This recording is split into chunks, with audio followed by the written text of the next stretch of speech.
Yeah, I hear you, Mr. Baker, but not a commissioner, but that's okay. Sorry.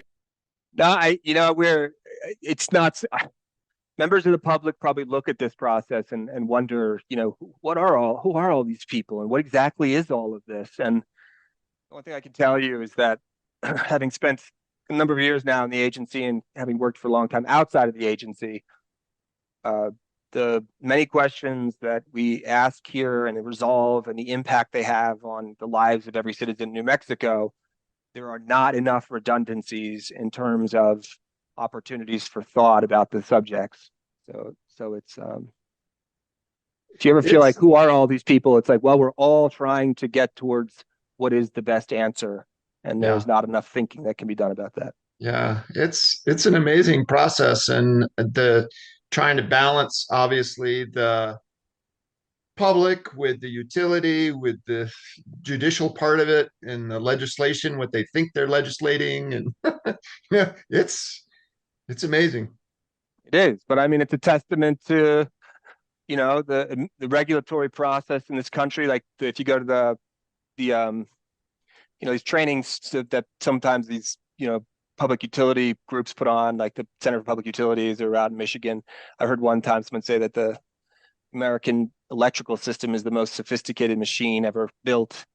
And the way that that machine functions and continues to function is the testament to the effort of a whole bunch of people. So The thing that is amazing to me in this whole process is how we're crossing over in terms of legal regulation in a highly technical manner where a lot of times the people making the laws are not technical.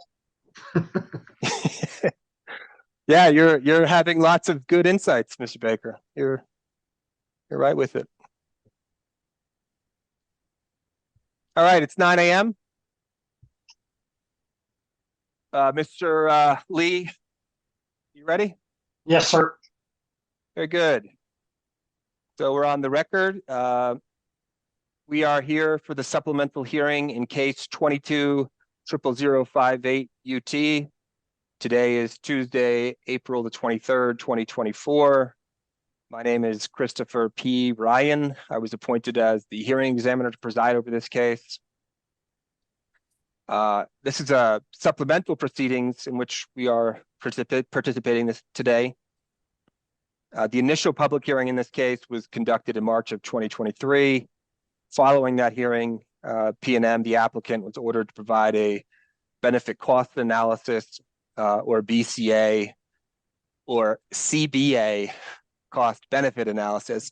I have to say, this is starting to drive me a little crazy. Like, what do we call it? In my mind, it just makes just logical sense to say it's a benefit cost analysis, because we never do anything just to incur costs. We do things for benefits and then assess those benefits against the costs of the action.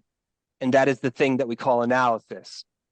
So BCA just seems like the logical thing. And I think it was Miss Lane who was routinely referred to that in her testimony. And I'd always heard cost benefit analysis, but then I saw that and I was like, that actually makes a lot more sense. But I don't know. We'll just run with it. I'm sure any downstream reader of this will understand when they see the words BCA or CBA that we're all talking about the same thing. Anyway, so the applicant P&M did file its benefit cost analysis. That was back in November. And we are here now in the supplemental proceedings to address the merits of the BCA and the testimony accompanying it. I'm going through this in part to remind the parties that this hearing is not designed to provide an opportunity to relitigate all the matters that have already been captured in the record. There was a lengthy hearing, a lot of testimony, a lot of discussion that has already occurred in this case. And we're not here to delve all back into stuff we've already discussed. I mean, we have briefs. I understand there invariably, like some of the questions I intend to ask during this hearing, touch upon the sort of broader questions that we are having to address here. And to the extent to which litigants and the parties are going to do that, there has to be some degree of flexibility. But I would just ask that everyone stay focused on new evidence and the questions that we have about the new evidence. I really don't want this to become an exercise in the utility applicant objecting that questions are being directed towards stuff already litigated. I expect it'll happen, and we'll just go with it, but I'm just saying it at the outset. I think we all understand, for purposes of administrative efficiency, this isn't public hearing number 2. This is supplemental proceedings on benefit cost analysis. All right. I'll say this again, just for the record. There's one official transcript of this proceeding, and that is the transcript produced by our court reporter, Mr. Lee. He will supply that transcript to the commission, and it will be maintained on eDocket. That's the only official transcript of this proceeding. No party here is authorized to record this proceeding or attempt to make any other sort of official transcript. And I say that because we've had that issue in other hearings. So I'll now go to appearances. Before turning to the individual parties, I will say there was requests from several parties where they indicated that we don't have any testimony to submit in this case, and we don't have any questions for the applicant or any of the intervener testimony that was supplied. And therefore, for purposes of efficiency, we would like to decline to attend and participate. And I directed them to file a notice on our e-docketing system of their intention to not participate today and not ask questions or submit testimony. And I did that for completeness of the record. So as we go through, I will be noting where noting those folks who did supply notices of non-participation in these proceedings. So, P&M. Good morning, Mr. Hearing Examiner. John Verhule on behalf of Public Service Company of New Mexico, and with me is my co-counsel, Debria Terwilliger. Good morning. CCAE. Good morning, Mr. Hearing Examiner and Counsel. Charles DeSalen representing Coalition for Clean, Affordable Energy. Cut out at the end there, but it's Coalition for Clean and Affordable Energy. WRA. Good morning, Mr. Hearing Examiner and colleagues. Sydney Beatles for Western Resource Advocates. Bernalillo County. Yes, good morning, Mr. Hearing Examiner and my colleagues. Jeff Albright on behalf of Bernalillo County. I have Mateo Dunn, who is going to be assisting me administratively with any downloads and uploads that we may need. And I have several of the county attorneys watching via YouTube at this point. The International Brotherhood of Electrical Workers did file a notice of non-participation. I assume there's no one from them present today. No. The City of Albuquerque. Good morning. This is Brian Rowland on behalf of the City of Albuquerque. Devin King is also appearing on behalf of the city, as we may need to share time over the next 2 days. Thank you. The New Mexico Department of Justice. Good morning, Gideon Elliott for the New Mexico Department of Justice, and I will be joined by my colleague, Jocelyn Barrett. Mr. Baker. This is Mr. Baker for Baker, pro se intervener. Mr. Bruno. I'm here, sir. Mr. Bruno. Very good. Yes, Mr. Bruno participating as pro se intervener in the matter. Walmart is also not attending in today's proceedings. They filed a notice on eDocket. Water Utility Authority. Good morning, Mr. Examiner and colleagues. Is my audio okay? It is. Okay, thank you. Keith Herman on behalf of the Albuquerque-Bernalillo County Water Utility Authority. All right, New Mexico area. That's the Affordable Reliable Energy Alliance. Did I do that right? I think so. Mr. Gould and Miss Gould, they also have declined to participate in these proceedings and filed a notice, which is available on eDocket. New Mexicans for Utility Safety. Mr. Furstenberg, I believe you're muted. Arthur Furstenberg for the Mexicans for Utility Safety is here. Great. And before I turn to staff, did I miss anyone? Mr. Borman, good morning.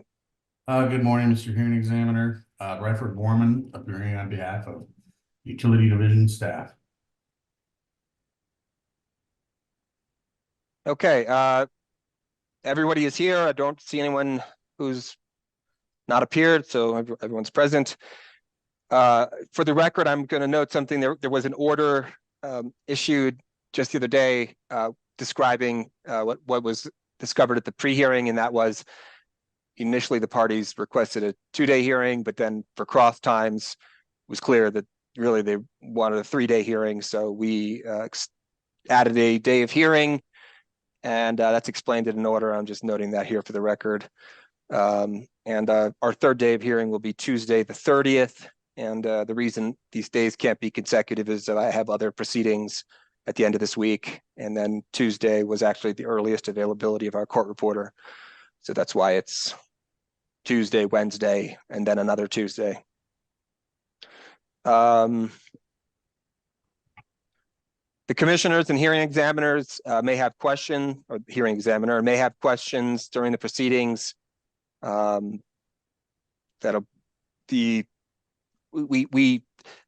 inquire of the commissioners what amount of time they required, if any. I did not receive any. I received responses, but I did not receive any specific requests for reservation of time. It's also worth noting that the proposed cross by the parties was 15.1 hours. So, as I noted there, it's about 5 hours of cross each day is really what you can do. So if I have questions, or if a commissioner appears and has questions, we're just going to have to integrate that into the 3-day proceeding, have their questions asked and answered. And my thought is that effectively, we're just going to do the best we can to squeeze everything in the 3 days. And to be fairest to everyone, it seems if we have to take time, the place to take it is from those who requested the most cross time. But I have no idea what that's going to look like. We're just going to have to deal with it on the fly. Any problem with any of that?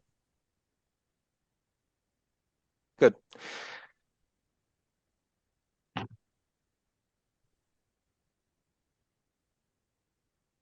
All right. The parties informally proposed an order for presentation and cross-examination of witnesses. I did so based on my direction that they come up with that. The final agreement was provided to the hearing examiner via email. I have a copy of that right in front of me. And that is the order of presentation and cross that will be followed.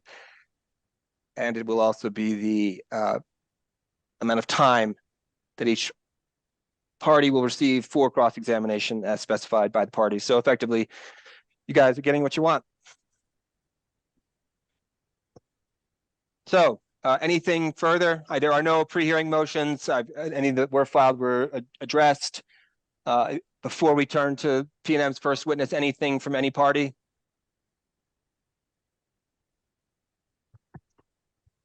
All right, good. Mr. Verheuel, Mr. Welliger, I believe we have Mr. Warner. Good morning, hearing examiner. Bridge Thank Williger. you. P&M calls Mr. Warner to the stand. May the witness be sworn.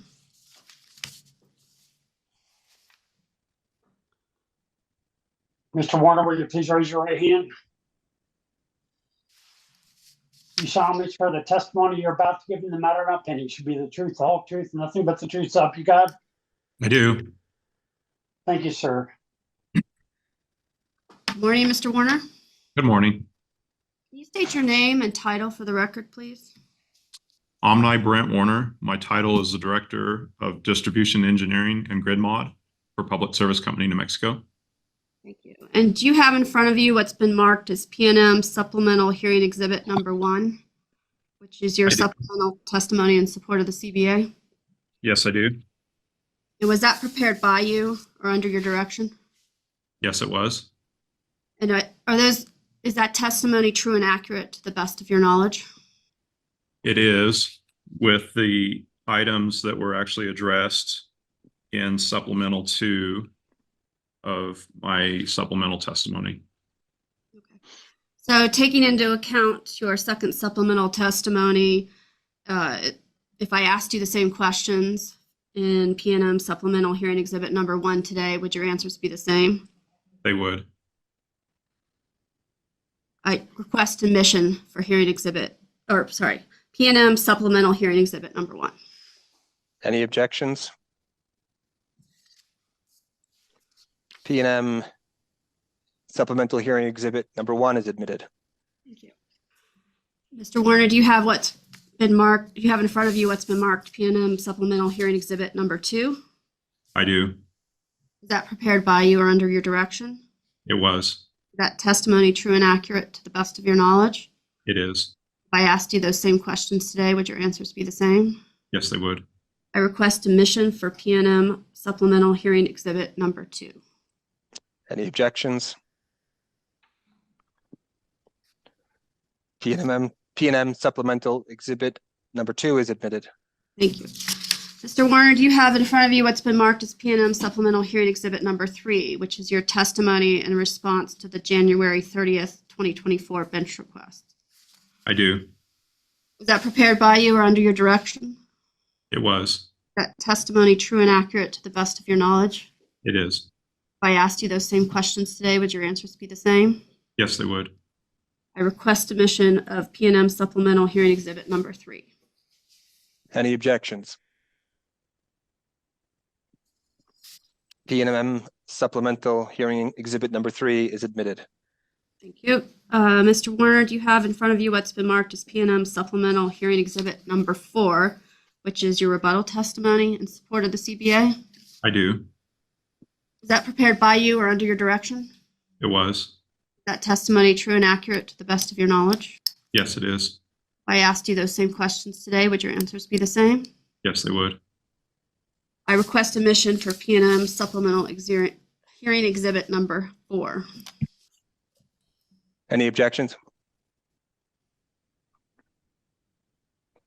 P&M Supplemental Hearing Exhibit Number 4 is admitted.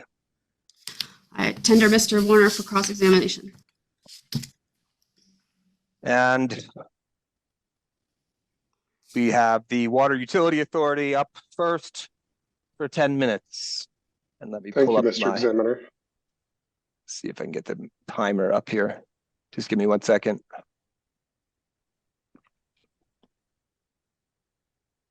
All right, there we go. Go ahead, Mr. Herman. Good morning, Mr. Warner. How are you today? Good. Good morning. I'm Keith Herman, and I believe we've met a few times before, and I just had a couple questions about your CBA testimony, if you would humor me. You bet. Could you please turn to page 35 Of my direct testimony? of your supplemental testimony in support of the cost-benefit analysis? Yep. Let me turn there with you. Okay. Starting at line 6, you start describing figures OBW1 and 2, which are two different scenarios showing the cost-benefit summary. And in each one, you show 2% energy savings, correct? Are you on the page that's numbered number 2? And you're on page... It's discussion starting on 35, but the figures are actually on 36 and 37. I'm with you now. Yep. So to restate my question, each one of your scenarios shows 2% energy savings, correct?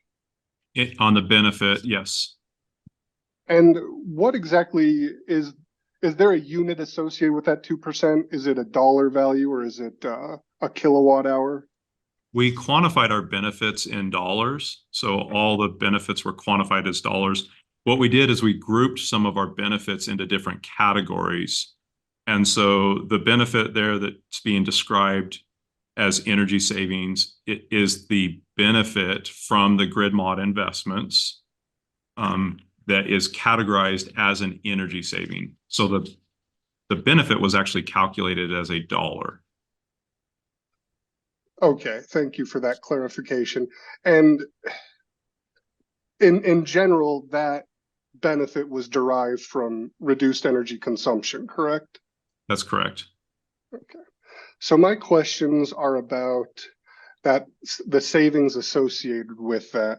And can you tell me if PNM is intending or would intend or is plan? Let me restart that. Is PNM going to attempt to recover those energy savings through some other rate recovery method, such as a regulatory asset? I believe the way we stated it in testimony is that these benefits would then be trued up through rate filings where there's actual benefits that can be measured and quantified.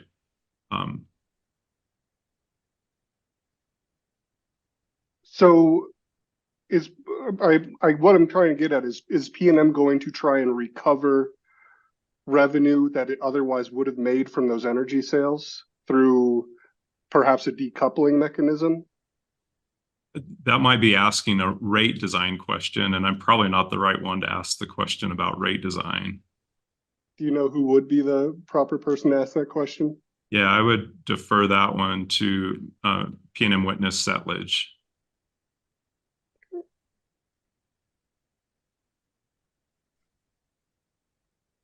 How would PNM's cost benefit analysis change if PNM did seek recovery of such savings? Again, that one's probably better suited for Mr. Settlage. Okay. With that, Mr. Examiner, I would ask that I could move the remainder of my time to Mr. Settlage so I could ask him those questions. Yes, that's, I understand. I'm looking at the timer and it was roughly 6 minutes. Is that right, Mr. Herman? Yes. And I just had a short line of questions about whether or not that money would be attempted to be recovered through alternative methods and how that would affect the cost benefit analysis. Okay, just give me a second to, well, Mr. Herman, I'll rely on you to remind me of that when we get there. Is that okay? I will. And I'm not exactly sure when Mr. Settlage is up, but I was going to request my absence until he is back on the stand, if that's all right. That's fine. And I understand I'll be bound by any rulings or determinations made in my absence.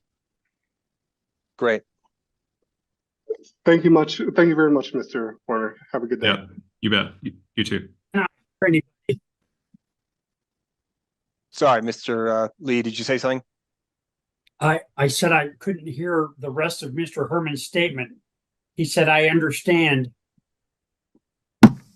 I said I understand I would be bound by any determinations or orders made by the hearing examiner in my absence. Thank you. Okay, the New Mexico Attorney General, you asked for 35 minutes with Mr. Warner. Yes, thank you, Mr. Hearing Examiner. Go ahead. Okay. Good morning, Mr. Warner. Good morning. Phase 2, finally here. It's been a long road, I know. In fact, I wasn't even a part of the first phase of this proceeding, so I had to get up to speed, and I started with the Commission's order on cost-benefit analysis. Do you have that available? I'm sorry, Mr. Elliott, it cut out again. In fact, I was not here for the first part of. I was not here for the first phase of this proceeding. So I had to get up to speed. And I started with the order regarding cost benefit analysis. Thank you. Is my audio okay for you, Mr. Warner? It is. Okay. And I'm good on my end too. But Mr. Lee will interject and let you know if he can't hear anything. So Okay. So Mr. Warner, do you have that available to you? Let me see if I have a hard copy. I don't have it in my book right here. Hearing examiner. Yes. If you look at the exhibits, P&M actually uploaded that as a hearing exhibit. It's P&M exhibit 23. Okay. Let me P&M get it. supplemental hearing exhibit number 23. If that helps you. Thank you. I do have it open right now. Would you turn to page 10 and paragraph 20? And let me know when you're there. And you're working off of 10, the page number at the bottom of the page? Yes, I am. Okay. Paragraph 20, I'm with you. And would you mind just reading that for the record? I will. I'll warn you, I'm probably not the best reader, so. I'm sure you read well enough. Support for this order is apparent from the plain language of subpart B, which states that improvements to P&M's electric system by means of grid mod investment must be considered in conjunction with the cost to ratepayers those improvements will produce. In other words, the reasonableness is, by the plain text of the statute, a process of balance of benefits of grid modernization improvements against the cost of such improvements to ratepayers. This is the very essence of the CBA.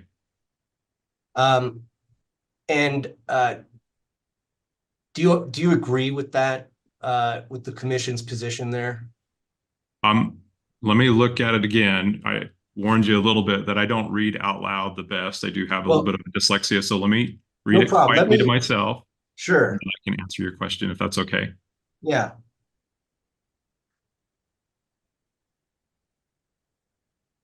And while Mr. Warner is reading that, Mr. Elliott, hearing examiner, I would prefer that it just be clear from the record that, Mr. Warner is not offering a legal opinion here.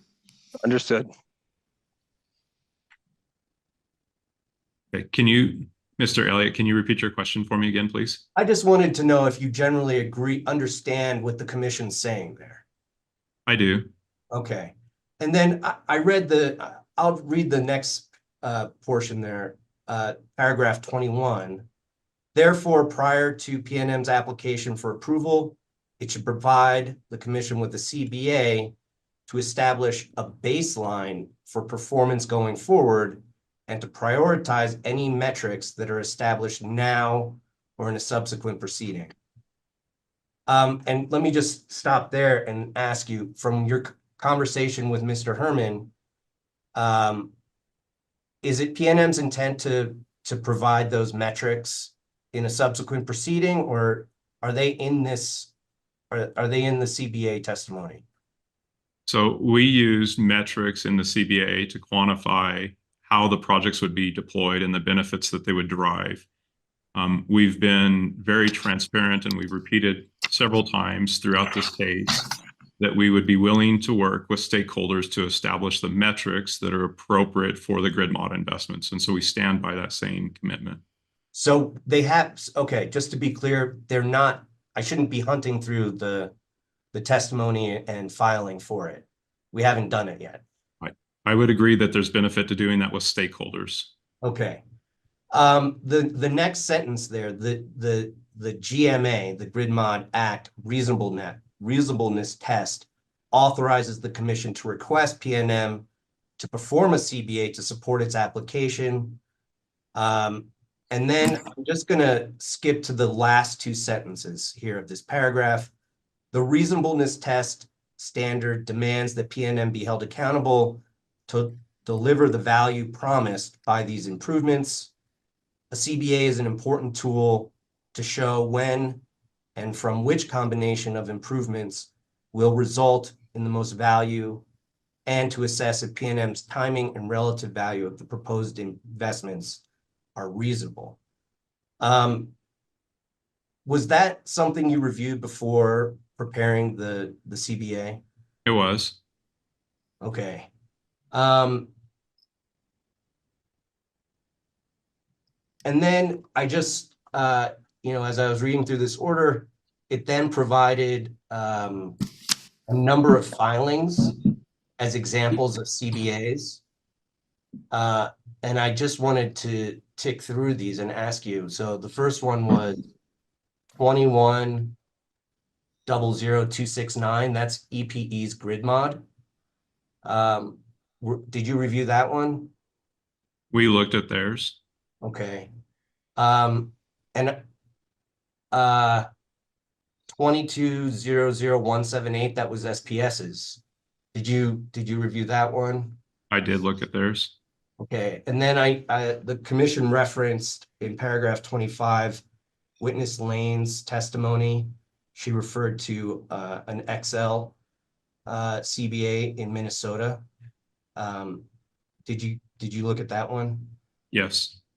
And then the Unitil or Until in Massachusetts? I don't know if I honestly don't recall. It's been too long to tell you for sure on the Massachusetts. Okay. And then there was one that the commission identified, that was the Virginia Dominion Energy case. Did you look at that one? I believe so, but again, that one's been a while since, so I don't recall the exact details of that one. If you would turn to your rebuttal testimony, and specifically, I'm starting at page 3, lines 15. This is where you summarize the key aspects of your testimony in response to interveners, and you emphasize that the CBA and the application underscore certain aspects, and it's the alignment with the Energy Transition Act, the optimization of existing infrastructure, and the transparency of the CBA, right? Is that correct? Correct. Okay. And at turning to page 4 at line 3, you say that interveners' recommendations to segregate the CBA findings by individual core programs, or to fault PNM's effort to comprehensively plan for the grid mod of the future, misses PNM's purposeful intention to present a comprehensively planned strategy to modernize its distribution system to achieve state policy objectives. In this phase of the hearing, would you agree the focus is on demonstrating that the CBA accomplishes the objectives set forth in the commission order? It does. But that's the focus of this phase. The focus of this phase is the conducting of the benefit cost analysis to show the prudency of the investments. Well, that answer is different from, I guess, what I took from the commission's order, specifically the timing and combination of the investments, right? Not the prudence necessarily, correct? I don't know if I followed your question. Well, going back to the order on the cost benefit analysis, paragraph 21, where it says prior to PNM's application approval, it should provide the commission with a baseline to establish performance. And then the second sentence is the Grid Mod Act reasonableness test authorizes the commission. Excuse me, I'm sorry, I missed the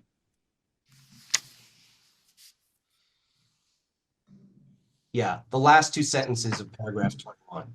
A CBA is an important tool to show when and from which combination of improvements will result in the most value. And to assess if the relative timing, or the timing and relative value of the proposed investments are reasonable. So my question to you is, during this phase of the proceeding, do you agree that the focus is on whether the CBA accomplishes that objective? We conducted our CBA based on the plan that was originally presented over the 6 year. And so the benefits are aligned with the timing of the deployment of the projects. Okay. Do you think that the commission has the discretion to approve individual components of the program? I'm not really the attorney or the commission to speak about what they can or cannot approve. Okay. Mr. Elliott, I'd like to ask a follow-up question if you don't mind. Apologies Please. time. I just wanted to, this is kind of one of those global questions, Mr. Warner, and I appreciated reading these sentences in your testimony. Am I correct to say that the grid of the future and the modernized distribution system the company is envisioning is one that is heavily weighted towards distributed energy resources?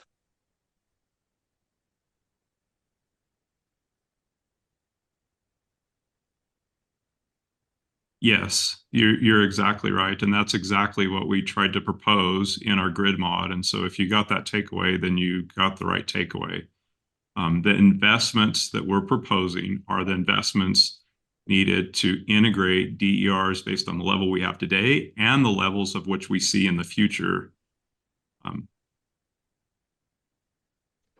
Is there an when the company was sitting down and planning this sort of future grid and the modern distribution system, was there some other alternative that was out there that was, and I'm really just asking macro level questions. I realize this kind of gets into the sort of the bigger picture again, but I mean, I'll just say it, there's really no alternative. Is that correct?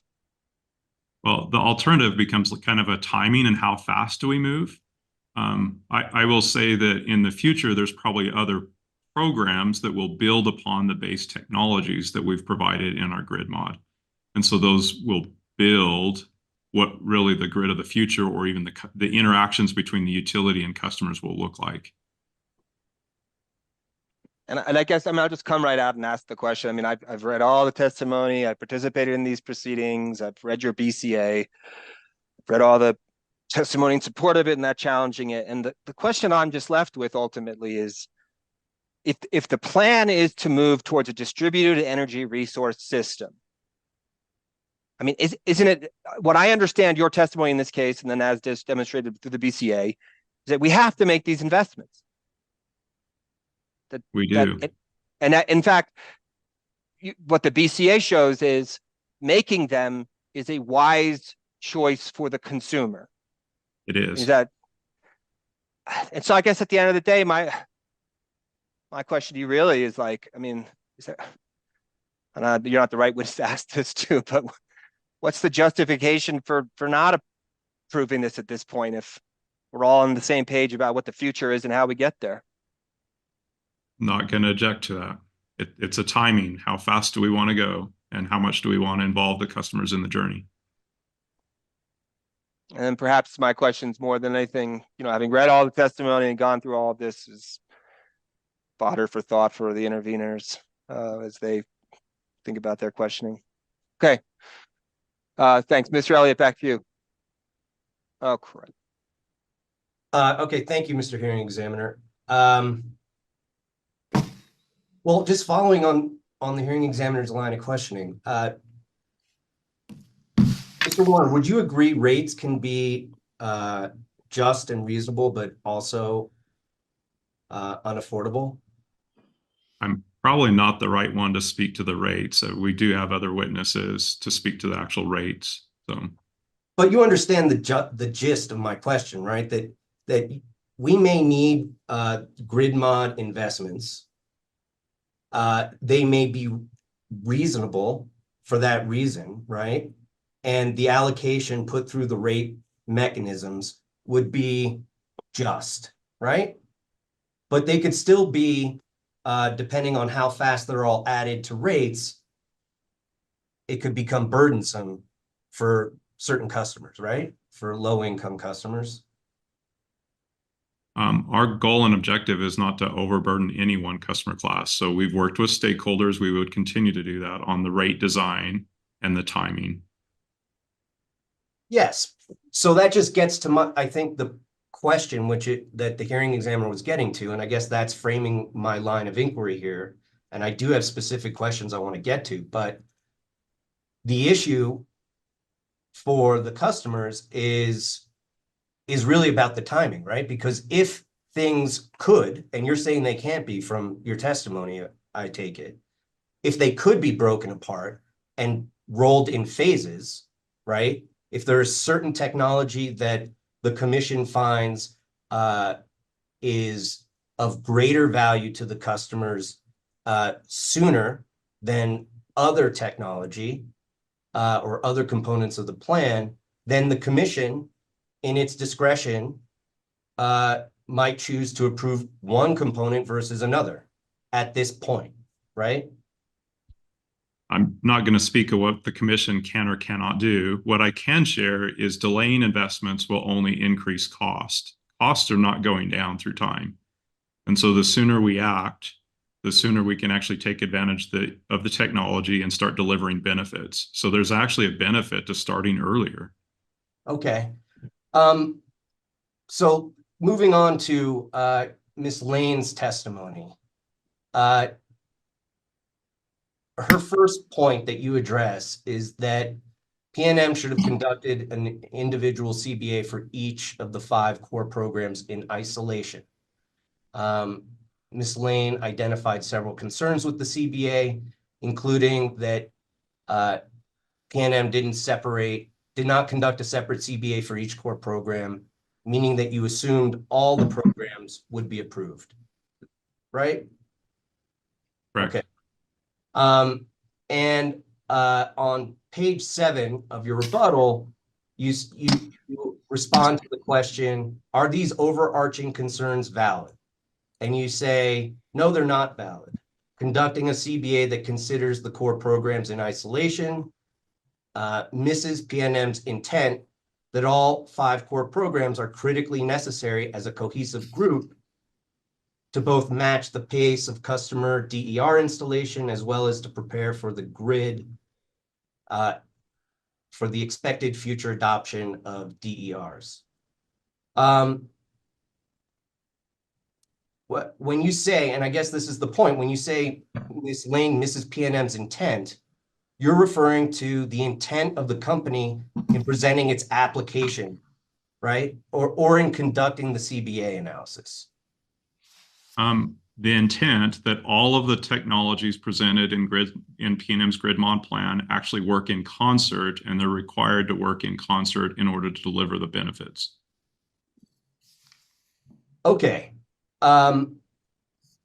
So to the extent that the order, again, said, that the CBA is a tool to show when and from which combination of improvements will result in the most value, that's basically a decision that you made in the design of the CBA, right? Because you chose not to conduct the CBAs for the programs in isolation. I don't agree with that. So we conducted the CBA based on the benefits that each technology delivers. We presented the benefits based on each technology. So the benefits are linked to the technology. We were very transparent about what percentage of the benefits come from each technology as well. We also provided a table in the rebuttal testimony that shows if you were to look at the technologies in isolation. Right. So and I think that was on pages 17 to 19 of your rebuttal. It is. Okay. And then you were also asked, let me just get to that.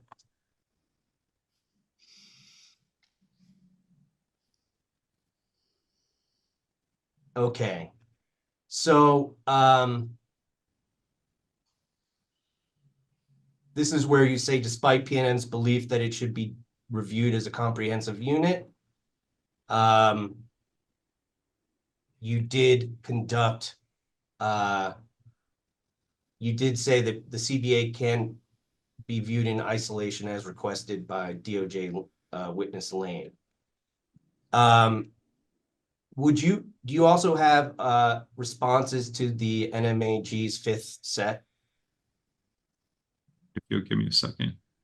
You're talking about the discovery? Yes, sir.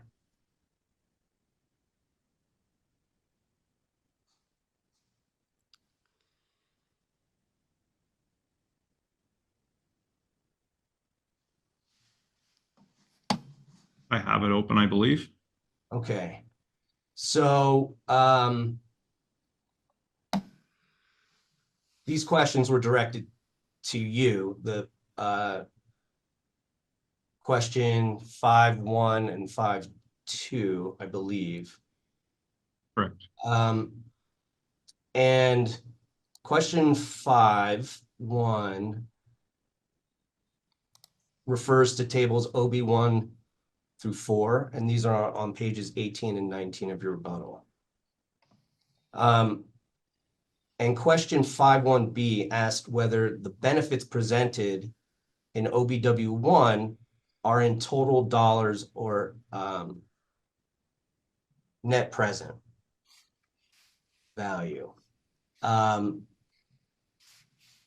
the answer you provided is that the benefits provided in tables OB1 through 4 are the summation of on-year benefits.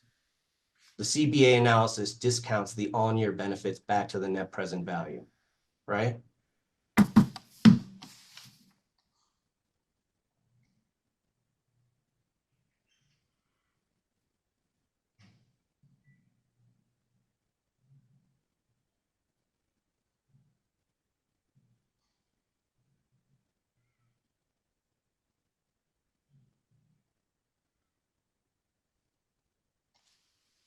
I'm sorry, did you answer? You have I'm sorry, I didn't catch your question. Oh, was that your statement? That was your answer, right? That's the answer that you just read, yes. Okay. You provided the sum of on-year benefits. You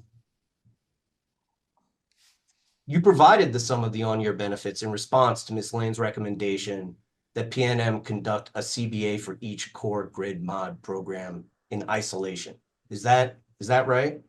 We provided the table that shows the benefits that each program would derive independent of any other technology.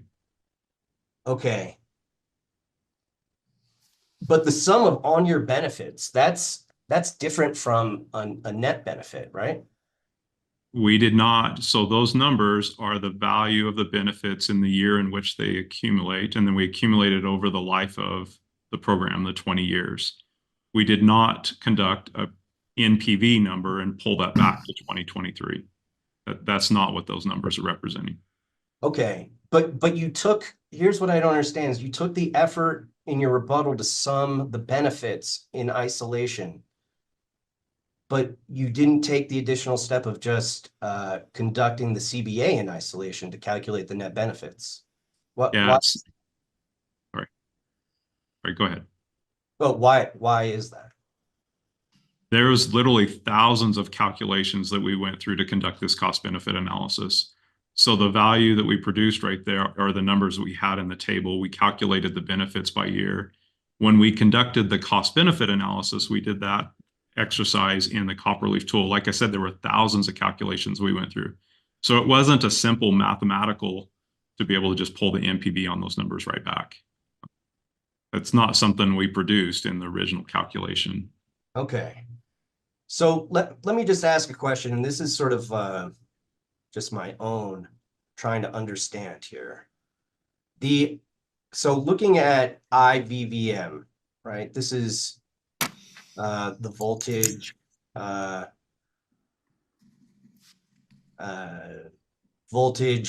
management. Integrated volt VAR management. Yeah, thank you. VAR is variation or what is that? What's the VAR? VAR, so there's real power megawatts, and then there's VARs, which is reactive power. So it's Okay. the management of the reactive energy. But So this is the program, just for clarification, where the investments are designed to assist when folks have solar arrays on their homes or whatever, and voltage variation occurs. This assist in monitoring that. it is, and it reacts, and it does a real-time voltage and VAR management on the feeder. I'm partly just refreshing my own memory. It's a lot of terminology and topics. Go ahead, Mr. Elliott. Sorry. So I'm looking at OBW2, and this is on page 18. And I'm sorry, Mr. Elliott, are you in? I'm on the rebuttal testimony. Rebuttal. Okay. Oh, Yes. sorry. Let me catch up No with problem. you. Where are you at? I'm sorry. I'm looking at OBW2 on page 18. This is IVVM. The table. Yes. Okay, I'm with you. So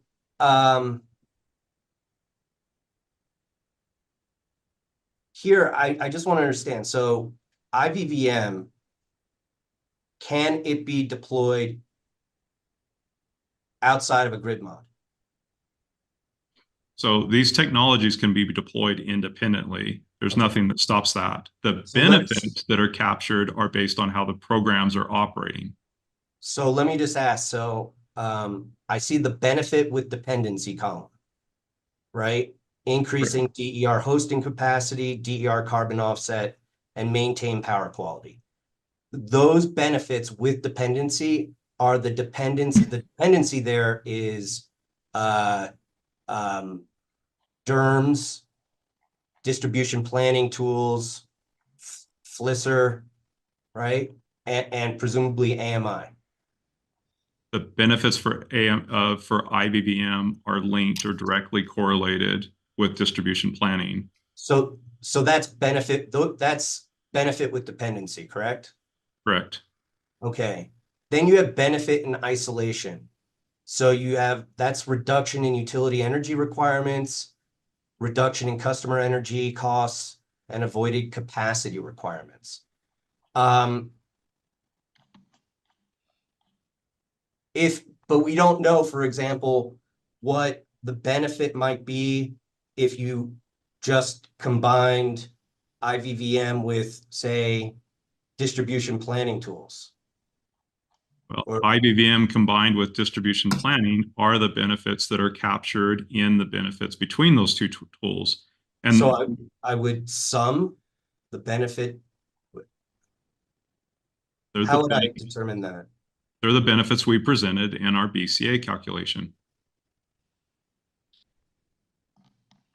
Okay, so where in the BCA calculation would I see the benefit of just the distribution planning tool with IVVM?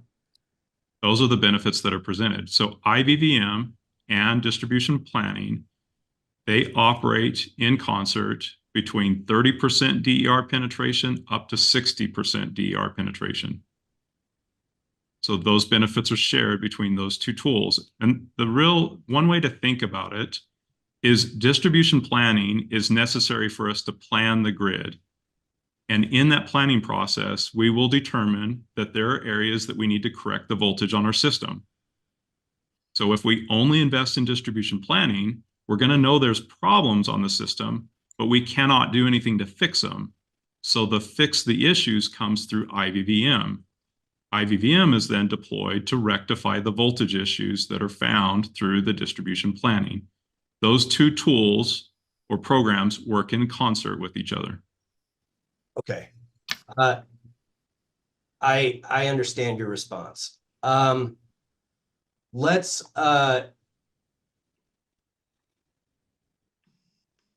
let's look at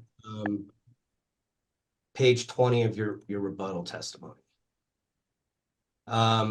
This is where you're responding to Ms. Lane's critique that PNM includes the benefits of increased or incremental solar installations, but not the costs associated with the purchase of the solar, right? Correct. Okay. And Ms. Lane's recommendation that if PNM includes the benefits of additional solar resulting from grid mod investments, then the cost of the solar should also be included. That's Ms. Lane's recommendation, right? That's her recommendation. Okay. And specific to customer solar installs and community solar, beginning on line 13, you state customer decisions to move forward with this type of equipment are unrelated to and outside the scope of PNM's CBA for the grid mod plan. Do you see that? To be clear, customer costs to install solar, including community solar, are not costs of the utility and are not always known to the utility. So those are decisions and costs by the customer. Okay. And on line 15, you state PNM's grid mod plan facilitates technology to allow DER integration, but customers should evaluate for themselves the choice of whether and how to invest in solar or storage, right? Correct. Okay, so here's my question. If DER is a benefit that's counted in the BCA, but the customer's decision and the cost to install is outside the scope of the BCA, then why is it appropriate to include customer benefits from customers making a decision to move forward with solar installs? So the benefits that we quantified are benefits that flow through the utility by the utility readying the system so that customers will have the option to install DERs. Okay, so then why didn't PNM choose to instead include just the benefits of solar to the utility system? That is actually what we. For Sorry, go example, ahead. the avoided energy distribution benefits that are realized by the utility system for incremental solar. Those are the benefits we quantified. That's exactly what we did.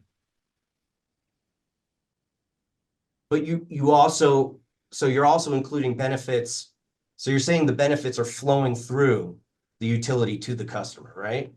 That's that's the nuance. So let me just, because I had this question this morning about that.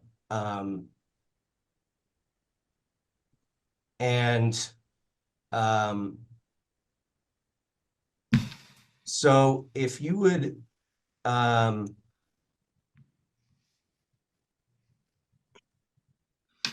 this is your,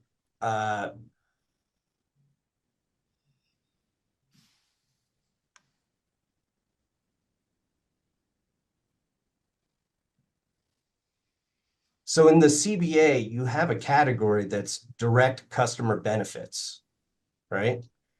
Mm-hmm. And those are benefits that accrue directly to utility customers, but don't pass through the utility first. I don't know if I would quantify them that way. I think that's how it's stated. Can you take me to where you're reading? I think it's page 31, line 1 to 2 of your direct BCA testimony. So I think that's your supplemental. You're on page 31. Yes, sir. Let me just get there.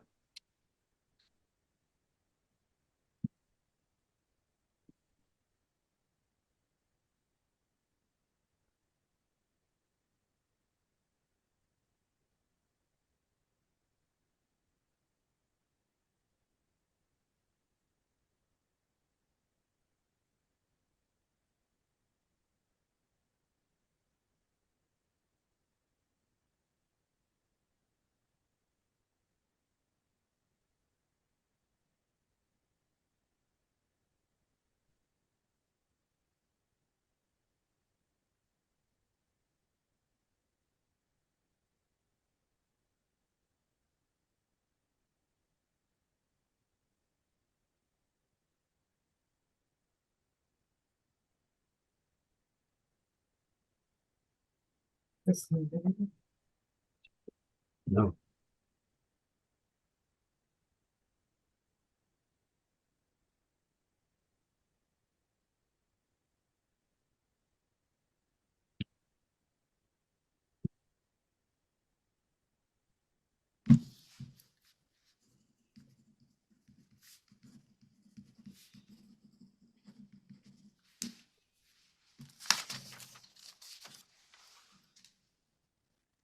Well, be that as it may, I don't want to, I have limited time left. So let me just ask you, literally I have a minute 39. I'm going to have to move.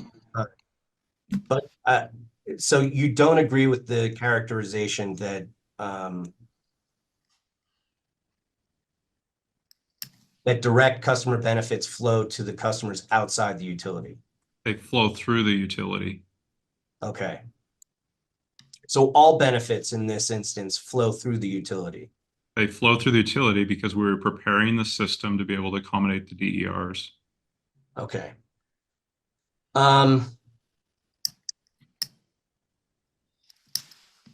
Okay. Let's move on to the double counting of benefits. And this is Ms. Lane's conclusion that the BCA double counts benefits of reduction in customer energy costs. And you respond to this on, you respond to Ms. Lane on page 13 of your rebuttal.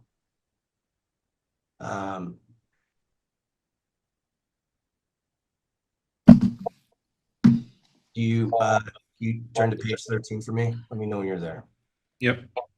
I'm there with you. Okay. And I'm just going to try and summarize your response. In essence, you say Ms. Lane's emphasis or reliance on the NPSM, that's the National Standard Practice Manual or National Practice Standards Manual, is misplaced and no one test should control. Is that a fair statement? Correct. Okay. And that PNM's combined, or CBA, combined aspects of both the utility cost test and the regulatory perspective to capture benefits that wouldn't be achieved without the deployment of all 5 core grid mod projects, right? Correct. And Mr. Elliott, we've gone over, so if you have a question, I would just get right to it. Okay, well, I'm going to request to move time from Mr. Hawkins. Okay, 10 minutes? sure. Okay. So you'll have 10 more minutes now with Mr. Warner and then 10 minutes with Mr. Hawkins. Okay. That's right? Yes, sir. Thank you. Good. Okay, go ahead. Okay, so so you combine different aspects. Is what I said correct, that you combine the aspects of the utility cost test and the regulatory perspective? That is correct. Okay. And that classifications of benefits as societal or customer benefits shouldn't dictate which test is applied. Correct. Okay.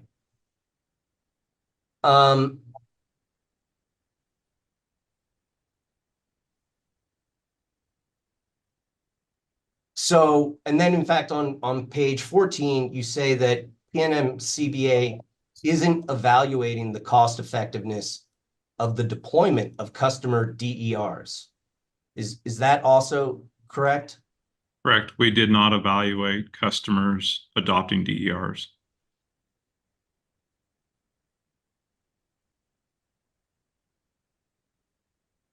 Okay.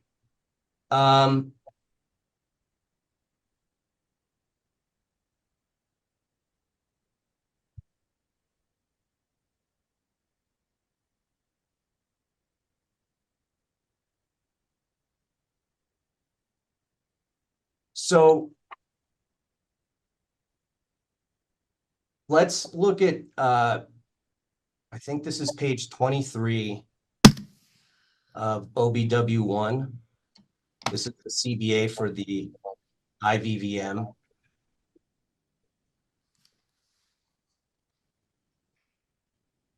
You're looking at my P&M exhibit OBW1 CBA, which is the Yes, sir. cost benefit summary. Yes. Okay. And I'm looking at page 23. I'm with you. And I'm looking at the benefit column. Yes. And the second paragraph, system-wide customer energy benefit, cost benefit. And would you agree part of the calculation is percent of load reduction from IVVM? Are you on page 23? Yes. And the benefit calculation column. I'm with you. Okay, system-wide customer energy benefits. Would you agree that part of the calculation is based on the percent of load reduction? It is. Okay. Is that load reduction the same load reduction that occurs in PNM having to purchase less energy? No, it is not. Okay. Can you explain? I will. So IVVM, the deployment of IVVM will lower the voltage on the system. When we lower the voltage to manage it at a lower voltage inside of standards, the customer meter will spin less. So that's the quantification that we're calculating here. We did it by looking at what's the overall system, how does it reduce? We translated it all the way down to each distribution feeder and calculated the benefit at a feeder. So reduction in customer energy cost is the reality that customers will pay less on their electric bill. That's the quantification of benefit that we calculated here. Okay, so but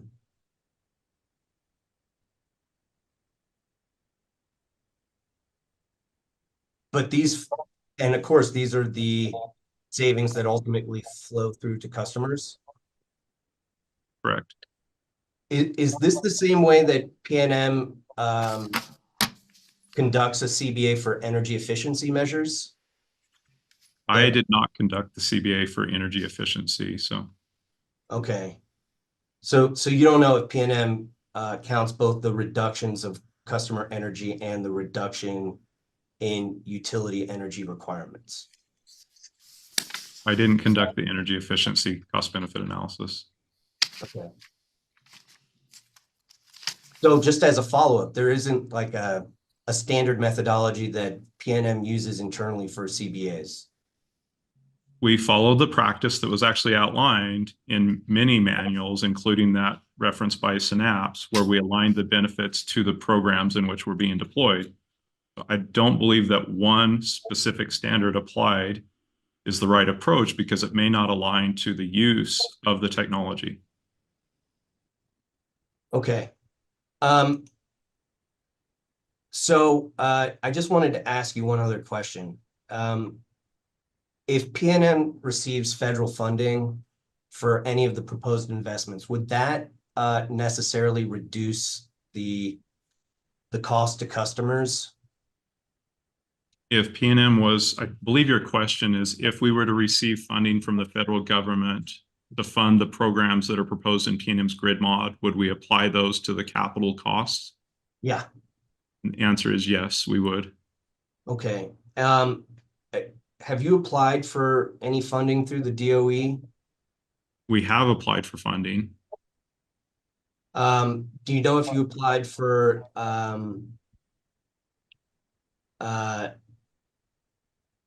Section 40101? These are funds for preventing outages and enhancing resilience of electric grid. I don't know exactly which you're quoting a number that I don't know the numbers. Well, that's the section. That's the section, but the title of it is what I just read: preventing outages and enhancing resilience. There's $5 billion there. Do you know if you applied for that? I don't know exactly which title. Okay. And I know there's a grid innovation fund. You don't know if that's the. We did, or we are preparing applications for that one. Okay. There's a grid resilience grant. Did you apply for that one? Yeah, it's one of those two. Okay. And then there's another one, deployment of technologies to enhance grid flexibility, smart grid investment matching program. Is that one of them? I don't know for sure. So, to your knowledge, it's just one grant application? Say that again, I'm sorry. You have just one grant application? No, Okay. Are you overseeing those grant applications? I am not overseeing those grant applications. Who in the company is overseeing those? So Laura Sanchez has been working with the teams in the applications. Okay. And do you generally know when those applications will be submitted? They're due in May, the full application. We had submitted a prior application that actually aligned with our grid mod that was actually denied. And do you know why it was denied? I'd be speaking outside of my knowledge. I don't know. Would Laura Sanchez again be the right person to ask? Yep, she could answer those questions for you.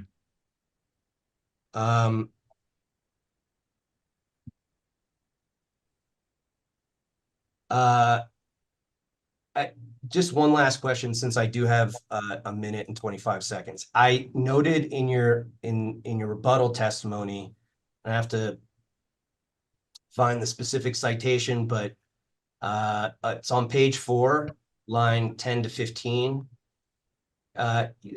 You noted that PNM proposes to recover these investment costs through the grid mod rider. And if it's not funded this way, the other option would be for solar developers to pay for the required upgrades as part of the interconnection process under 17.9568.15 NMAC. This refers to community solar, right? So we have several feeders. If you're asking me exactly which number, I don't remember the numbers very well. So I don't want to speak outside of that term. But interconnection of solar, many of our feeders are becoming saturated with DERs. And those DERs, in order to continue the integration, we're proposing that those technologies be collected through this rider and that we prepare the system to continue to increase DER penetrations. If we don't fund it through this grid mod rider, then the alternative is that the developers can pay for these technologies. My question was, I guess the question I wanted to ask you is, this isn't in the original testimony. So why are you mentioning it now? Because of what I just described. Go ahead, wait. I'm sorry, I didn't get the answer because of. Yeah, let's slow down. All right, we PNM object was going to interject. Mr. Welliger, go ahead. I just want clarification for Mr. Elliott what original testimony is. I didn't understand. In the testimony during the first phase of the proceeding.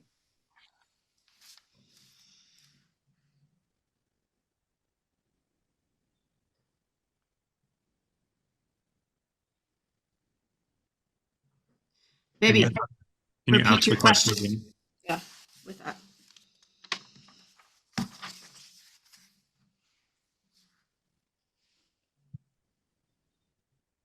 Sorry, was Mr. Warner answer? Can you ask the question again? Oh, yeah. Go ahead, Mr. Elliott, and re-ask your question. Sure. Your reference here to if not funded this way, the other option would be for solar developers to pay for these upgrades. Why are you?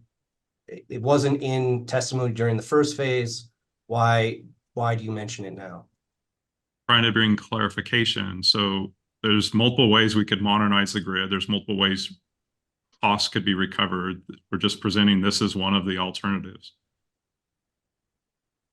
And it's how things are paid for today by developers. That is the process by which we make evaluations today.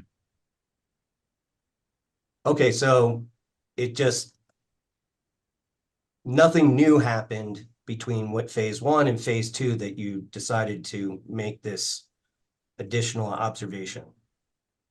Trying to bring clarification to people. Okay. All parties. Thank you, Mr. Warner. I have no further questions. Appreciate it. Thank you. Okay, thank you. I have a few follow-ups. We do need to take our 10-15 break, but I want to just ask a few questions quickly of Mr. Warner so I can sneak my questions in. When you were speaking with Mr. Elliott, Mr. Warner, you said something I thought was interesting. It was, oh God, I was just there. I scrolled back down when we were having that discussion.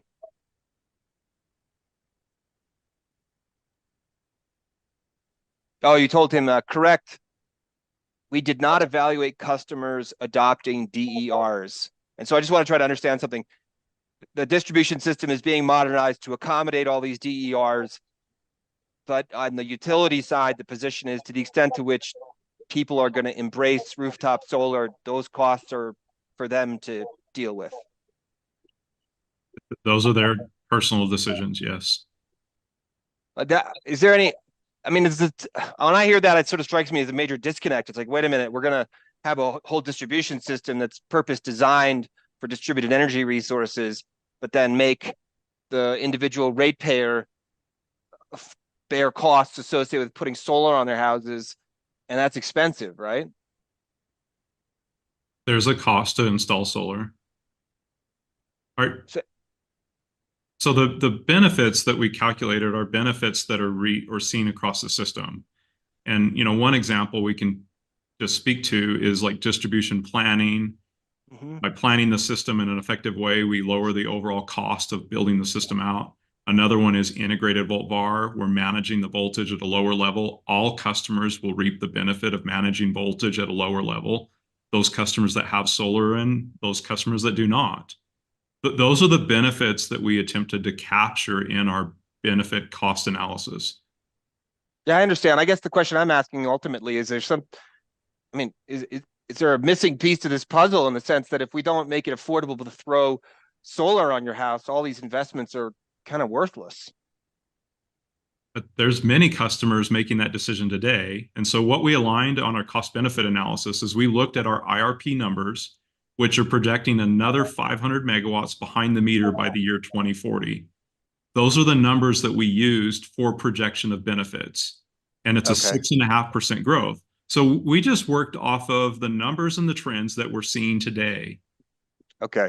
And the penetration. So basically the answer is it's those numbers give the company some confidence that we can project out that there's going to be so much solar adoption rooftop, no matter what the cost is, because that's what's occurring right now anyway. It is. Yeah. Yep. I mean, but I guess well, fundamentally, I mean, maybe you're familiar with this, but to the extent to which you have a utility that's making all these grid modernization investments, are there also examples where the utility then is paying to have the solar installed on the rooftops? We would love to engage with stakeholders on other discussions beyond that. I think those are some of the discussions we need to engage with stakeholders. What are the next steps? Okay. You indicated that the IVVM investments will, and I'm paraphrasing a little bit here, but make the meter spin a little less fast. And I know I'm paraphrasing, as a matter of fact. I'm just trying to understand that. I mean, I just sort of, from the consumer side, I always figure, well, the meter's only going to spin by the amount of energy I consume. But what I heard you tell Mr. Elliott was like, no, actually, sometimes the thing is spinning for reasons that you don't control. Way I would describe that. So there is a technology, maybe a term. If I'm going to use this and you're not familiar with it, just let me know. There's a term in our industry called conservation voltage reduction. If I say that, is that anything that you're familiar with? No, Okay. sir. So the concept is this. I'll kind of walk through this. Inverters or DERs actually raise, they're little generators all over the distribution system. When they're connected to the distribution system, they actually raise the voltage on the distribution system at different points along it. That raising in the voltage, when we have a higher voltage on the system, and we operate inside of a band, right? A low and a high to stay inside of standards. When the voltage, and there's reasons why we have to design the voltage at a certain point so it drops as it gets out to the customer, so the last customer is still within standard. Okay. When the DERs are interconnected, they're actually raising the voltage up at different points.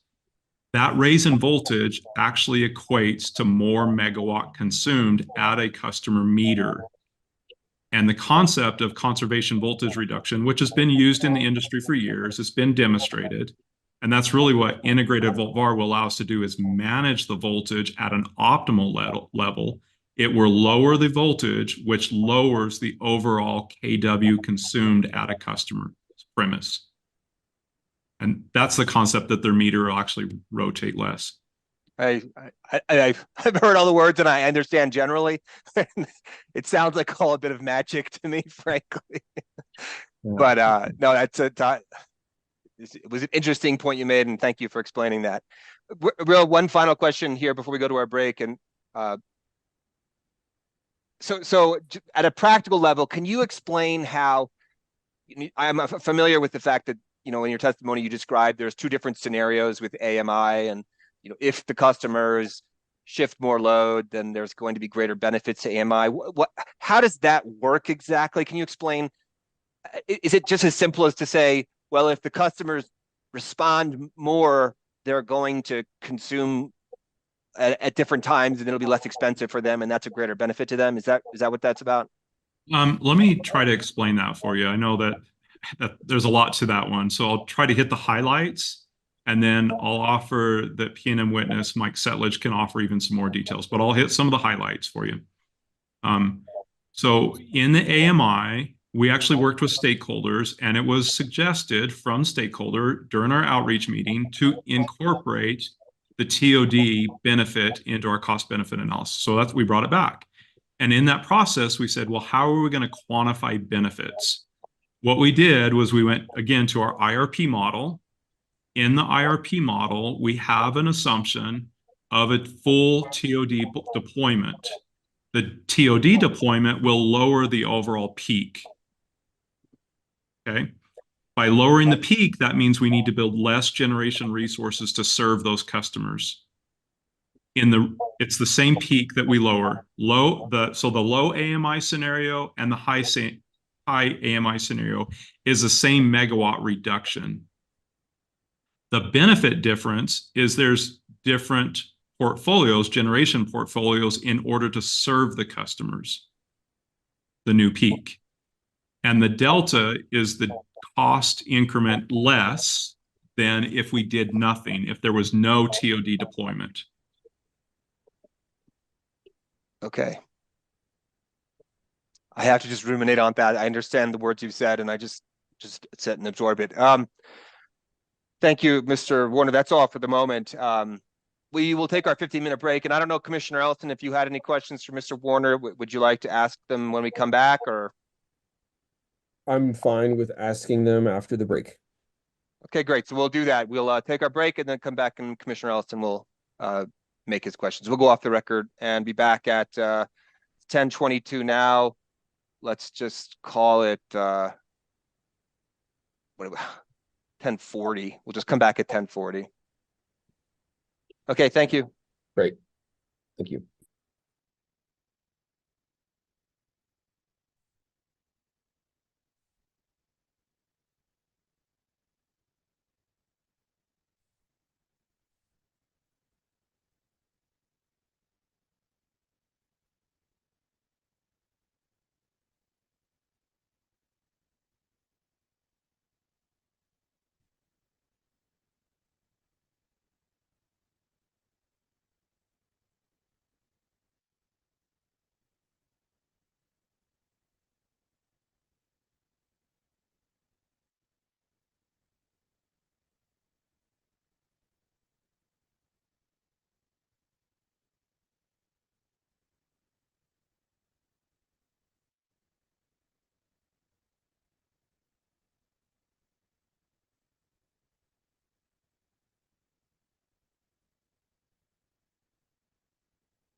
Yeah, I think it's fine the way it is.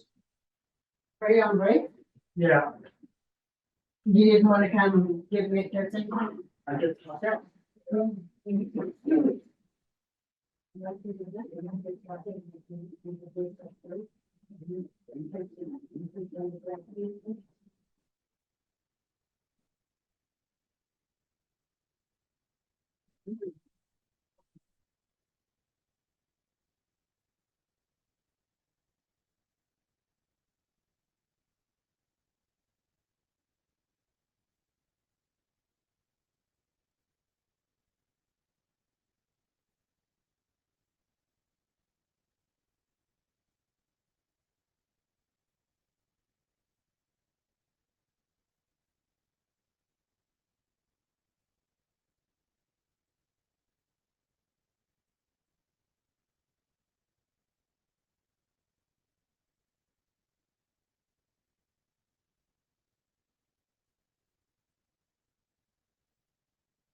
By the look of your dark glasses there, Mr. Lee, it looks like you were out in the sunshine.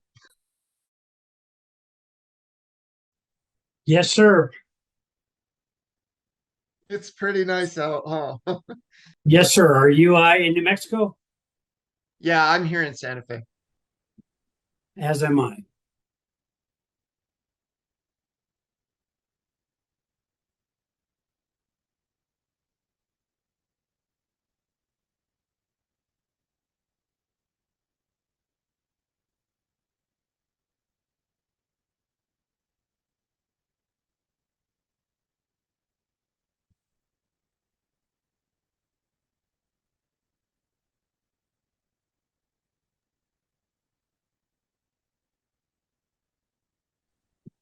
Did you catch all that, Dan, about IBVM? I didn't know that before. If that's the Yeah, main benefit is that the meter spins slower, I didn't realize that. yeah, it's actually reverse of that. So the thing is that power is volts times amps. Right. The old meters measured only current and they assumed voltage.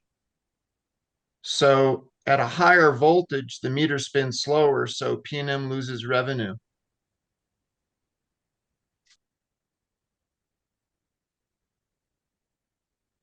But the new meters measure both voltage and current at the same time, so power is power.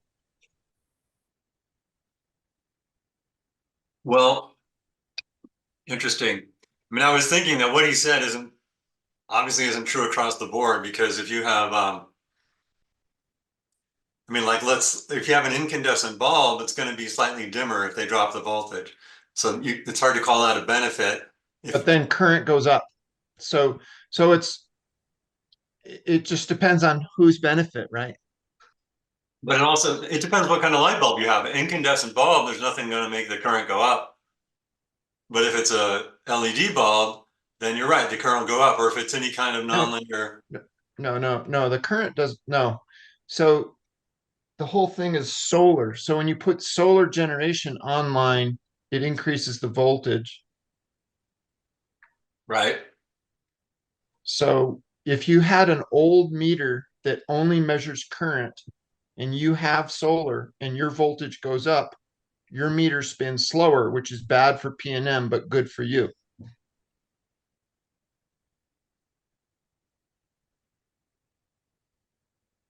That sounds right. I wasn't aware that the old meters only measure current, but that seems plausible too.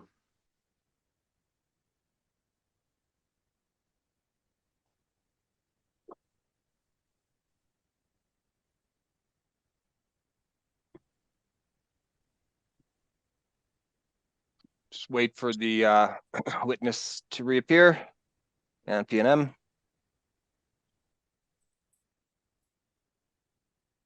And there's Mr. Warner and Commissioner Ellison's with us. All right, David, we'll go back on the record. All set? Yes, sir. Terrific. All right, we're back. I'm going to allow Commissioner Ellison will now ask Mr. Warner some questions. Go ahead, Commissioner Ellison. Hi, Mr. Warner. Good morning. Good morning, Commissioner Ellison. I would like to clarify a few items. I did notice in the cost benefit analysis that the cost of any battery storage systems on the distribution system was left out. And, clearly, the commission recently approved two 6 megawatt, 24 megawatt hour batteries for the distribution system. I'm wondering what your plans are in terms of distribution system battery storage. In your view, would you like to see many more of them on the distribution system? So I believe that battery storage is part of our path to carbon free. We've talked about that. What we did for the purpose of the cost benefit analysis, we worked with the Black and Veatch team and we created a 2040 DER integration plan. In that plan, it quantifies the amount of storage that we would need on the distribution system. We went through 3 different scenarios without going to all those details, and we'd happy to walk through the details with you at another time. But we used that storage that came out of the 2040 DER integration plan as the basis for our cost benefit analysis in this grid mod. I think that's at least a plan that will then guide in further details and specifics. Is that 2040 DER integration plan something that is part of the record in this case? It is. It is I'll tell you exactly which one it is. So it's my exhibit. So exhibit OBW-3 CBA 2040 distribution DER integration plan. Okay, thank you.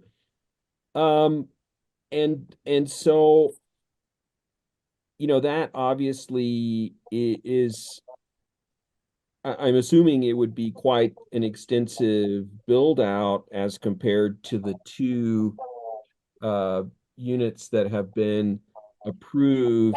And so that would clearly be a cost that is not taken into account in this analysis.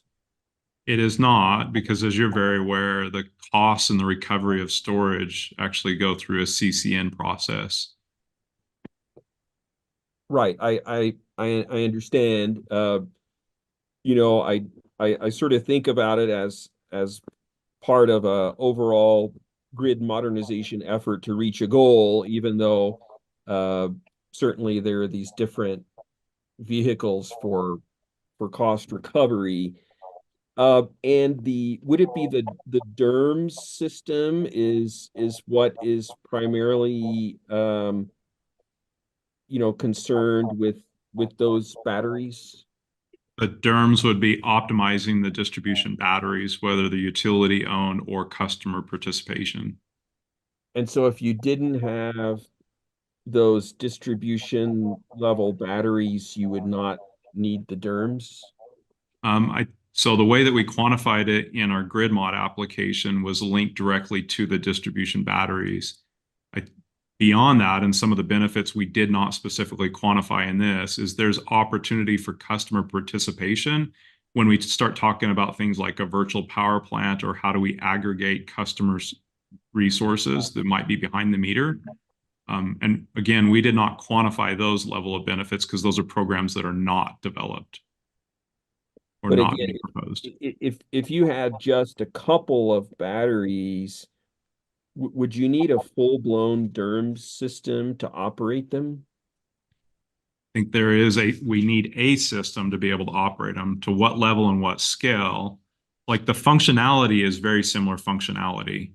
And once we have it installed, then it's just an increment of connecting to each one of the battery storage or resources that would be on the network. Because I'm seeing here the cost is about 48 million, I believe, for the DERMS. That number doesn't sound right. I can find it in a table, but that number sounds quite a bit higher. Looking at Witness Shields' testimony on page 13, he's got this table, DERMS benefit and then cost. And he's got, let me get that with you. About 48 million on the cost. Where were you seeing that at again? So page 13 of this was with the filing of the cost benefit analysis, Shields' testimony, supplemental testimony in support of cost benefit analysis. Okay. Page again, Commissioner Elton. Page 13. Let me look at one other thing really quick. So I do see the table that you're referencing.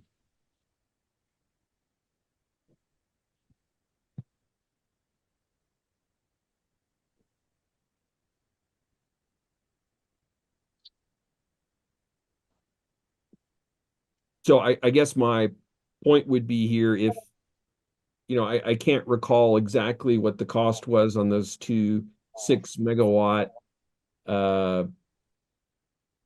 24 megawatt hour battery systems, but, you know, let's assume the two together are 40 to 45 million.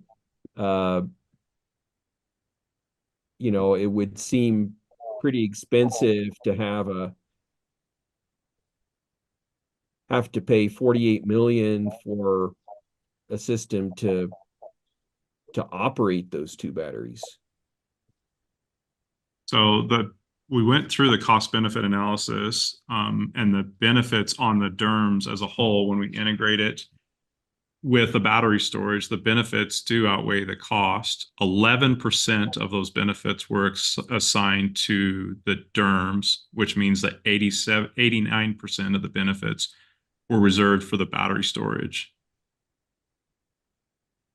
But again, that would be under the assumption of the build out in your 2040 plan, It not is what's been approved currently. Right.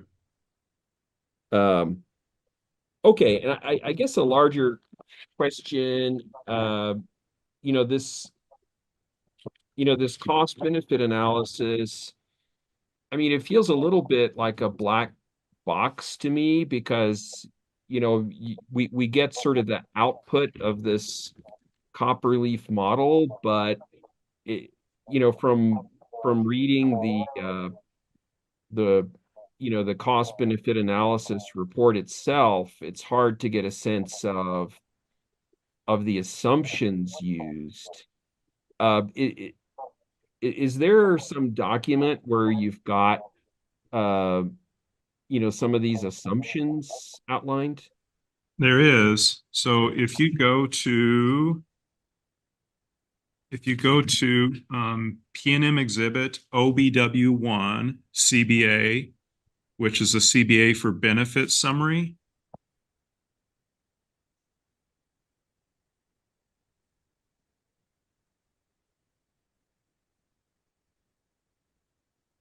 This document actually walks through each one of the programs and each one of the benefits. And there's a column that defines the benefit. Do you have that document? Do you want to walk through it, or do you want me just to kind of point you to it? Let's see. I'm not sure if I have that one. What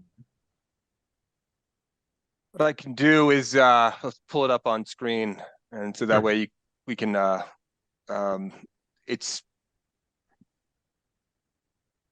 I just have to navigate there just a sec. Sure. Supplemental testimony in support of Omni Warner. There it is. And then that includes the attachment with the BCA, right? It does. Okay, so I'll just share my screen so you can see that for the benefit of Commissioner Ellison.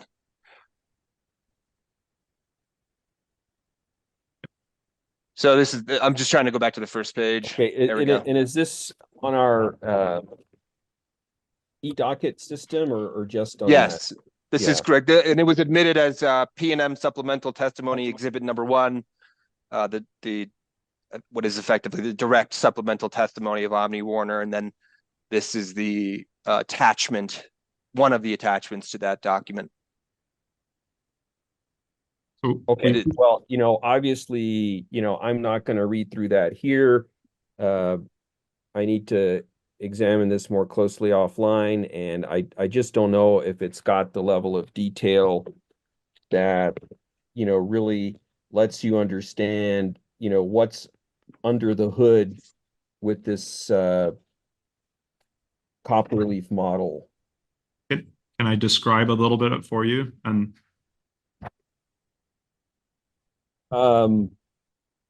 yeah, I just, you know, I just think it's gonna get to, it will be more helpful to talk about individual items. So for example, DER integration is really calculated on a benefit. And, I'd like to better understand, how that, calculation was made to get to these numbers. In those tables, so we have a column that describes the benefit. And those benefits, we try to be very clear, and those are word description of the benefits. We have a description. The next column is an actual description of the benefit. So how are the benefits being derived? There's the third column are the underlying assumptions. And I think that was your original question. So in any cost benefit analysis, you have to work with some form of assumptions. We clearly wrote those out in the tables associated with each benefit. The fourth column is the benefit calculation. So we actually put the equations and the benefit calculation that's being derived in each one of those benefits. And then the last column is we articulated the anticipated outcome from the deployment of the technology linked directly to that benefit. Okay, so can you walk me through that one in particular, the benefits from increased DER integration calculation? So what we did, and then it'll be under each individual program. So is there a specific program that you would like to look at? Because DER integration requires distribution planning, IVVM, DERMS, and battery storage. So we can go to, Hearing Examiner Ryan, do you mind? Yes. opening the document again? Sure. Is there a page you'd like me to go to? If you can, go to page 17. Share screen 1.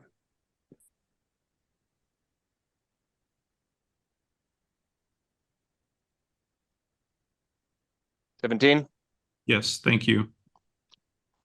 So Commissioner Ellison, at the very beginning, there's an executive summary. In the executive summary, we articulated how each one of these programs work together and what percentage of the benefits were assigned to each program. I won't go through that. You'll have a chance to go back and look at the executive summary, and it describes that in detail.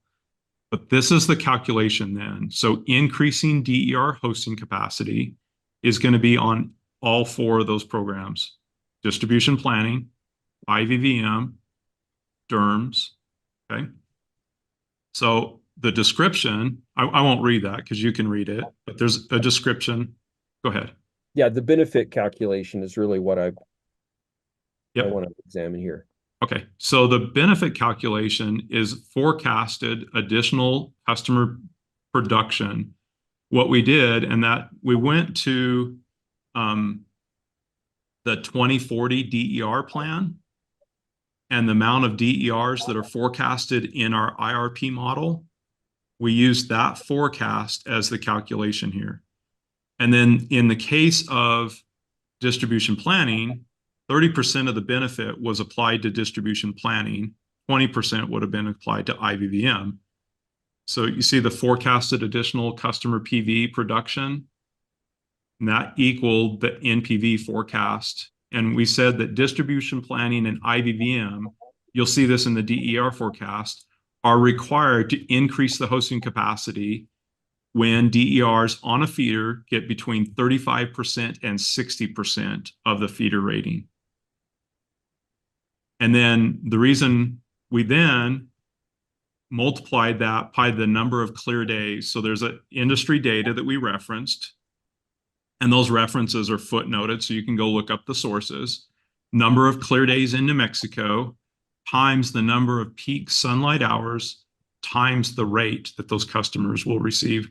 Excuse me, because we wanted to be able to translate it all back to $1, right? And so the rate is the retail rate?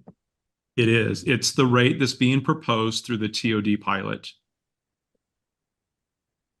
The rate proposed through the TOD pilot So this is what the essentially is it what the customer would have otherwise paid to P&M, or are you valuing the the solar output based on as the customer would see it? We valued it. So when customers, I'll maybe talk just a higher level. When DERs are integrated to the system, there is a production that DER will produce into the system. That means that we, as a utility, do not need to go procure a resource to replace it, or it decrements us down. The question then becomes, how do you value that for the purpose of the benefit cost analysis? One option is we could have used rate 12. Rate 12 is what we pay if a qualifying facility shows up in our jurisdiction. That's what we would pay them. That's one option. We felt like it's actually more reflective to use the rate at which we will pay customers that have rooftop solar. And we only quantified it in the hours of production. So is this an avoided capacity cost? Because you've got dollars per kilowatt. It's the value of increasing the hosting capacity. So then go on down a little bit, and let's just walk through a couple of these. So there's a DER carbon offset, which is a similar type of a concept. When those DERs are producing, that means we do not have to run all of our carbon emitting resources. So it decrements them down. We wanted to be able to quantify that in hours per production and then multiply it times a CO2 value. Right? Sure, but I'd like to stay focused on the benefit to the hosting capacity. Benefit. So this is a kilowatt hour, you're looking at a total number of kilowatt hours here, with the number of clear days, the peak sunlight hours, you're estimating the energy output from these additional PV installations. Is that correct? It is. And so again, what rate are you assuming per kilowatt hour to value the power produced by those units? So in the underlying assumptions, the third bullet down, we applied the annualized off-peak rate from the proposed residential TOD pilot, which is the 7.5 cents. That's the TOD off-peak rate, including daylight hours when solar is producing. So that's what you're valuing it as, and you're calculating that as a customer benefit. Correct. But that's not the amount of money the customer is saving, correct? I mean, if they didn't put solar on their home, they would be paying P&M as usual. So, in what way is that a customer benefit? So again, we wrote the cost benefit analysis from the perspective of the utility. And this is the value that we would be paying the customer for their solar production. And so it's probably better to think of it as we're offsetting our generation portfolio by enabling customers to be able to integrate DERs on the system. And this is the price that we would be paying. The dollar actually ends up going to the customer. There is a overall system, but it goes back to, you have to develop a methodology of quantifying the benefit. Net energy metering, you mean if there's excess produced, is that what you're referring to? Or no, we didn't conduct any net metering analysis. This is when I'll go back to the underlying principle. When we enable the system to integrate DERs safely and reliably, which is aligned with the IRP, Those are megawatt hours that the customer rooftop solar will be producing on the system. We needed to assign a kilowatt hour value to those in order to get to a total benefit number. That's why we use the TOD pilot rate. So, what would you pay on average for utility scale solar? I don't know that number off the top of my head. I'm sorry. Yeah, just for sake of conversation, let's say it's between 2 and 3 cents a kilowatt hour for the utility scale solar. So we've made the assumption 7.5 here. Gee, it sounds like the utility is losing out. It sounds like it's a cost to the utility instead of a benefit. Well, these are the real costs that we will be paying customers. It's based on the TOD pilot. So this is what's in our rate structure today. If there's another proposed, we didn't want to make speculation. We use numbers that are in the rate schedules today.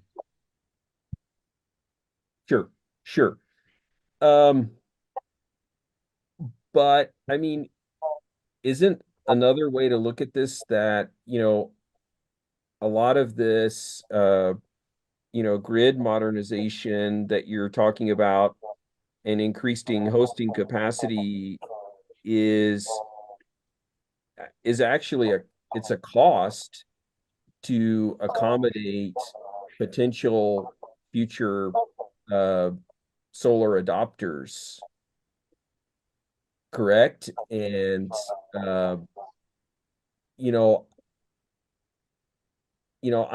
not sure, instead of thinking about it as a benefit, I mean, the kind of programs that you have here could be looked at as a cost of integrating more distributed solar. Well, there are costs, and the costs are the costs of the programs. Okay, so when solar is integrated to the system, there is a system benefit. And those are the benefits that we've outlined in our cost benefit analysis. But if you did not, let's just assume I know that's not the way it works now, certainly, but let's assume you're buying this solar at 7.5 cents a kilowatt hour. If you didn't buy that, you would be buying power from some other source, correct? Correct. And, so your PNM is paying that as a cost of purchasing power. So, I mean, wouldn't it make more sense to compare that with what's the alternative for purchasing power? And, maybe this is more expensive than the alternative. And, does it make sense to calculate, or consider the value of this power produced as a benefit when PNM might have been able to buy power for less money from some other source? So there are multiple feeders today that are at solar saturation that either developers or the utility need to invest in order to continue the DER integration. We can either have the developers pay those costs as it's proposed today. That's how we do business today. Anytime DERs are submitted to us, then the developer that is requesting to interconnect pays for those incremental costs to modernize or to prepare the system for those DERs. The alternative that we've proposed is those investments could be collected through the grid moderator. There's benefits that are shared across all customer base and that's what we've attempted to quantify in this cost benefit analysis. So we were not necessarily comparing customer rooftop value against a utility scale. I think that's maybe a different analysis to go through, and it was not what our intent. Again, we were only aligning with what's in the IRP model. So our IRP forecasts, which we believe are very reasonable forecasts. In fact, there's some studies that would say that our IRP may be light, that solar adoptions could increase even higher. So we went with actually what's aligned in our forecast. And so what if the policy decision were made that, you know, the status quo is the best option? What about this grid mod program would need to be altered? Well, if the status quo and we want to just invest or have investor or developers pay for these investments, then technologies like IBVM and maybe even all of distribution planning, then all those costs should be borne purely on the developer. But again, we were trying to actually prepare the system so that the DERs can continue to increase. And you know, another thing to take into consideration is DERs are going to go way beyond just rooftop solar. Customers are going to be adopting EVs.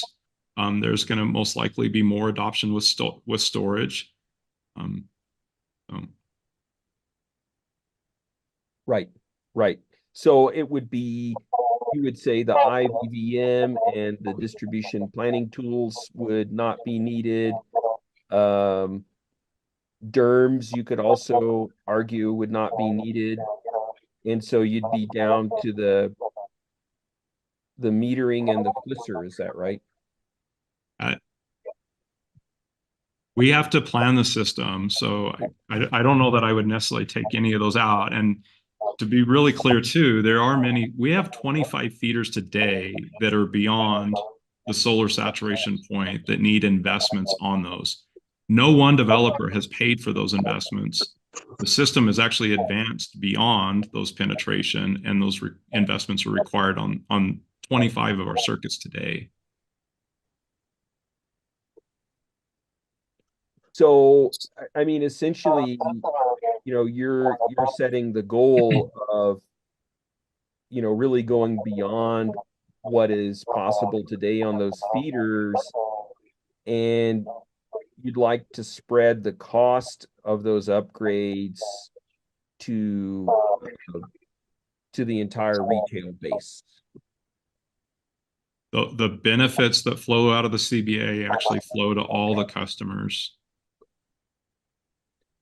So how do all customers benefit if the you know, rooftop solar increases? So if rooftop solar increases, the solar production, I'll just make it really simple, but the solar production of that is an increment down of solar production that we don't have, or some energy production that we don't have to buy on the market.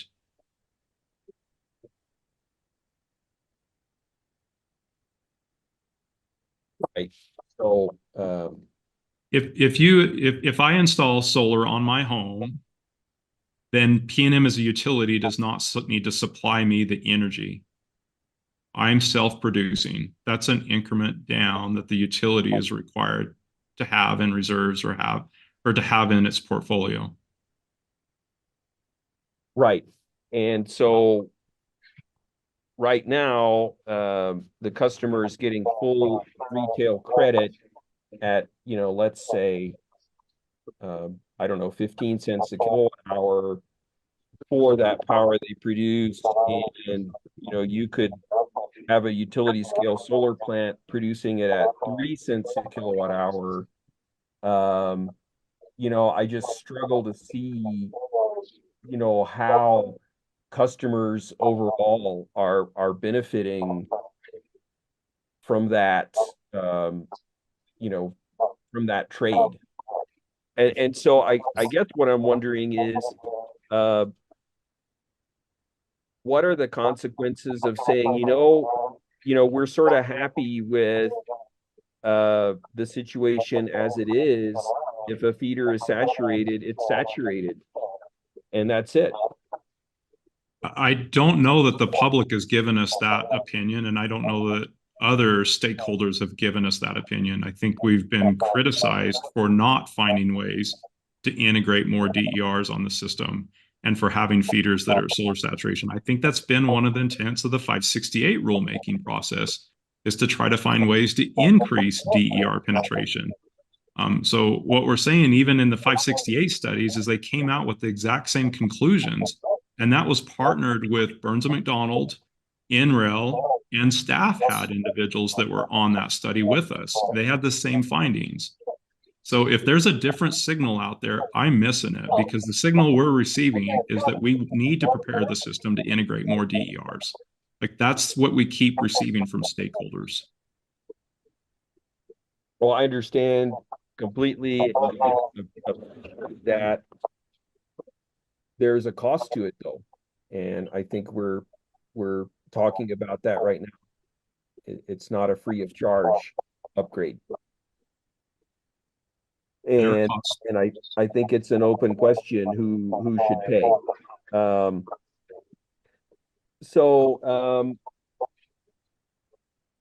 What assumptions are in this cost benefit analysis around time of use adoption? Yep. So Witness Settlage will talk more about this, but I'll give you some of the high levels as I understand them. One of the assumptions is we assumed an 80% participation. That's 20% opt-out. Okay. Let me see if I can find them really quick.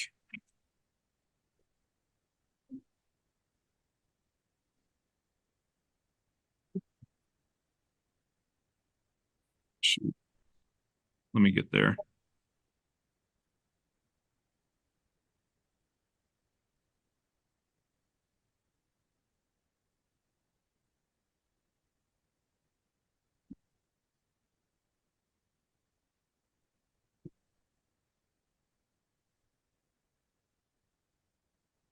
Okay, so another assumption is the on-peak and off-peak time ratio, the price ratio. And I believe what we assumed in the purpose of our IRP model is a 2-to-1 price ratio. Another assumption that we had in our TOD benefit was that the load shifting was only a result of residential customer participation. Now, we know that commercial customers will participate, but for the purpose of our calculation, we did not quantify the commercial load shifting. So the load shifting, we believe, is actually a conservative value in the amount of load that we'll be able to shift from peak to off-peak. Is that assumption that you would have 80% participation, is that consistent with the application that you've made here? So we use the IRP model for load shifting, which are the assumptions I just told you. Those are the values we used in our benefit cost analysis. Is that what you were asking? No, not exactly. I'm asking around the time of use rate adoption. I guess I didn't get the sense of, that PNM was committing to an opt-out program or had specific targets around participation in a time of use program. And so I'm just wondering if the assumptions you've made in this cost benefit analysis are consistent with what you've outlined in your application around time of use rates. What I would ask you to do is hold that question for Mike Settlage, because he's a lot closer to our actual application for TOD. So I'm sure he can answer a lot of the details and specifics beyond what I've articulated. Okay. And, again, I guess 30 or 35% to 60% penetration, is that something you're saying, this integrated volt VAR management is required to go from the 35 to the 60? It is. And it is outlined in that 2040 DER forecast, but yes. Okay. And then where would the battery systems come into play? The battery systems start picking up when feeders get to 60% DER integration. Right. Okay. The total cost of this program, is it around 600 million? No, it was around 300 and let me flip to something really quick. I mean the whole, the whole grid mod program that you've proposed here. No, that doesn't sound right. So our capital costs in our grid mod application are around 344 million, if I recall right, if I'm looking at the right table.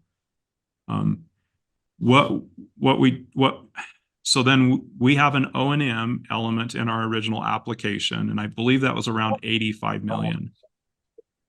For the purpose of the cost benefit analysis, which is not part of our application, we projected O&M costs year 7 through year 20 so that we could align cost to benefit over the 20-year horizon. And so that's why the numbers are higher in the cost benefit analysis, you're saying. Mm-hmm.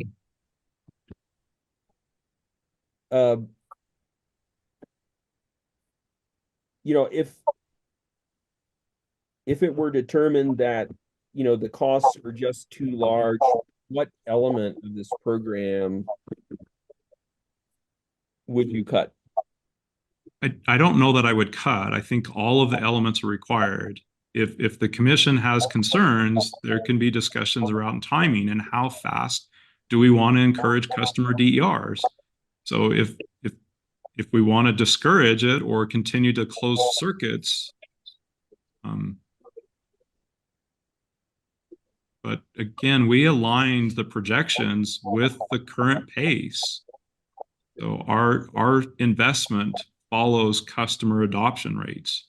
And I have a question about that real quick, Commissioner Nelson. Like, I keep getting back. That was sort of where the first question I asked Mr. Warner right before we broke is, it sounds like what you're saying is that and I just want to confirm this more than anything, is that the trends leading towards customer adoption of distributed energy resources are exogenous or like outside of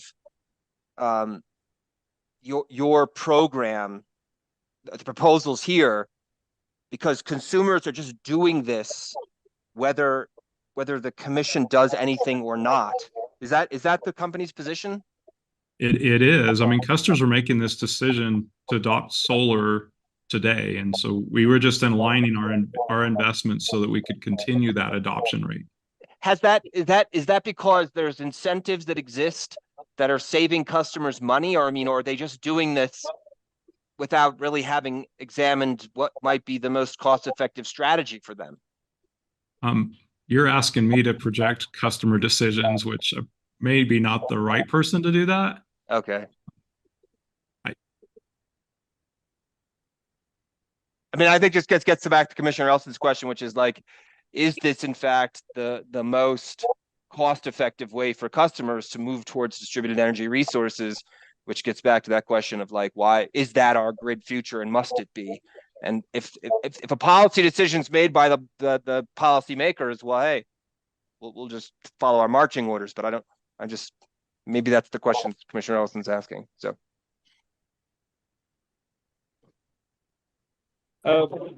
At what level is a feeder saturated? I'll go back to our most recent study that we've been conducting with the commission on the 568 rule. And we have feeders today that have 30% DER that are showing signs through our studies that we're having voltage issues on those feeders that need to be rectified. So that aligns with what we're seeing in our need is by the time a feeder gets to 30 or 35% DER penetration, we need some type of active voltage management. And are you defining that as 30% of the customers have DER on the feeder? No, 30% of the feeder rating. So if a rating is on a feeder is like 10 megawatts, then take 30% of that rating. 3 megawatts roughly. So that would be at peak production, sort of nameplate capacity for that. Yeah, you can think of that as nameplate. Mm-hmm. And the feeder reading would just be sort of like the thermal limit or the just the capacity limit on that feeder. It, yeah, so a feeder would have a thermal rating of like 10 megawatts. Is that what you're asking? Yes. Yep. Okay. Okay, I think that's enough for now. Thank you, Mr. Warner. I appreciate it. Thank you. Thank you for the questions. Okay, Mr. Desayan, you requested 45 minutes with Mr. Warner. Yes, thank you, Mr. Hearing Examiner. And I don't think I'm going to use all that time, but if I go over with Mr. Warner, I'd like to take the extra time from the next witness, Mr. Shields. Sure, and Mr. Desayan, I mean, I'd like to take our break at noon or shortly around that period of time, so I'll interject when we get there. Okay, that's fine. Just keeping you aware. Okay, thank you. Yep. Go ahead. Good morning, Mr. Warner. Good morning. My name is Charles DeSalen, and I represent the Coalition for Clean Affordable Energy. And we're one of the interveners in this proceeding. One thing, I'm getting some echo. Is there any way that could be taken care of? I don't know if other people are hearing it, but I'm hearing it as well, and I think the maybe court reporter had his mic on. I think that's what it is. Well, thank you very much. So I just have, to begin with Mr. Warner, a few preliminary questions. So I want to direct your attention to an exhibit, our exhibit, CCAE's corrected CCAE and WR2, which is the third supplemental testimony of Michael Kenny. Do you have that handy? What is that one labeled again? It's a little complicated. It is the corrected CCAE and WRA Exhibit 2. I do. Let me open it.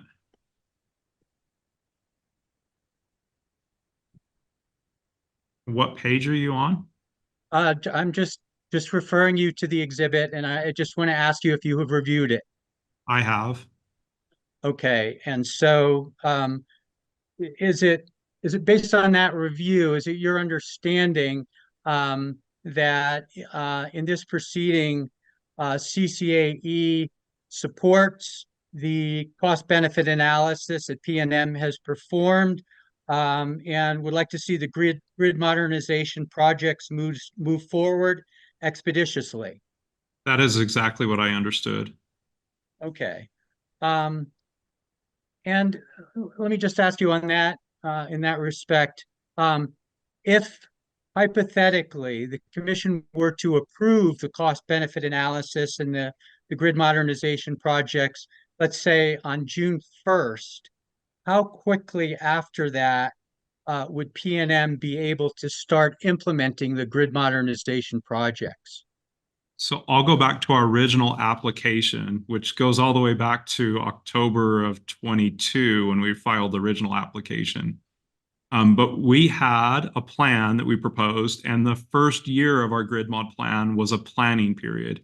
And it was a planning period for the distribution investments. The AMI investments can start a little bit quicker because we have started at least the bidding process. We have the vendor selection, some of those components, but that timing was outlined in the original application. Okay, and what would be the start? Say, as I said, assuming that the approvals come through on June 1st. We would start activity starting basically June 2nd, like the clock starts once we have approval. Okay.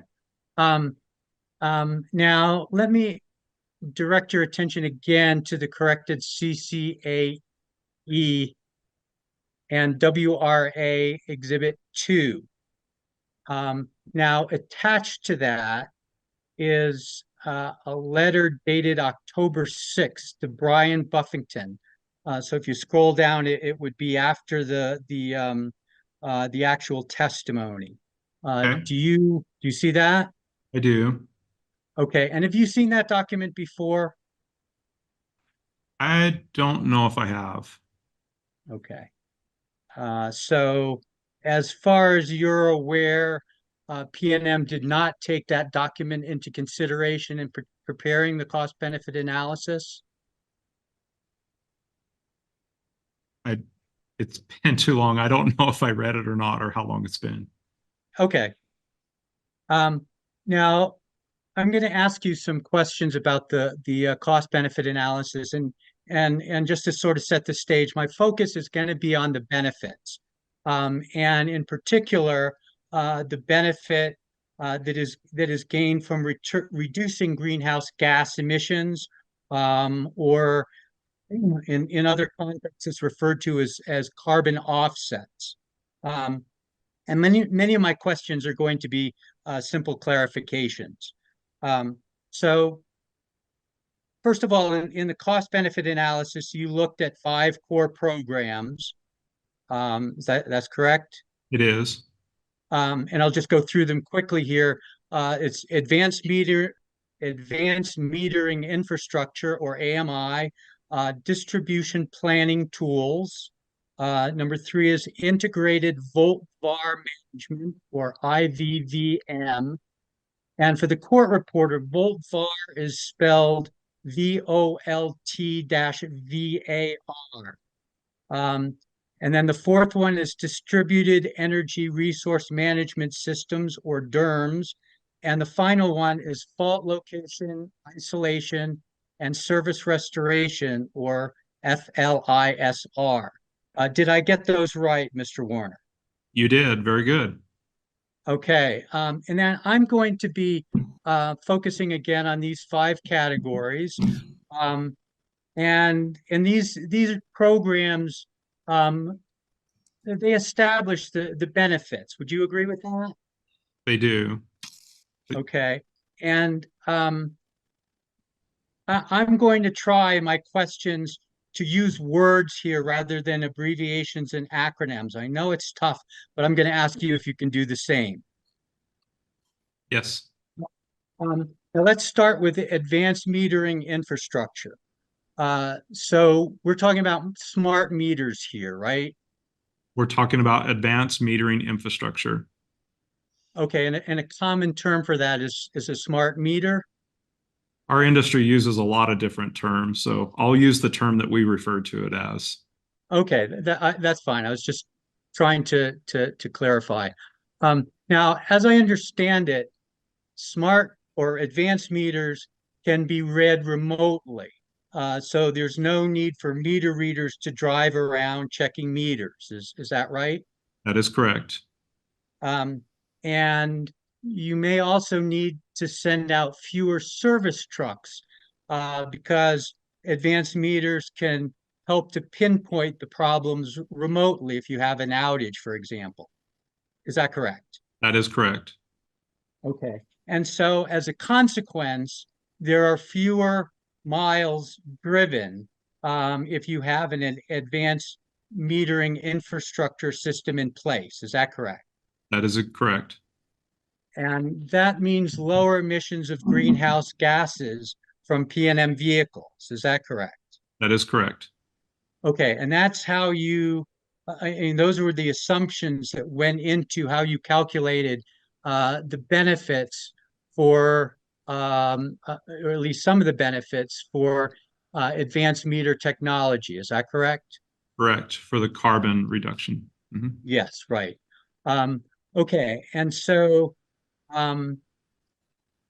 you took, as I understand it, you took the reduction in miles driven, and then you applied a multiplier to get the reduction in greenhouse gas emissions in tons of carbon. Is that correct? Correct.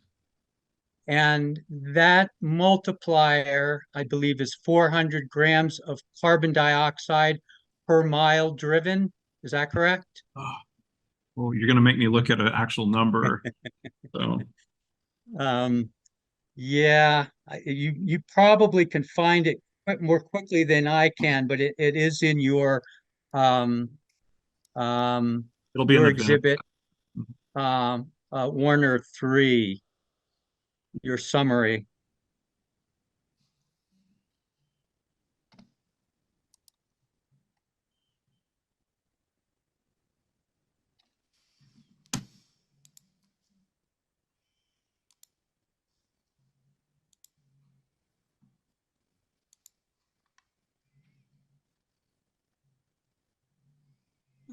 What page was that on?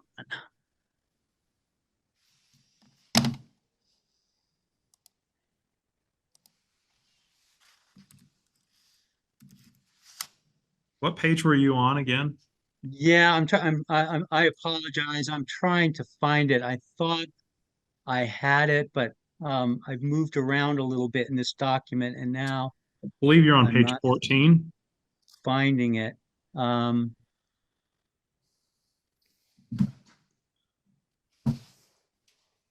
For clarification, Mr. Yeah. Warner, are you referring to PNM Exhibit OBW-3, page 14 of 27? Yes. It should be OBW1. OBW1.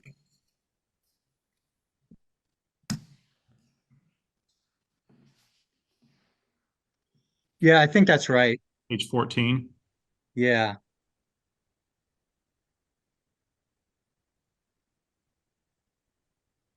Yeah, so 400 grams of CO2 per mile. This equates to approximately 0.0004 tons of CO2 per mile. Okay. Is that what you're? Yes, that's what I wanted you to confirm. And then that multiplier you obtained from an EPA website, is that correct? We did. Okay. And when I say EPA, I'm referring to the United States Environmental Protection Agency. Is that your understanding? Correct. Okay. And then you used another multiplier, which is the average estimated cost of carbon, which is $22.05 per ton of carbon. Is that correct? Correct. Okay. And did that number also come from the EPA website? There doesn't seem to be a reference there. No, that number did not come from the EPA website. Okay, where did you get that number from? So we worked through our IRP team. Let me flip to notes here really quick.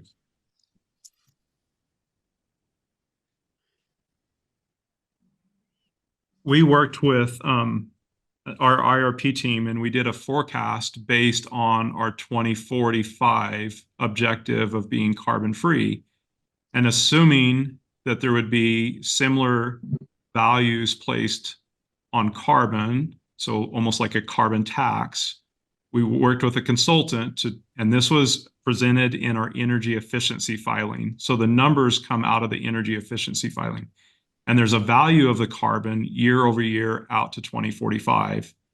We used those tables and then calculated the average cost over that period of time. So that's where the $22 came from, was averaging that over the life or over the period of time. Okay. And then, as I understand it, this is the monetized benefit, and that's a societal benefit of a 1-ton reduction in carbon emissions or carbon equivalent emissions. Is that accurate? Correct. Okay. And then I believe the monetary value you put on that was about $955,000 in the cost benefit analysis. Is that correct? Inside of the AMI program, that's correct. Okay. And that's over a period of 20 years? It is. Okay. And that figure is the same under either of the two AMI scenarios with Black and Veatch model. Is that correct? That is correct. Okay. Now, Mr. Warner, let me ask you about another feature of advanced meters. So, and we talked about this, you talked about this a little bit already, but advanced meters go hand in hand with time of use rates. Is that correct? You can deploy multiple rate schedules. TOD is the rate schedule that we have, that we're filing for, or we have with the commission right now. Okay, and I use the term time of use more generally to refer to that type of rate, but it includes time of day rates. But that works closely with advanced meters. Is that correct? It does. And the advanced meters enable the customers to monitor their electric usage so that they can more shift their usage from high peak to off peak hours. Is that correct? That is one of the benefits, yes. Okay. And with time of use rates shifting to off peak hours would actually save the customers money, correct? It can, yes. Okay. And I believe there are studies from other states that show that this shift will actually occur when time of use rates are employed. Correct. And the person to speak to a lot more details on that is probably witness Mike Setledge. Right. I understand that, and I don't. It's not necessary to go into a lot of detail here. So let me ask you another question here. As I understand it, during hours of peak demand, PNM sometimes needs to use additional generating resources to meet that higher demand. Is that correct? Correct. So that would be called a peaking plant, for example? That is one term. Okay. Now, my understanding is that peaking plants tend to emit more pollutants, more greenhouse gases per kilowatt generated than other sources of generation. Is that generally your understanding? If those units are carbon or gas plants, maybe as one example, then your analysis would be the same. Would link up to that. Okay. Now, isn't it true that a lot of peaking plants are in fact fossil fuel fired power plants? The traditional fleet models are that, yes. Okay. So given that, advanced metering coupled with time of use rates would decrease demand during peak hours, and that would decrease the use of the more polluting peaking plants. Is that correct? Correct. Okay. And that would also mean reduced emission of greenhouse gases. Is that correct? It would. But that was not in your cost benefit analysis. That reduction in emissions was not quantified, was it? No, we did not. Okay, so that would be an additional benefit beyond what we've already talked about. That would be an additional benefit of PNM's AMI proposal. Is that correct? Yes, it would. Okay. Now let's move on to the next core program, which I believe is distributed planning tools. And I think one of the benefits here is that these distributed planning tools would allow greater capacity for distributed energy resources. Is that correct? Yeah, that's correct. Okay, and when we talk about distributed energy resources, that's kind of a fancy name for rooftop solar panels. Is that right? Rooftop solar is one form of distributive energy resource. Okay, so it includes some other things as well. Correct. Okay, so as I understand it, if you have greater capacity for distributed energy resources, that means more electricity will be generated by the rooftop solar panels or whatever the resources are. and less electricity will need to be generated by other sources such as fossil fuel fired power plants. Is that accurate? That's correct. And that again means less greenhouse gas emissions. Correct. And again, PNM quantified that reduction and monetized it using the multiplier of $22.05 per ton. We did. Okay. And that came out to be about $11 million over the 20-year period. Is that correct? 11.8 million. That's correct. Okay. And let me ask you, is that figure, that $11.8 million, is that exclusively the result of increased capacity for distributed energy resources, or are there other societal benefits in that number? That's the value, the CO2 offset from the DERs that would be producing over that period of time. So we did not attempt to quantify other societal benefits, if that's what your question is. Yes, that's what my question is going to, whether because there are some other examples. Excuse me. There are some other examples that are given in the testimony of other types of societal benefits, and I'm just trying to establish whether any of those other types are included in that figure. They are not. Okay. And I guess I'd ask you the same question as to the next one of the core programs, which is integrated volt-var management. You again came up, I think, for similar reasoning, as I understand it. You came up with a monetized benefit for the volt-var integrated volt-var management program, correct? We did. And that's also because of increased capacity for distributed energy resources. Is that correct? That's correct. Okay, and the figure that you came up with is 17.7 million over 20 years. Mr. Hearing Examiner? Yes, Mr. Elliott. I hate to say friendly cross, but it makes everything else sound like it's unfriendly. But in this case, I just wonder if there's any cross that isn't going to be friendly.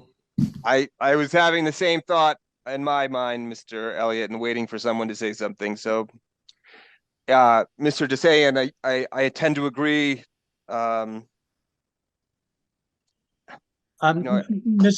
Hearing Examiner, if I could, I mean, sure.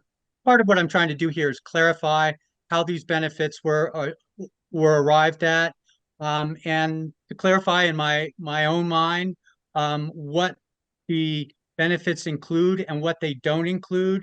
And I'm trying to point out some of the benefits that are not included and have not been quantified in this cost benefit analysis, which I think is an important consideration for the commission. And to some extent, it's a criticism of what PNM has done. I mean, certainly our view, our ultimate goal, which is approval of the cost benefit analysis and the grid modernization program, is the same as PNM's here.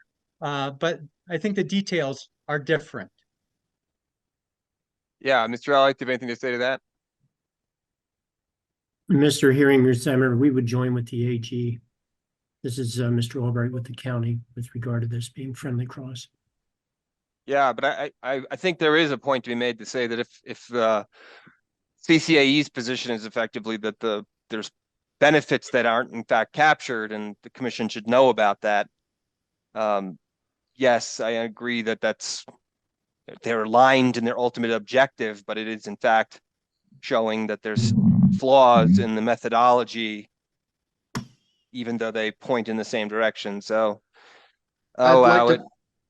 Go ahead, Sorry, Mr. I Baker. don't mean to interrupt. I just wanted to point out that all along PNM has said that their assumptions were conservative and may have understated benefits. So this is just going over and over the same thing as far as, but I'm not a lawyer, so. Yeah, I understand. It was partly for efficiency purposes that rule exists. All right, Mr. DeSayan, I'll allow you to carry on. I think to the extent to which you have questions that really reveal things that need to be clarified. I mean, a lot of this can be done in briefing too. I think that's right, and I will respect the objections, and the next few questions that I was intending to ask, I'll skip over. Okay. And we should be finished here pretty quickly. Sure. So I guess the next thing that I want to ask you about, Mr. Warner, is in the information that you have provided in your testimony and in the exhibits, I don't see any numbers on the amount of reduction of greenhouse gas emissions, either by core project or in total. Is that correct, or have I missed something? In the values that we provided in our summary, we didn't give the CO2 like tons reduced. We quantified the purpose of the cost benefit was to get to dollars so that we could do a benefit to cost ratio. Yeah. Okay. So, and I believe that there's probably enough information that one could go back and back calculate what the emission reductions are based on the information that's in the exhibits. Would you agree with that? I would. But would you also agree with me that it would be useful information to provide the commission the amount of emission reductions that these projects would result in? I think there's a lot of valuable points in our grid mod application, and the volume of them probably limited to what we were trying to communicate in a clear and concise manner. So if that's something that we failed to provide, I apologize for that, but we did not provide that value for stakeholders to see. Okay. I just wanted to clarify that, but do you agree with me that that would be useful information for the commission to have? I don't know that I have opinion on that one way or another. That's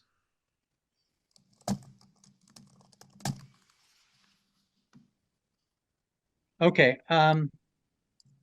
That's all my question. Thank you very much, Mr. Warner. I appreciate it. Thank you. Okay. This is perfect timing, actually. So thank you. Ms. Beatles and Western Resource Advocates, you requested 10 minutes? Yes, but all the topics that I intended to cover have already been covered, so I have no cross. Thank you. Okay, Mr. Albright, you were next up and you requested 30. Obviously, that would take us well beyond the lunch hour. So I'm just curious, Mr. Albright, I don't even know if you're there. He does not appear to be there. Oh, there he is. I was just putting on my jacket just in case. No problem, no problem. You wanted me to go now. Well, so what I would like is if you have 10 minutes or less, then to go, but if not, then let's just take a break early and come back early. Then I think we should come back. I think I will use most of my 30 minutes.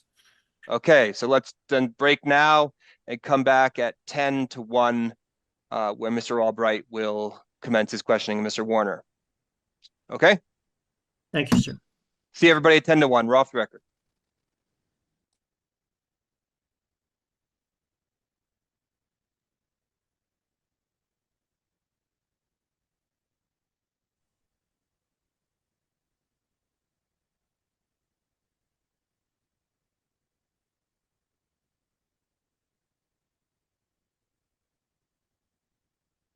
Thanks for that heads up, Jeff. About Yeah, I thought it may be useful because a lot of folks on the YouTube that are watching. So I wasn't thinking of that.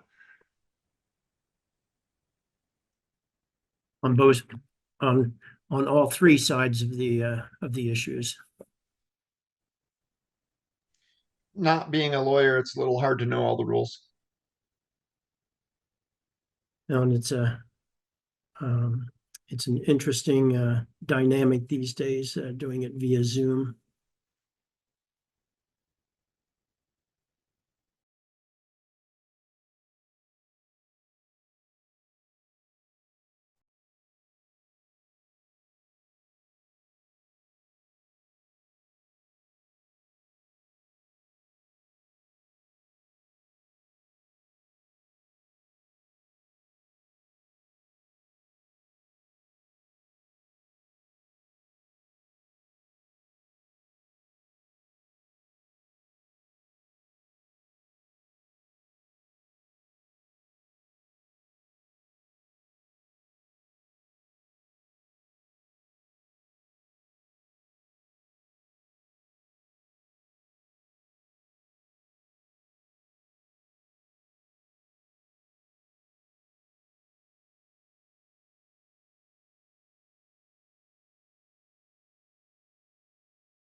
Hey, Mr. Reporter, it looks like your mic is still on.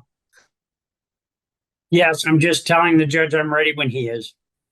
Yeah, and Mr. Lee, if you need to keep the mic on to interrupt, and it's my guess is it's just if you have your speakers, they're transmitting audio into your mic. But you do have to interrupt from time to time, so I can live with the slight noise. It doesn't bother me. It's really what you want to do, Mr. Lee. I'll leave it off and I'll leave the icon on the mute button. And if I need to unmute, I'll just unmute. Feel free to do so, and we'll just stop and get whatever clarifications needed. Thank you, sir. Thank you. Okay, it's 10-1. We'll go back on the record.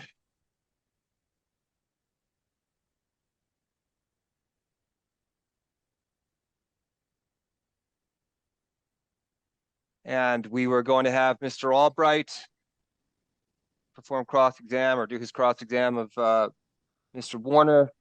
Mr. Albright, you requested 30 minutes. Yes, sir. Go ahead, sir. Thank you, Mr. Warner. I don't see him up here. He's there. Might be you have your display or tile display. Good afternoon, Mr. Warner. Good afternoon, Mr. Albright. I'm Jeff Albright with J. Albright Law LLC, representing Bernalillo County in this proceeding. So I do have some questions that I'd like to cover with you today, and some further clarifications on some of the questions that you were asked earlier this morning. Some of these I'll have specific references to, and some are in general. First of all, can you identify what best practices should be used in the conduct of a BCA or CBA? So maybe some of the best practices is that we align benefits with the purpose or the design of the programs. Another principle might be that the cost benefit analysis is transparent to all stakeholders or parties that are involved in the process. And then maybe another principle that we followed, and these are all principles that we actually implemented in our cost benefit analysis, is that we attempted to quantify as many of the benefits as we reasonably could quantify, so that we actually have a quantification of the benefits. And then in that process, we referenced industry standards or numbers or references to the industry that can actually be researched or found by other parties as well. And we gave reference to all of those sources as well. Okay, let me ask, this is kind of a follow-on related, but with regard to the review of the effectiveness of the program, obviously the program is for an extended period of time. Do you have any built-in mechanism or criteria for evaluating this at some point in between now and 2040 or 2042 or 2045? I don't say in the know. next 6 years or 7 years. A lot of the information that's provided by PNM, only goes out a few years, but there doesn't seem to be a mechanism in place for evaluating somewhere along that path line as to how effective the CBA or BCA may need to be, some of the criteria that gets reevaluated. So the purpose of a cost benefit analysis or a benefit cost analysis is to help guide parties on the decision and the effectiveness of investments, whether or not the benefits outweigh the cost. That's exactly what we conducted in our benefit cost analysis, and we've presented those. There's numbers associated with all those benefits. We've said and put in testimony multiple times, if there's metrics or measurements which stakeholders, the commission or others would like to actually apply, then we would be willing to meet with stakeholders to determine those metrics. I believe in our very first application, we actually witnessed Kyle Sanders actually submitted several metrics that we proposed initially in our application. So I think those are the metrics by which we could potentially measure effectiveness of the programs. Are you planning to implement, the statute requires that this be done through either a rate rider or through rates or a combination of both? Say, what is PNM's method for implementing the CBA? Or what's the plan for implementing if the commission approves the CBA? Are you going to be asking, the recovery? Is it going to be through a rate rider? Is it going to be through rates or a combination of both, which is allowed under the statute? Yeah, so I think that was discussed extensively in the first phase of our application.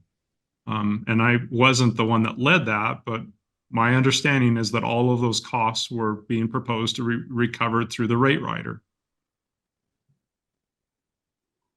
Okay, when you speak of, there were some questions that were asked this morning with regard to funding projects that were available. I think $3.9 billion available, second round of funding for the grid resilience program and so forth. I believe you stated at the time that it was denied. Do you know why it was denied? I stated earlier that I don't know exactly why it was denied. Mr. Hawkins, that'll be following me, he probably knows a lot more about the specific application that we submitted earlier and then the other applications that we're preparing. He could probably answer you that question.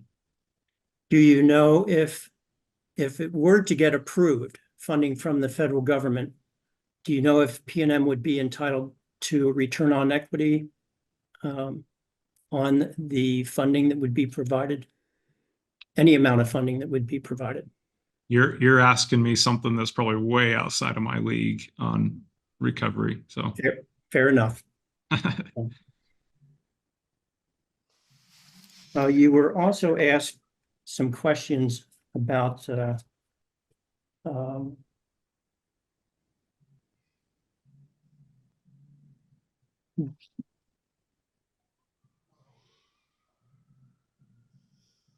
bear with me for a second. Mm-hmm. And are you familiar with, you mentioned that you have reviewed other projects and other programs. Are you familiar with what other utilities have proposed to achieve through the grid mod of the future? Generally, that's a pretty general and broad question. So, and are there other mechanisms that those utilities have used that PNM chose not to use? I don't know if I understand that question. If there are other metrics other than, say, the 5 categories that you folks have identified, the 5 programs. Are you talking metrics or are you talking programs? Programs, I'm sorry, programs. So to be clear, our programs and the PNM's grid mod plan is tailored to PNM's distribution need. So every utility is at a different path in their grid mod journey. We talked about this extensively in our first application. PNM's a little bit behind. We haven't invested in AMI. We haven't invested on many of these distribution grid modernization efforts. And so these investments are investments that many other utilities have made. There are very few utilities that do not have an AMI infrastructure today. Many utilities have invested in integrated volt-var, distribution planning tools, and FLISR, fault location, isolation, service restoration. Those are technologies that are very common in our industry. Do you believe that there should be any cost sharing between the utility and customers with regard to the AMIs, the advanced meters themselves? You're asking me more of a subjective question that I don't know that I'm somebody to speak about cost sharing and who should be paying. Was that issue discussed in coming up with the AMI program that's proposed? I believe those items were actually discussed in the first phase of our application.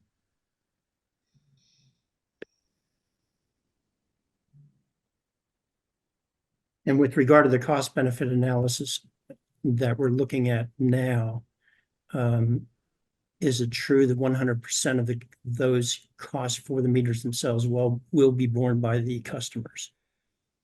We used the costs that were provided in our initial application. So we had a 6-year capital cost and a 6-year O&M cost. We used the costs that were in that initial application to conduct the cost benefit analysis. We then projected, so that you have symmetry, we projected the ongoing O&M years 7 through 20, so we could do the cost benefit analysis over the 20 years. Those are the costs that are in our CBA. I'd like you to turn to your second supplemental testimony. And at page, in support of the CBA, and specifically to page 2.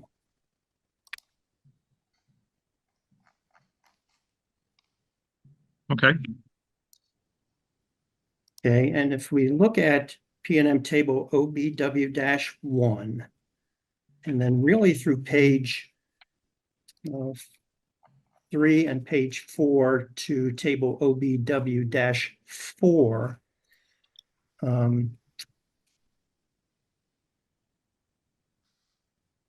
you have old ratios compared to the new updated ratios. And can you explain a little bit what contributed to the increase in the AMI calculation, which you discussed at page 6, lines 4 to 8? Which reference, which submittal? Or So we're looking at the second supplemental testimony. Okay. And OBW-1 through page 4, table OBW-4. And if you look at on page 4, you state the errors listed below, as well as their corresponding corrections, impact benefits that are discussed in supplemental testimony, and in particular, OBW-1 CBA benefit summary. Do you see that on page 4? Yeah, what line are you on? 5 to 7.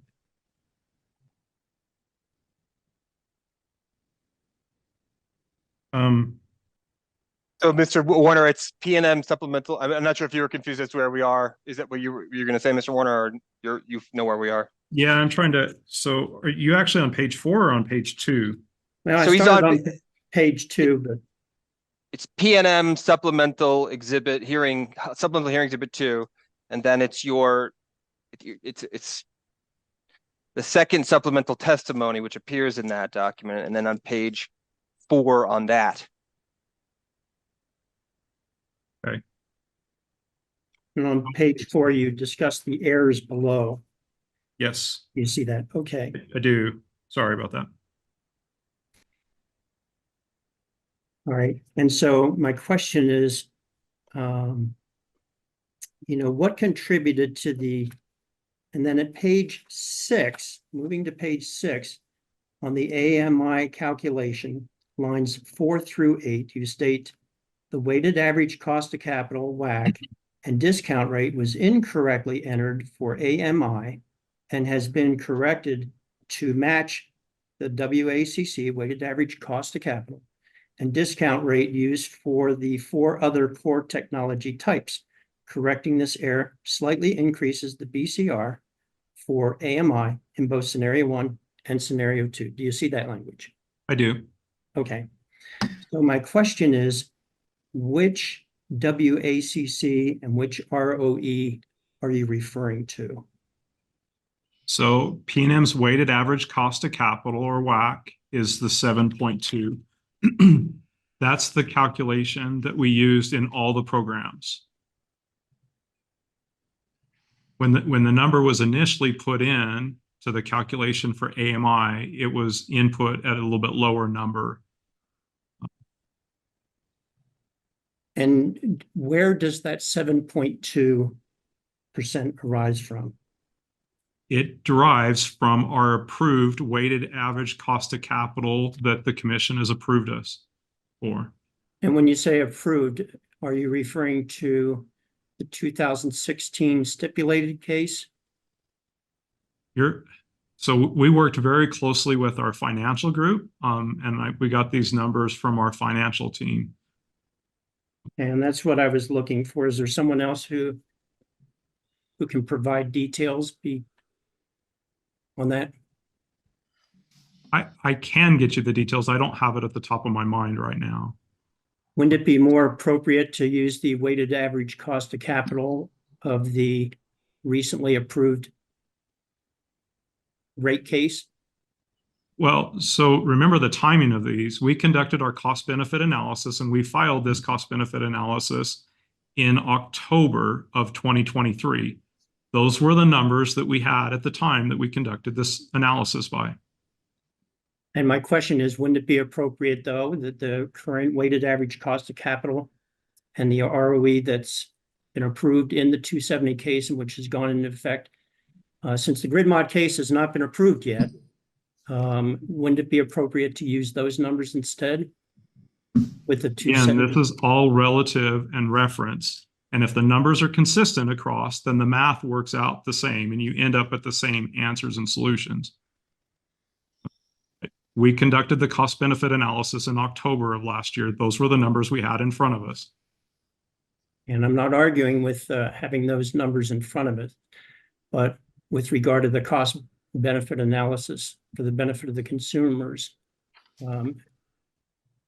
would you agree that the current rates that are in effect should be what's applied in the CBA or BCA if it's approved, assuming it's approved by the commission?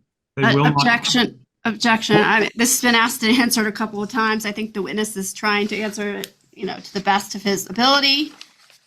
Given when the CBA was ran, certainly the commission can make a decision about what weighted average cost of capital PNM should use. Sustained. I understand. Thank you, Mr. Albright. I understand what your question was about. Thank you, sir.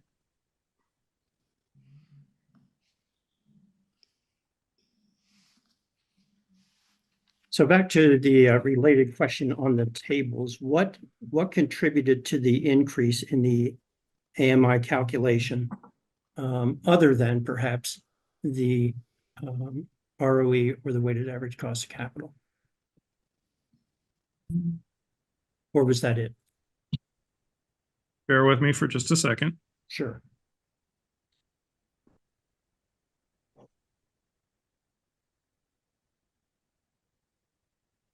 That is actually the only correction that we found on the AMI investment. And as noted, that change had very little change.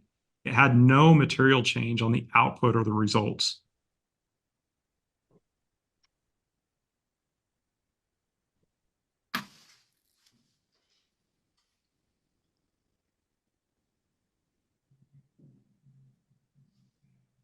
While you were in your responses to Commissioner Ellison this morning, or maybe it was Mr. Elliott, you testified that costs are only going to go up over time. Can you clarify which costs you would anticipate going up over time for the period of time you looked at for the CBA? So let me frame in context what we were talking about. And it was referencing delaying investment in modernizing the distribution grid. So we all live in a society where we have inflation around us and costs do not go down. There's very few cases where costs actually go down through time. And so delaying investments on any of the programs that are presented in PNM's cost or grid mod plan will increase the costs in time. So the dollar that we will spend in 2030 is more than the dollar that we spend today. Delaying costs will only increase costs. And do you think that would lend itself toward some kind of an evaluation with regard to the effectiveness of CBA, say within 5 years or 6 years, to see if the cost benefit ratios change? That's exactly how you do a CBA. So you evaluate the cost benefit analysis, you inflate it through the years, and then you discount it back to the year of evaluation. That's the purpose of an MPV. So that the calculation takes those into account. That's the purpose and intent, is to look at total investments over a period of time. In the case of ours, 20 years, and then look at total benefits over that same period of time. You inflate and discount using the same inflation rate and discount rates. Would you anticipate that that would include cost of meters? Would the cost of the AMI meters likely increase, likely decrease? Don't know. It just answered that all the costs traditionally go up. There's very few things in life that go down in cost through time. Cybersecurity. I noticed that there are probably a question better addressed to Mr. Setledge, I guess, with regard to the cybersecurity costs and the manpower implementations there. So you're saying that you don't anticipate any costs going down. That includes solar rooftop installations for the consumers? We did not evaluate the cost for customer rooftop solar in this cost benefit analysis. Can you have, Go ahead. Can you have the Mr. Dunn stop sharing since we're not talking about that testimony? Oh, yeah, and I thought I'd done that, but I guess it only affected it on my screen. So thank you. I'm sorry, I missed the, what was Mr. Dunn left the screen share on the old document that you were talking about a moment ago. You'll find very quickly you forget to remove your share screen function once the conversation is passed on. So Mr. Welliger interjected and said, "Hey, can Mr. Dunn take that away? Because I'd like to be able to just look at the participants," and that was just done. My apologies, I didn't catch that. It's okay.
In response to some questions that were asked by the hearing examiner, could you further amplify what you mean by the do nothing approach? Can you reference which conversation we were? Well, I think we can also refer to the rebuttal testimony, Exhibit 4, I think it is, pages 28, lines 5 to 11. There's reference made there, I believe, to the do nothing approach. So you're on my rebuttal testimony, page 4? Page 28, I think. Page 28, sorry. Page 28, lines 5 to 11.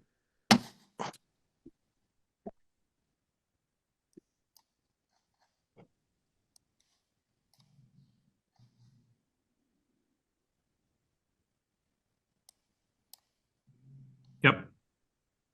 So the do nothing is as if we would not invest in modernizing the distribution grid. So if we do nothing, none of the benefits that are being proposed in our cost benefit analysis would be coming forward.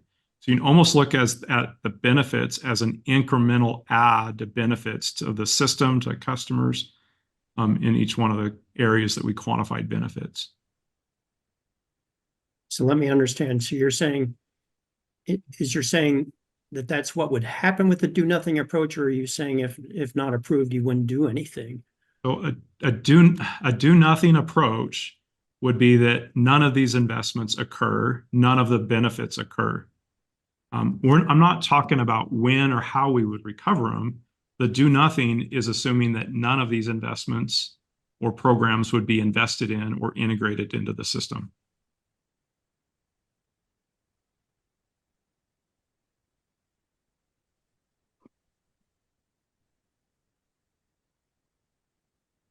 In your supplemental testimony, page 31, I believe it is, lines 6 to 9. What support do you have that solar penetration will reach 35% to 60% by 2042? What page are you on? I think that's on page 31.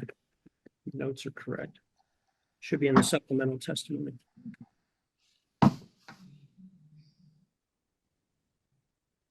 Okay, so your question again? Sorry.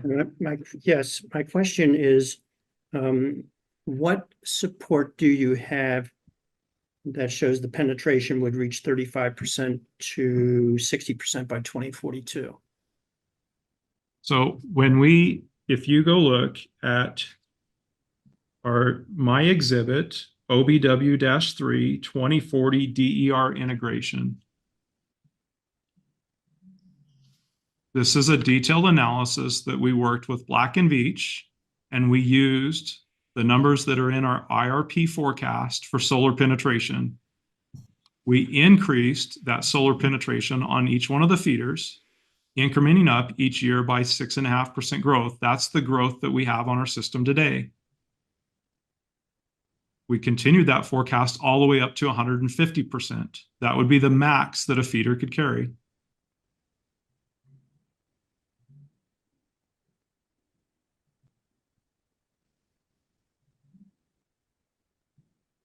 I'm having some difficulty reconciling those numbers with the comment or statement you made earlier this morning with regard to the fact that a number of the feeders have reached less than 100%, but are maxed out. Can you explain? I'm having trouble reconciling those numbers. Yeah, can you take the exhibit off the page or the screen, please? Mr. Dunn? Sorry. Okay. So on PNM's system today, we have 25 distribution feeders that have more than 35% DER penetration on them today. Okay. What we did for the DER forecast is we just incremented the solar on our system by 6.5% growth, which aligns with the IRP forecast. It aligns with industry forecasts that we have. Incremented up on every one of the feeders that have solar on them today, which is 97% of our distribution circuits have some form of DERs on them today. Those are the forecasts that we use to then align the cost-benefit analysis and also to shape the programs necessary to continue that adoption. That doesn't mean that customers will always adopt in that same area. Like our costs or our programs would be aligned with where adoption actually occurs.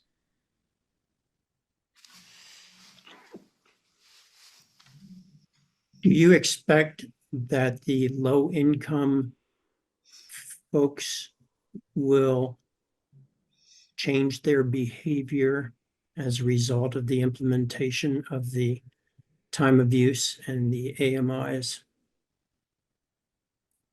That's a really good question for PNM witness Mike Setledge, because he actually has some data and statistics to speak to that. Okay.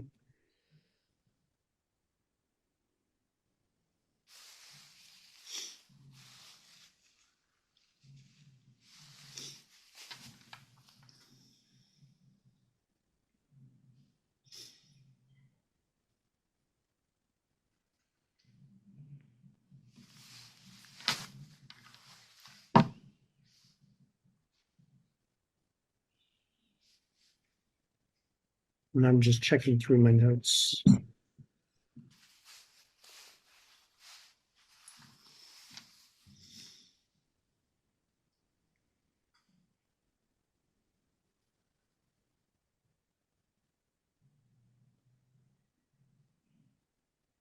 How do you expect the grid modernization to impact the purchase power agreements that PNM has had to enter into because of the shortage of either distribution or well, primarily distribution and the ebb and flow during the summer months. Mr. Welliger? Objection, I'm not sure that this is, it seems to be outside of the scope of the benefit cost analysis in this case. I'm not sure what Mr. Albright is driving at.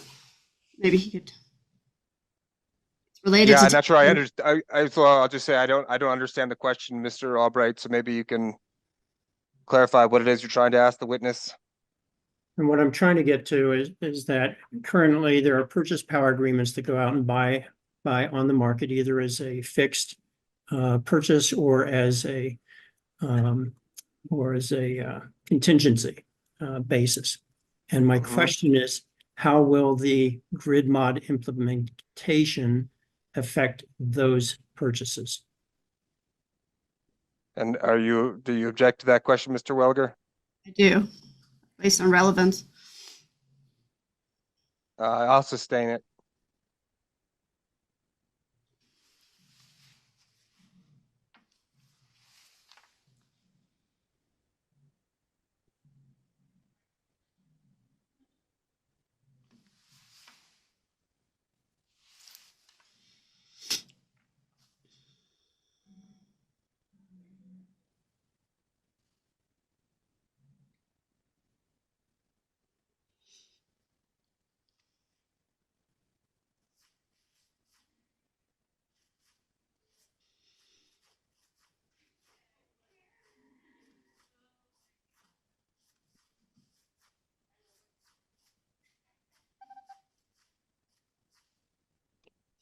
All right, Mr. Albright, that was the 30 minutes. I believe that's all the questions I have. Thank you very much for your testimony, Mr. Warner. Appreciate it. Thank you. Mr. Warner, just one quick question before I hand you off to the next person. One question I had was, I don't need you to turn to your testimony, but at page 33 of supplemental testimony, it's Exhibit 1, you say, the feeders that currently have no DERs in 2023 are forecast to continue to have no DER through the 20-year CBA period. I was a little confused by that. What is that? Why is that the case? Yeah, we did that just for a conservative. And so, like I mentioned earlier, 97% of our feeders have DERs on them. The benefits we're capturing are only the benefits on the feeders that are on our system today, over 20 years, that would be incrementing up. Now, we know that customers are going to adopt DERs potentially on the other 3% of our system, or we could project that, but it would be too much of a speculation to actually put that in there. The other piece is we will most likely build additional distribution circuits between now and 20 years out. And all of those feeders would reap the same benefits. So those are all incremental benefits above what we've captured in this cost benefit analysis. We really did that just from a purpose of like conducting the mathematical calculation of the cost benefit analysis so that it was, there weren't like projections or assumptions outside that people could then, argue one case or the other. We just said if there's DERs on them today, they're most likely going to continue to increment up, and there will be additional benefits beyond what we've captured in our cost benefit analysis. Okay. Thank you. That was very helpful. Mr. Baker, you requested 5 minutes. Let me get my clock.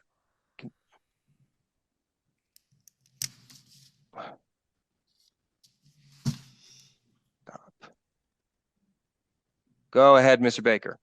Thank you, Mr. Hearing Examiner. Just jump right into it since I only have 5 minutes.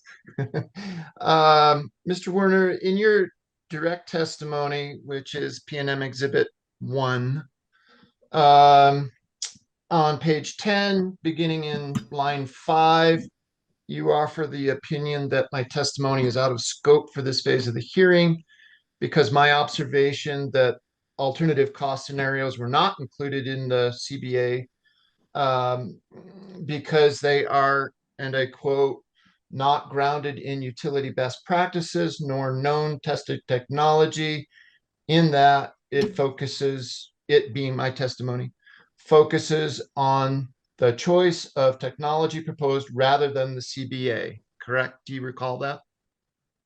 Correct. So I just wanted to ask another question to clarify that the intent of my testimony is simply to observe that the CBA does not disclose the cost of design alternatives that should be known to PNM, but are not included in the CBA at all. And as a ratepayer being asked to foot the bill, wouldn't you agree that it's reasonable to ask for a cost analysis if a design scenario that may yield the same benefits at a lower cost? You know, don't you think I should be asking, hey, can I get the same bang for less buck? I would make the case that the AMI proposal PNM has put forth Well, is the don't you think it's proposal. okay that I ask?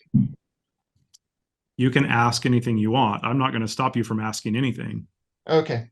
So in the way that my testimony goes to the CBA, you know, you question that AMI is the only way to directly measure the volt var on the line at any specific location. Is that your point, your stance? Where are you at? You're questioning that there is a way to directly measure. In my testimony, you're questioning my testimony where I said there's other ways to measure directly. Are you not aware of any alternatives to AMI? There are, so you're mixing conversations a little bit.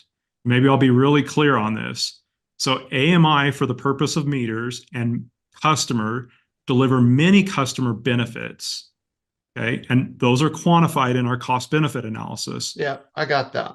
On top of that, it also gives us data measurements throughout our distribution system. And we talked about this extensively in the first phase of the application, where we were talking about different technologies and why we selected the technology stack that we selected. Yes, and I don't need an explanation on that. Wait. Yeah. So, Mr. Baker, if you're going to ask questions, the witness gets the opportunity to answer, and we can't talk over one another because it interferes with the court reporter's responsibility. Okay. I understand. I'm just trying to get back to the CBA. I'm not arguing about equipment or understanding what AMI can or cannot do. Okay, so Mr. Warner, if you want to finish whatever response you're giving to Mr. Baker, please do so. Or if you feel like you've fully answered, that's fine too. I'm good. Okay, Mr. Baker, what's the next question? Yes, thank you. So my point is that as a ratepayer, not having an alternative which could be a lower cost shown in the CBA was what I'm asking for. And my interpretation of Mr. Warner's testimony was that asking about equipment is out of scope. And I merely wanted to say that if there's equipment which is less expensive, but does the same job, I'd like to see that in the CBA. So specifically, Mr. Werner, have you ever heard of the Hendall magic ball, which has been used by other utilities to measure line capacity in specific locations and only cost $30,000 a pop? I don't know what you're talking about. Okay, I turned it up in 30 seconds on mine. So it's something that's being used a lot of places, and it's an alternative to check line capacity. Yeah, okay. So Mr. Welliger, you were trying to interject? I was just going to ask that Mr. Baker pose questions as opposed to Offer testimony. But, yes. Yeah. All right, well, Mr. Baker, I think some of your points really are for briefing, and to the extent to which you've submitted evidence which indicates that the utility had choices available to it that had selected or did not select, and that was, a fundamental flaw of their processes. You can make those arguments in your briefing. So that's the end of your time anyway, Mr. Baker. So thank you for All right, participation. thank you. Yep.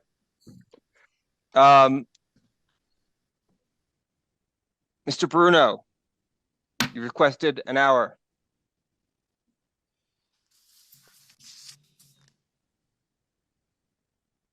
I'm here. I'll go ahead then. Yep.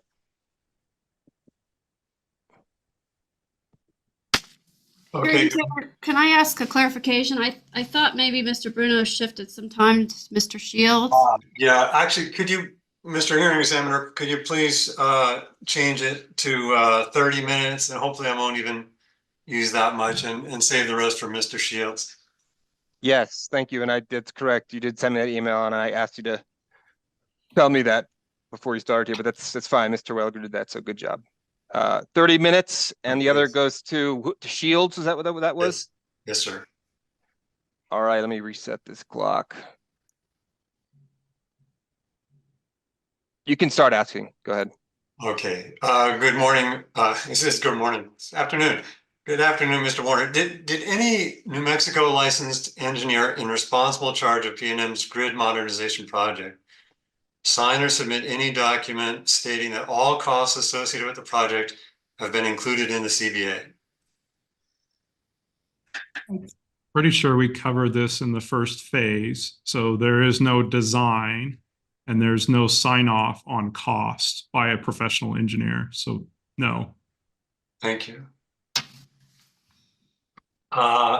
Did a New Mexico licensed engineer in responsible charge of P&M's project sign and seal any document that states that all risks, both financial or safety related, have been considered within the CBA? Objection. Hearing Examiner, these were all issues covered in the first phase of this proceeding. I think your orders on motions filed by Mr. Bruno have been fairly consistent regarding this. There was. In the first phase, there was no CBA, so I don't see how I could. Yeah. Okay. So wait, Mr. Bruno, hold on. If I understand your position here, and I'm just going to pause your time just so that I think we have to be able to be clear about this.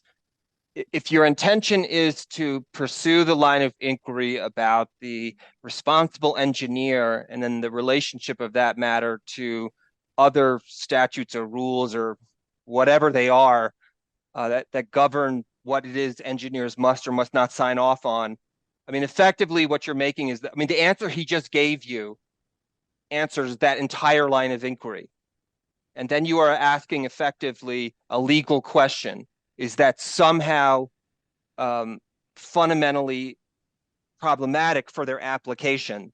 And we have already seen argument from P&M in response to your motions. No, it is not, because we are here to discuss the grid mod.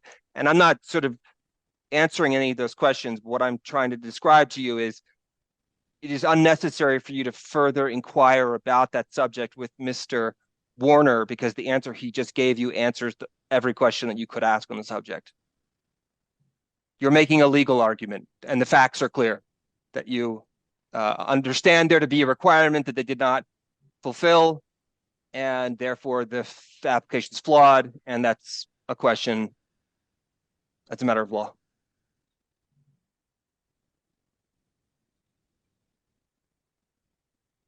Thank you for that. Let me ask something else then. So, Mr. Warner, if you look at Bruno Supplemental Exhibit number 7, which is, and then if you turn to page 3,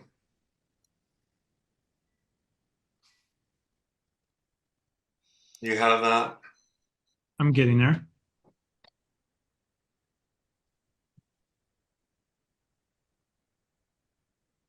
I believe I do. So there's question 5.1, and you are listed as one of the responders to that question. And I don't want to read the question right now. But so that is your, so you did provide an answer to Bruno 5-1? Myself and P&M witness John Hawkins sponsored these answers. Thank you. Yes.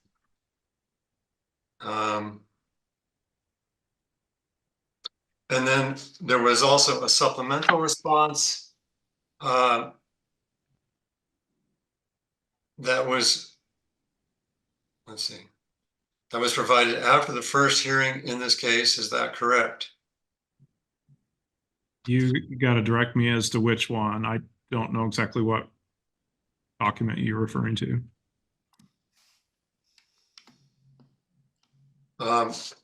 So that's in the same exhibit. It says,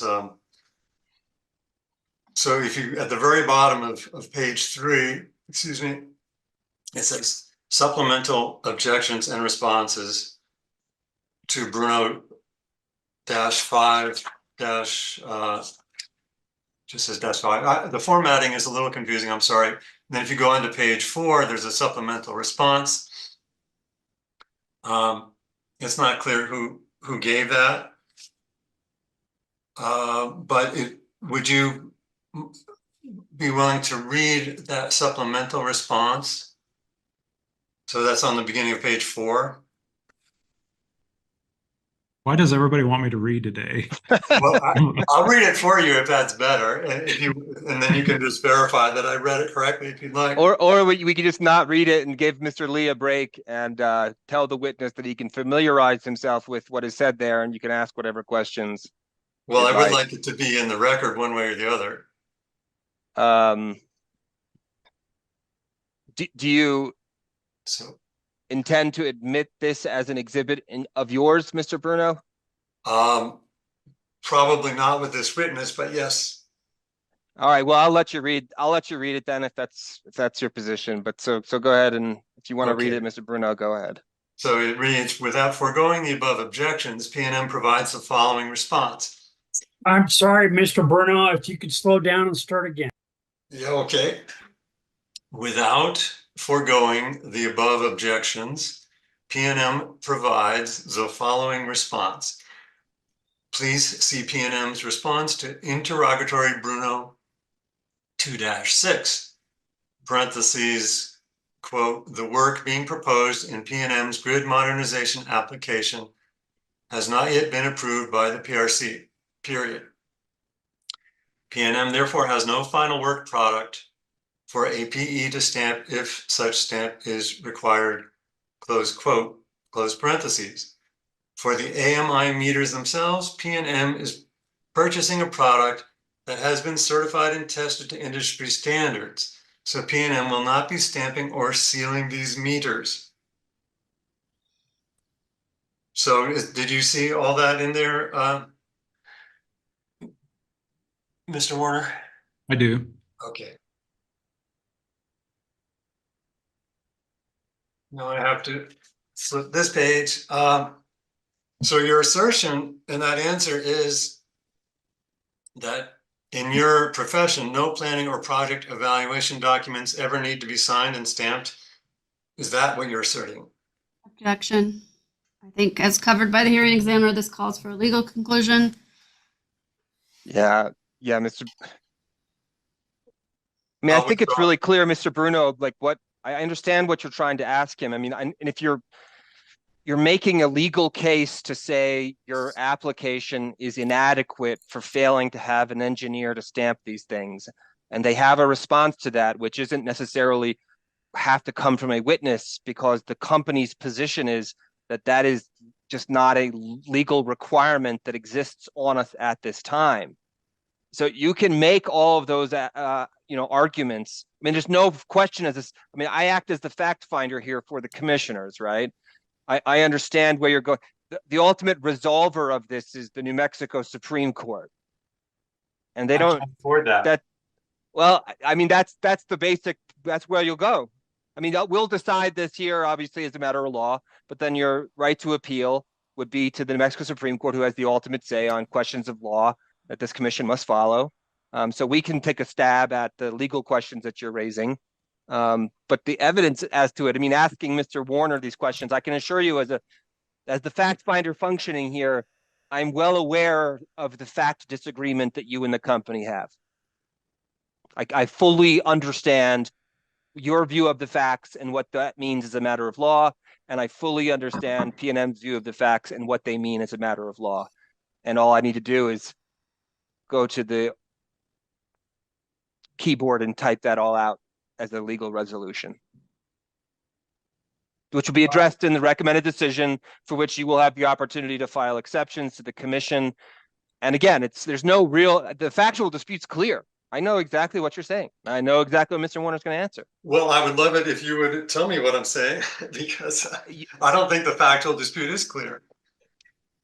Well, you have a view that the professional That's a engineer legal needs- dispute. There's a legal dispute that is clear, but the factual situation, I don't think is that clear. They've never had an engineer stamp anything. They've never had to because they had an exemption before. Okay, so now you're okay, right? So but that fact is, I don't see Mr. Welliger objecting. Mr. Welliger, you agree? There's no engineer stamp anywhere. I'm not the witness, but that is my understanding, is that that the stamp has not yet occurred. In other words, I'm asking you as the representative of the party, you don't dispute Mr. Bruno's basic proposition that you didn't have an engineer stamp any of these plans. Perhaps Mr. Warner could jump in as the company. Mr. Warner, is there a reason to question, as a matter of fact, whether an engineer has ever stamped any of these plans that PNM is proposing? It's my understanding there is no engineer stamp, because the company's position is there's nothing to stamp. That is correct. But in this question, he's further stating that they have no intention of stamping the meters or any approval of the meters. Okay, I've read these varying responses, and it was my understanding that the testimony that exists in these supplemental responses and in the answer to your question was, we'll cross that bridge when we get there. Is that, Mr. Warner, is that the basic answer we see there? When there's an engineering design to be sealed, we will seal the engineering design. But at this point, there is no engineering design. As to the meters themselves, your position on engineers signing these things, if I understand correctly, is we're buying them from a company that makes these things, and their engineers are responsible for that. Correct. Is that right? But those engineers don't know PNM's grid.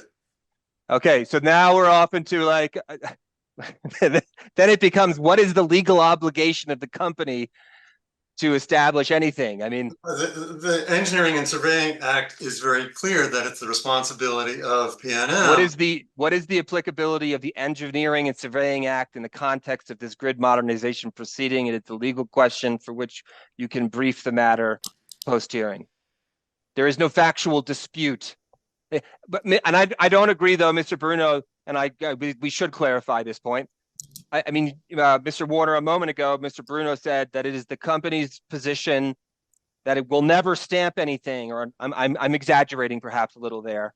But I mean, I believe that is his position. He's sort of taking it pretty far, which is to say, you all don't intend to ever have any engineer look at any of this stuff. Is that what's going on here? We will seal engineering designs. When required? Correct. In the art of engineering. And is that cost in the CBA? Mr. Warner, is that cost already in the CBA? Those are the costs. The cost of doing the design is built into the programs, and the costs that are put into the costs that we outlined in the initial application. Those are the costs to deploy the projects. So in the cost of figuring out that cost, who figured out what standards that the meters would have to meet in order to be compatible with your grid?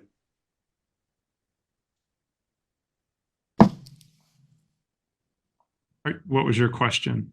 Who at PNM figured out what standards would have to be met by the meters? I guess I'm gonna. I don't want to give Mr. Bruno a hard time, but this was litigated. I believe there was testimony that I read. Saying the costs are in there, and I'm asking if somebody put the costs in there, they had to know what it was involved in figuring out. Mr. Bruno, I'd like to finish my objection, please. Yeah, just let Mr. Bruno allow Mr. Welliger to make the objection, then I can come back to you for a response. Yeah. I believe that the standards that the meters complied with, I reviewed transcripts from the first phase of this. Mr. Hawkins talked about that. I guess if Mr. Bruno wants to rephrase it and put it back into the context of the CBA, but I think we've covered we've covered that question already. And maybe it's relatable to this phase of the case, but. I mean, so the question I have, Mr. Bruno, is, and I'm trying to understand your point here.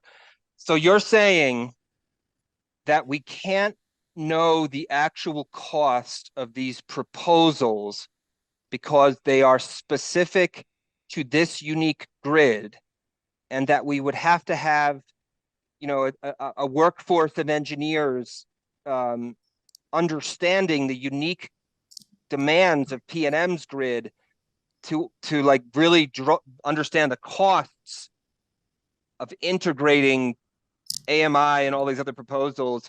Like, is that what you're saying? I'm asking for a coordination study, which would, look at PNM's breakers and fuses and make sure that they're compatible with the meters that they chose. Okay, so Mr. Warney, my understanding from the testimony and the varying pleadings that I've read in the motions to compel PNM to follow the law and whatever the other, there was several motions that Mr. Bruno filed. The PNM's answer is that we're utilizing equipment that meets sort of uniform standards, and those complying with those standards is sufficient that these devices can be integrated successfully into the grid that we have. Is that the company's answer to that concern? That's correct. That's what I understood to be going on, Mr. Bruno. Right, but the meters are only tested to about 6,000 volts. Are there voltages above 6,000 volts on your grid, Mr. Warner? At the distribution level? No. Potentially, in a fault situation? You're getting into the details of the testing of the meter, which the manufacturer covers all those specifications, and John Hawkins can talk to you much more about details of the testing.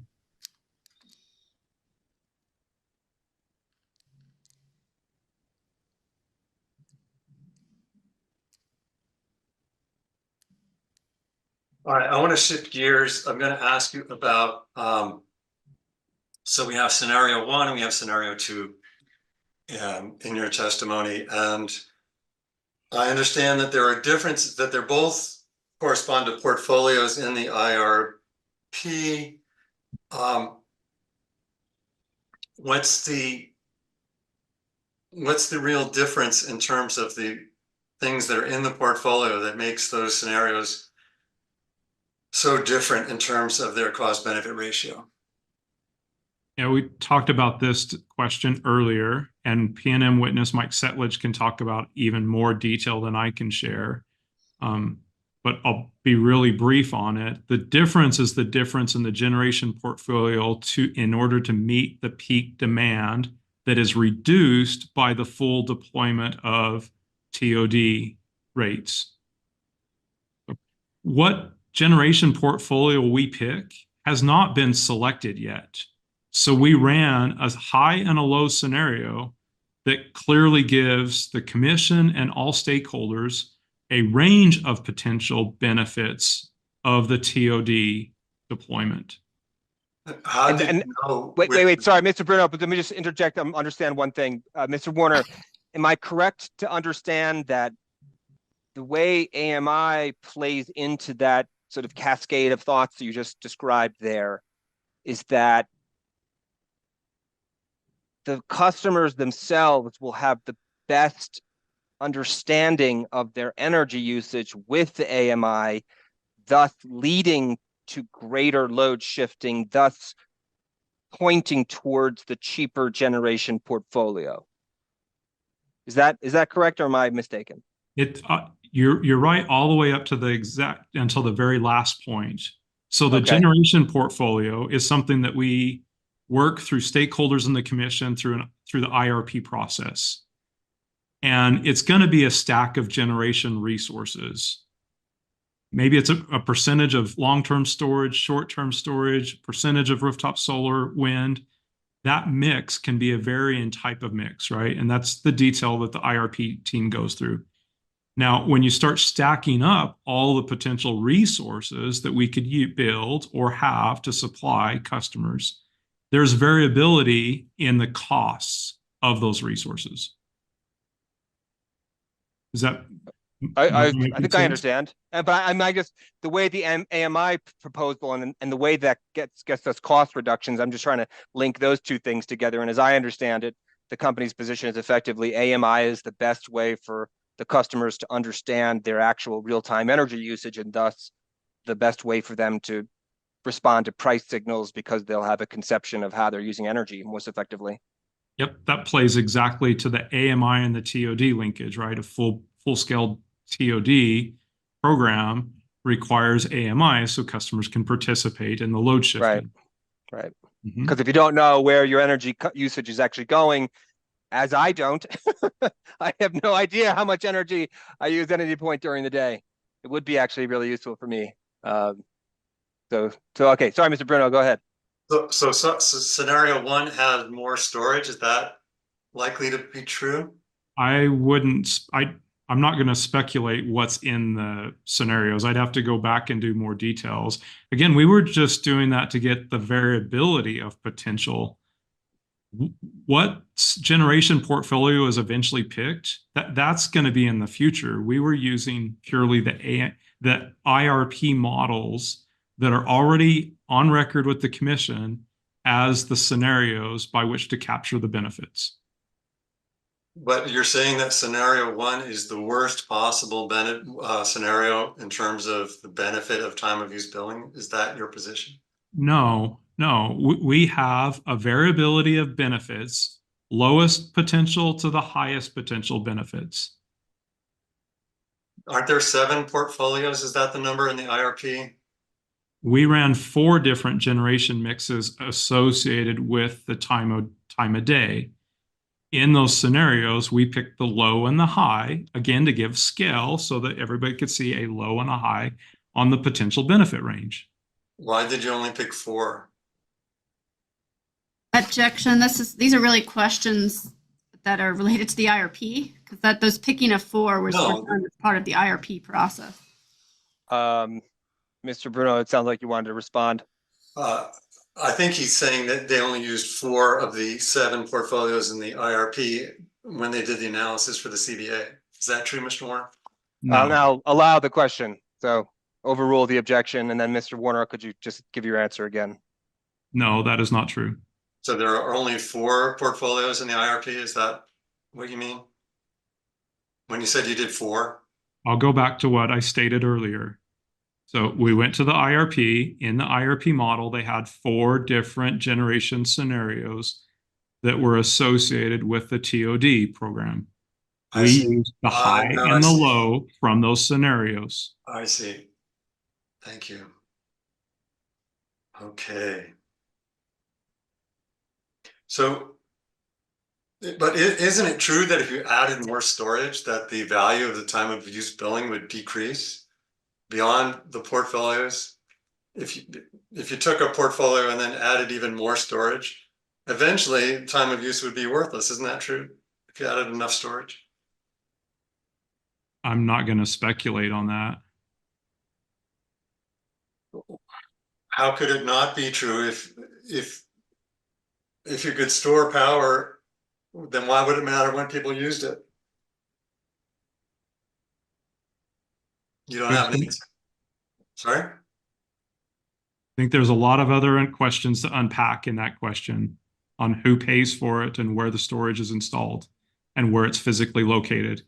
The duration, the charging discharge cycles, and a on lot and of on. variability in that. Okay. But so you gave us 2 different feasible, I'm going to move on. So you said the CBA was done from the utilities perspective. Do you remember saying that today? Yes. So how can buying retail, so I'm coming back to Commissioner Ellis's question. How can PNM buying retail, buying solar power at retail rates, how can that be a benefit to PNM when they could be buying it at wholesale rates? I'll go back to the context of the question when I was talking with Commissioner Ellison. I don't want you to go back. I want you to answer my question. How can it be how can that be a benefit? Yeah, go ahead, Mr. Welliger. Objection, Mr. Bruno posed a question, the witness was going to answer it. We should allow the witness to answer the question. Yeah, if you Didn't ask the sound like an question, answer. okay, so Mr. Warner, I believe you remember the question, because I think I do too, and so you can go ahead and provide your answer, and Mr. Bruno, you have to let the witness answer. Yeah. The context in that is P&M's grid mod application that we put forth enables the distribution system so customers can install DERs. There's been very clear signals from the public, stakeholders, commission, and others that customers have a desire to increase DER integration. Those are the investments that we are putting forth in our grid mod application. The way in which we quantified the benefit of customer solar is we quantified it using the TOD benefit. So it's the rate we would pay customers that have rooftop solar on their home. Now, Mr. Bruno, I will also say that, I thought about what Commissioner Ellison said as well, and this is just, again, to clarify for you as a pro se intervener, as a matter of law, and this would be, I sort of had this thought, like, wait a minute, how did we end up in this world where we're like after distributed energy resources, and that seems to be just driven by what, the consumers? Well, actually, no, because if you look at the grid mod statute, when considering applications for approval, the commission shall consider whether they are reasonably expected to produce diversified and distributed energy portfolio. So it's actually in the statute. So the ratepayers, the statute clearly is responding to what ratepayers were doing, which is what is consistent with Mr. Warner saying that, like, look, the data indicates they're driving in this direction. And then the legislature came along and said, yeah, well, we want that to keep happening effectively. I mean, that's one way of reading this statute. So it becomes a legal question, Mr. Bruno, but that's the answer.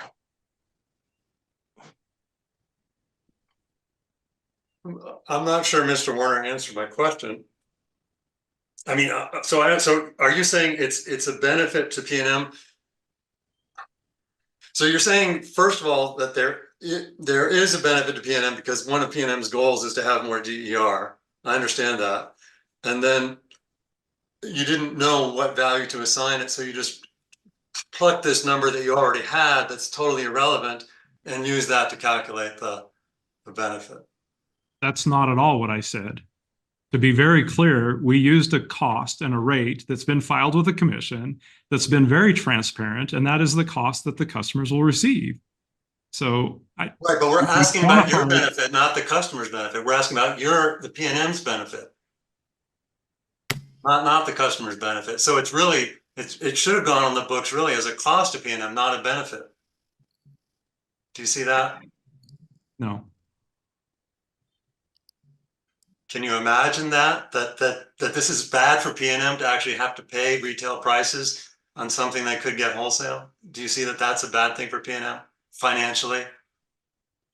Are we having a debate about rate structures and how rate structures are set right now, or are we, what's the debate?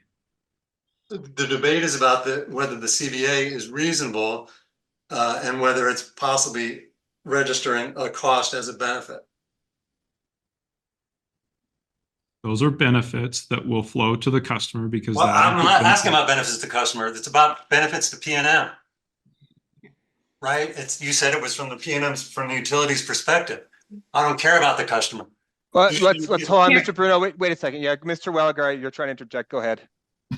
I would just object to the argumentative nature with which Mr. Bruno is treating the witness. I'll sustain that, but then I do want to know, Mr. Warner, just to clarify for me, and then I think this will help the discussion here. When you were describing the BCA with Mr. Ellison or Commissioner Ellison, you did indicate that it is conducted from the perspective of utility cost, and that the benefit or that the costs are ultimately calculated independent of customer costs to implement DERs. Is that what you were explaining there? Correct. So to the extent to which Mr. Bruno is asking you, well, you're not doing this from the customer benefit side. I mean, and isn't the answer simply like you're just looking at as a utility what is the most cost-effective way for us to provide the necessary service. Is that what you're saying? And I'm really asking questions rather than trying to put testimony in your mouth. I'm just trying to be clear in my mind about what you meant by what you described to Commissioner Ellison. I'll back up a second if I can to try Sure. to clarify it. So again, we've said these are the investments in order to integrate DERs on the system. Right. So we all in agreement that there's going to be more DERs. Now the question determines, how do you determine the costs and the benefits of, and the costs are the costs that we're investing to integrate DERs. So you turn to the side of the equation to say, well, how do we quantify some form of benefit? There's going to be additional DERs on the system. They're going to have production. We all recognize that the production of those DERs is a benefit to the system. So the question turns into, how do we assign the value? And we went through stakeholders when we had 2 different stakeholder meetings that we actually went through this analysis, and we laid some of these out in those stakeholder meetings. And what we presented is that we would quantify the DERs in the form of like production, kilowatt hour production. We would use the TOD rate. And so we only quantified their peak sunlight hours. And when I see peak sunlight, we know that solar produces from sun up to sundown, but there's actually a peak solar production. Those were the hours we grabbed. And then we used the TOD rate to quantify the dollar in which that kilowatt was valued on the system. And we assigned that to a customer benefit because that's what we would be paying the customers that have rooftop solar. Okay. And I see Commissioner Ellison has joined us again. I'm not sure if Mr. Bruno, I'll give you, 5 more minutes in a second, but if Commissioner Ellison joined us for purposes of asking questions, you can feel free to do so. I'm happy to wait a few more minutes to let Mr. Bruno finish out. Mr. Bruno, okay, so I'll just give you, I'll resume the clock here. I have to cancel it and then start it again. So I'll give you 5 minutes left, Mr. Bruno. Thank you.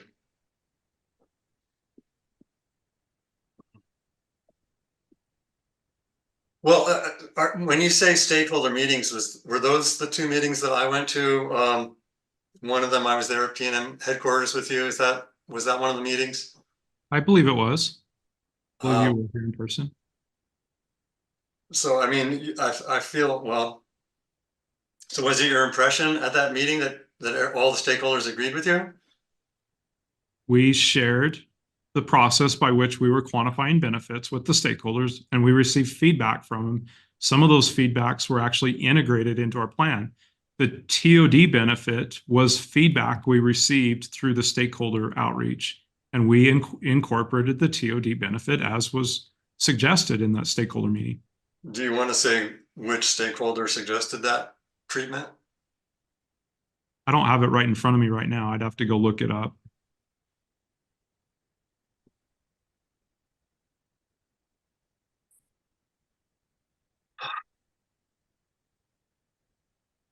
Mr. Warner, there's one other thing I'd like to cover, which is you said twice today that the price of everything goes up.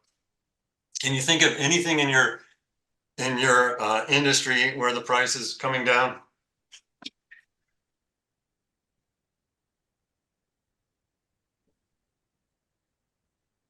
The price of storage through periods of time is actually going up and back down.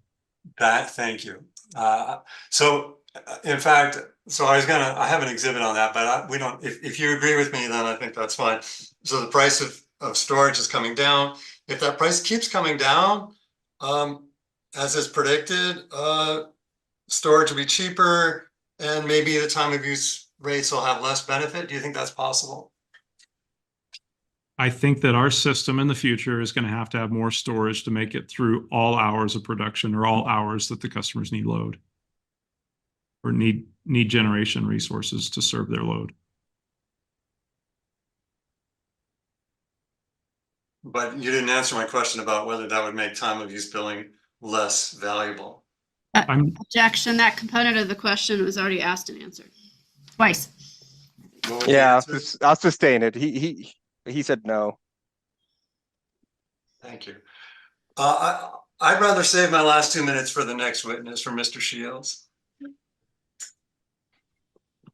If that's allowed. Okay. Yeah, sure. I'll give you the 32 minutes with Mr. Shields. All right. Thank you, Mr. Bruno. Commissioner Ellison. Thank you, Mr. Ryan. Mr. Warner, I just have a few more questions for you. The plan currently is calling for a pretty rapid AMI deployment.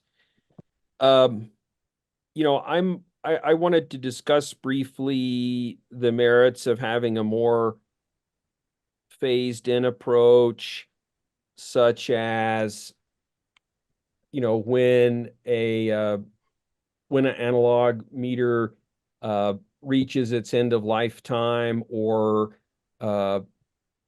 breaks, or maybe when someone gets you know, solar panels, then, you know, in those cases, or new service, a new customer, in those cases, you would install AMI meters.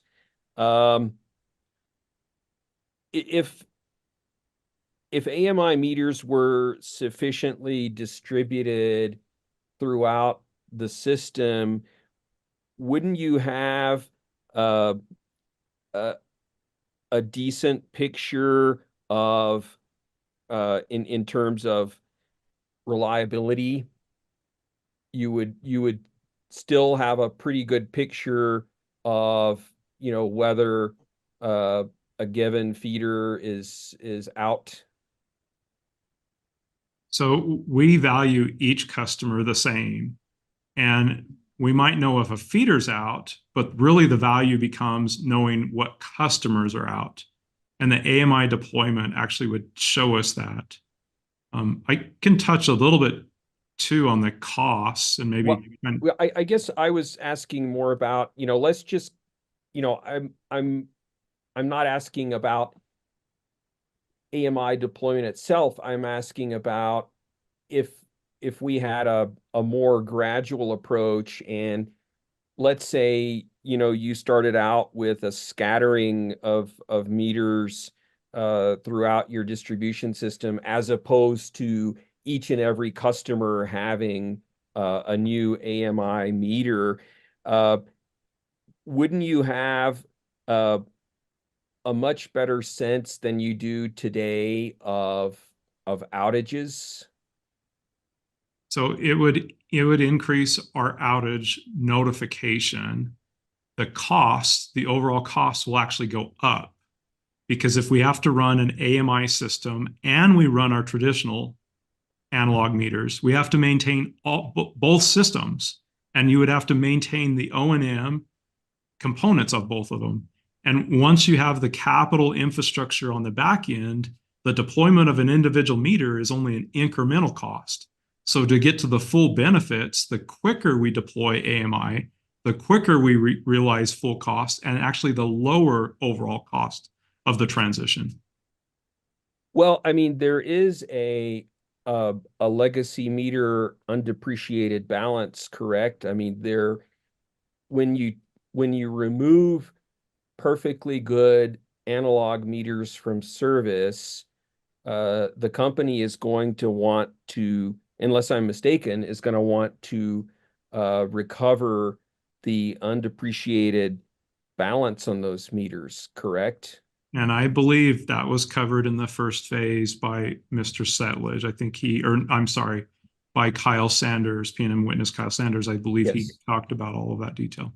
Yes. So my point here is that, you know, there is obviously a cost savings on that legacy meter balance, that if you're not removing perfectly good analog meters, but instead you're just allowing attrition and, you know, gradually replacing your system, then, you know, that is a cost that ratepayers would not have to bear. Wouldn't you agree? Us ratepayers would have to bear the additional O&M cost to maintain both systems as well. So exactly what kind of O&M costs are we talking about? So with our traditional meters today, we have meter readers that have to make reads. That's a really simple one to think of. And when we went through the cost benefit of AMI, all the benefits we listed out, those are benefits that wouldn't be reaped. So those are savings. Many of those benefits are quantified in O&M or some cost savings. But if we think about, so meter readers, I mean, that is a separate, conversation. But if we think about the other benefits, such as information on reliability, potentially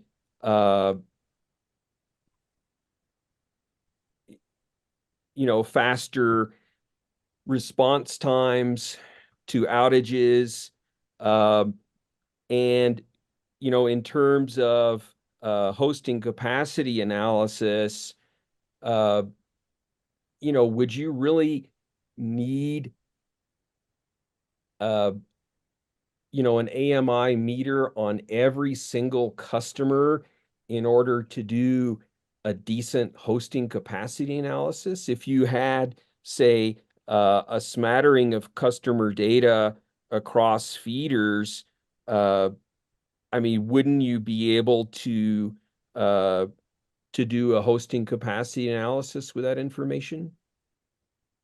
So the deployment of the AMI will actually give us insights to our entire system. When we talk about outage restorations, we'll have notifications for all customers. When we talk about the benefits of the TOD time shifting, that benefit starts after the full deployment. And if the AMI is not fully deployed, then customers can't participate and those benefits won't be reaped. So the benefits will not be the same. I want to be really clear about that. The benefits we've calculated in our benefit cost analysis would not be the same benefits if we do not deploy the full-scale AMI. Your point is well taken about the time of use, if indeed the company is serious in attaining the levels that you're talking about in the cost benefit analysis. There is the potential, is there not, to put in all of the AMI system and not really have customers transition to time of use rates? Isn't it possible that if you continue with an opt-in program for time of use rates, that you might not have that many customers that are interested? We've proposed in our application that it would be an opt-out. The opt-out provides the highest benefit to the system, which is actually lowering the generation portfolio mix, which delivers the highest benefits to the system. So I think the plan we've proposed is attempting to deliver the highest level of benefits for customers and for the system. Okay. And I know it was proposed by one of the interveners earlier on to have an opt-in program for the AMI deployment. So would your view of that proposal be the same, that would be suboptimal? It would actually add costs to the overall program, which are not included in our initial application. In terms of labor, primarily? In terms of multiple ways. So we can walk through the entire benefit summary and walk through each one of those one by one. But those benefits will not be reaped, and therefore the costs would actually be higher to deploy the AMI or to run both systems. So in other words, just for clarification, the BCRs, the benefit cost ratios, are predicated upon full participation in an AMI system. There is an opt-out element of AMI, Okay. like we have that built in. And Okay. so I'm not the best one to speak on what the percentage of opt-out, but we used that percentage of opt-out to design the rate for the opt-out customers. And that's also, it plays throughout the BCA. Those are the base assumptions that play through the BCA. And opt-out time of use rates, it seems. Correct. Your application has a cost of, you mentioned, I think it's 344 million in the first 6 years. Could you remind me what is, the program cost after that as proposed? So let's look at something if we can really quick. If I'm gonna go to a table that is in excuse me, it's P&M exhibit JWS-2 CBA, and is titled the P&M Grid Modernization Cost Benefit Analysis. I'm sorry, say that again, the reference. Yep, you bet. It's P&M exhibit JWS-2. It's titled P&M Grid Modernization Cost Benefit Analysis. Right. That's the cost benefit analysis. Yeah, let's go to that. And there's a table in there that might help clarify some of those questions on cost for you. And I'll try to clarify even a question you had earlier if I can. I'm on page A-4 of that document. Sorry, is this P&M Supplemental Hearing Exhibit number 5? Yes, hearing examiner, this is Mr. Shields' supplemental testimony. And then which PDF page are we looking at there, just for clarity? The bottom of the page I have is labeled A-4. And I'm looking at table 3. Page 34, hearing examiner Ryan. Yeah, okay, I got it. I'm there. Thank you. This is of the CBA, right? The application, the CBA itself. Yep. Okay, A4? A4, and it's Okay. table 3. Yeah, I see it. Okay. So I'll just break this down a little bit. The core programs that we evaluated the cost benefit analysis were under AMI, DERMS, FLISR, IVVM, and distribution planning tools. So there were other programs, we said core programs because there's other technologies like cybersecurity, telecommunication, data analytics.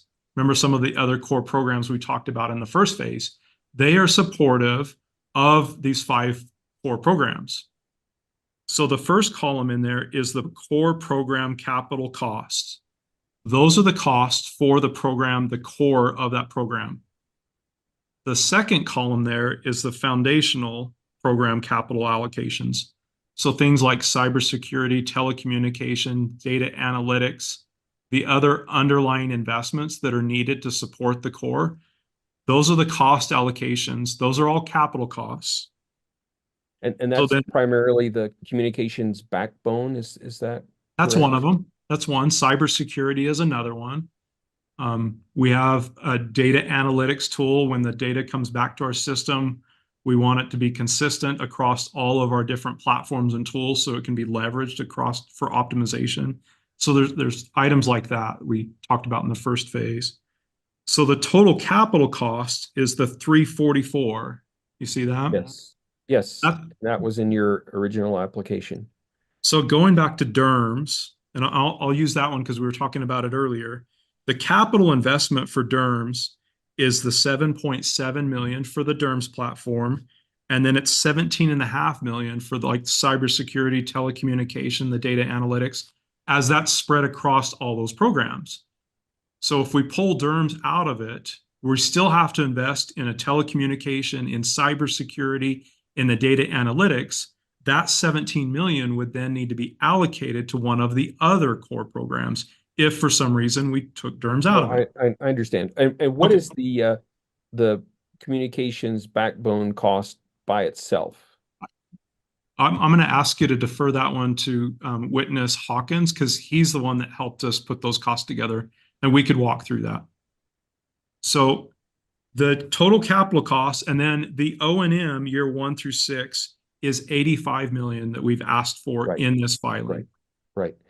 But beyond years 1 through 6, are there additional core program capital cost or capital costs? Not core capital cost. So these assets, we conducted the cost benefit analysis over a 20-year period of time. These assets are anticipated to last 20 years. So there's no ongoing capital renewal. There would be an ongoing O&M. We layered that in for the purpose of the cost benefit analysis so that we could do a BCA all the way back to the present time. And we can equalize costs on one side of the equation, benefits on the other side of the equation. We are not seeking approval through this application for the O&M elements year 7 through forever, or however, like those O&M costs would be addressed at a later filing, later time. But years 1 through 6, all the capital costs for the proposed program would be realized. Correct. Correct. Okay. Okay. All right. I think that's enough for now. Thank you. Okay, Mr. Warner, thank you very much, sir, for your participation today. Well, we would have redirect here, obviously. Mr. Welliger, do you have if you have extensive questions, I'd like to take a break first, Mr. Welliger, if that's okay. We could take a break. I have like 3 questions, but whatever you would like, Hearing Examiner. No, let's do, if you have limited redirect, then let's just do that. Okay, thank you. Mr. Warner, you were asked a question by Commissioner Ellison earlier in the day about whether PNM's CBA or its benefit cost analysis is sort of a black box, whether the costs and benefits are transparent. Can you explain to us why, from your viewpoint, it is or is not a black box? Yeah, definitely. So in our application, and I'll point, we don't have to turn there, but I'll point to, let me pull it up so I get to the right one.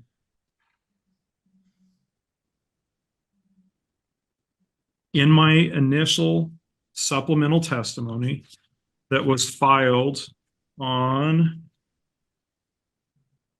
November 22nd, 2023, there is an exhibit, and it's PNM Exhibit OBW1 CBA Cost Benefit Summary. And in this document, we walked through, at the very beginning, we provided an executive summary that describes the methodology and the cost benefit analysis and how each one of the programs was being analyzed or used, and then how we were quantifying the benefits. We then, in subsequent pages, we identified each specific benefit, and that's identified in a column. We gave a very detailed description of the benefit so that readers, stakeholders, and anybody could see how the benefit was quantified. We outlined the underlying assumptions, and in all of those, we gave footnotes and references to where our assumptions came from. So all stakeholders can go and see the reference and where the assumptions actually came from, what's the source. We actually provided the equations and the calculation in a benefit calculation column, and then we outlined the anticipated outcomes. That was done for all the benefits and everything quantified in the cost benefit analysis. So after we conducted all that, we used those numbers and then went into Copperleaf to do the cost benefit analysis for the purpose of conducting a net present value. Just because of the volume of calculations, the Copperleaf tool was able to run through the computation of all those calculations. And then also, in addition to that, many of the stakeholders through a data request asked for the details. We turned over the workbooks that actually outlined all the specifics of how those calculations were conducted. So I think we've tried to be very transparent in how the BCA was conducted. We did 2 stakeholder outreach meetings where we went through those details with stakeholders.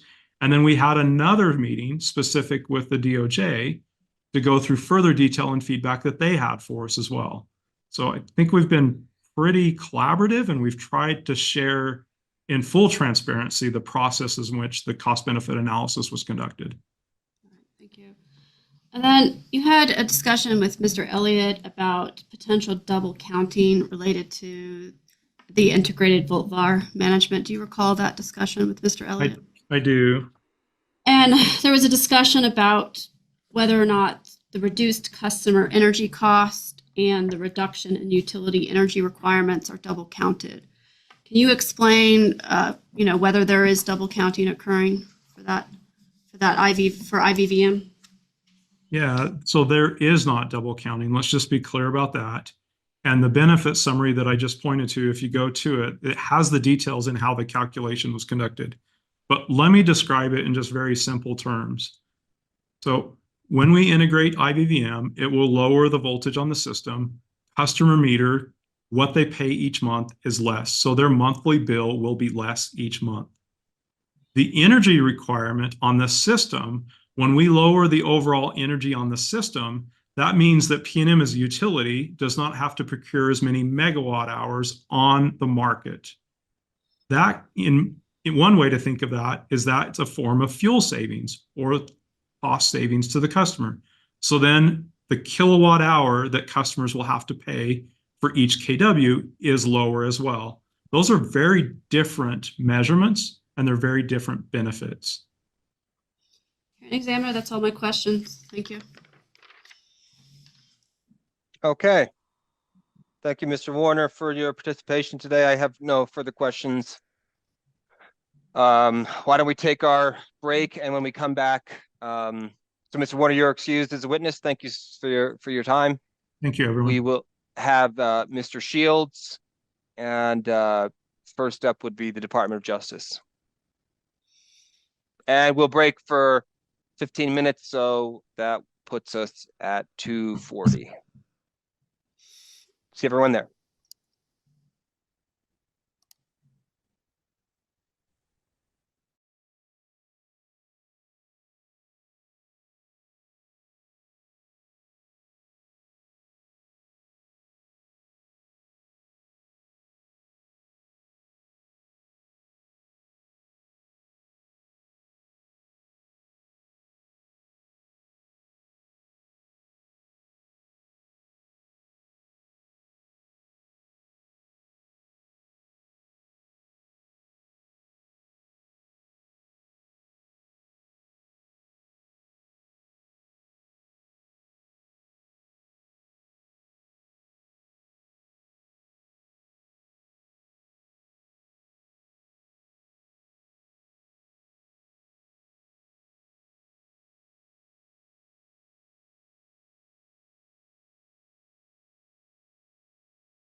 No, I can't tell.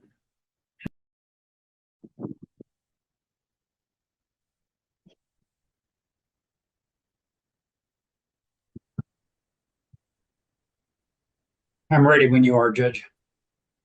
Okay, great. We'll wait till just a minute or so. Did I have my video on the whole time we were on break? You just turned it off. I wasn't in here the whole time. Well, maybe you all got to see me eat my yogurt.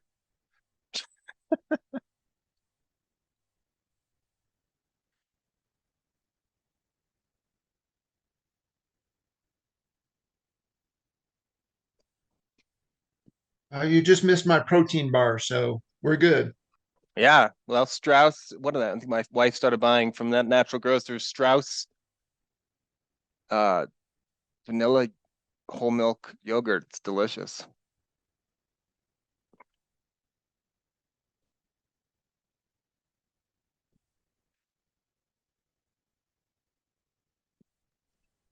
I agree, Mr. Ryan.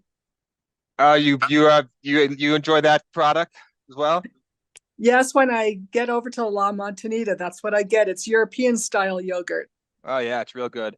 The Mhm. other one we get from Natty Grocers is it's called Kelowna Superfood or a Super Kelowna. I don't know what, but you know, we had this realization that a lot of dairy farming practices are really just brutal. And you know, just saying that even that it's like pasture raised cows or whatever isn't really tell you enough information. So then this company does actually do a good job. And it's not that much more expensive, but it's very good milk. Okay, I will look for it. Yeah. I have to say that the best yogurt I've ever had is the hazelnut yogurt I got in Paris. Well, the Frenchies have us beat all the way. I mean, that's just they're doing a whole nother level. I never can't had argue with that. Yeah, the unpasteurized. I've never had anything like I've never have you had that, Mr. DeSayan? Yes, I have.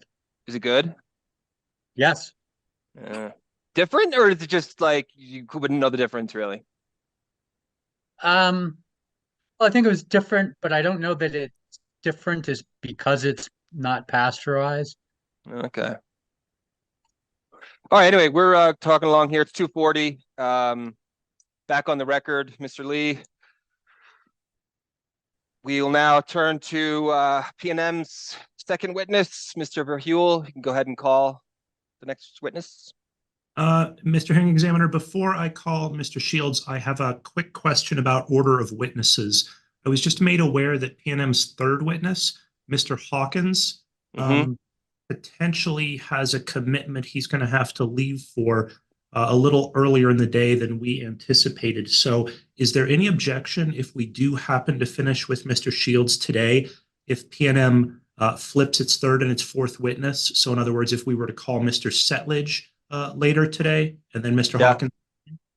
I mean, any objection from the parties? That seems totally reasonable if Mr. Hawkins has to go somewhere. I don't see anyone objecting, so that's fine. Thank you for confirming, Mr. Verheuel. Great. Thank you very much. With that, PNM calls James Shields. Ready to be sworn in? And Mr. Shields, you should unmute yourself, sir.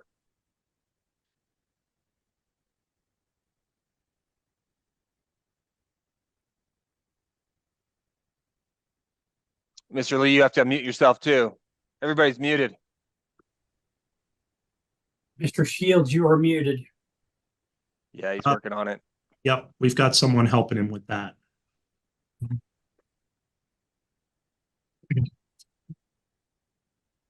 Mr. Shields, would you please raise your right hand? You solemnly swear the testimony you're about to give in the matter now pending should be the truth, the whole truth, nothing but the truth? I do.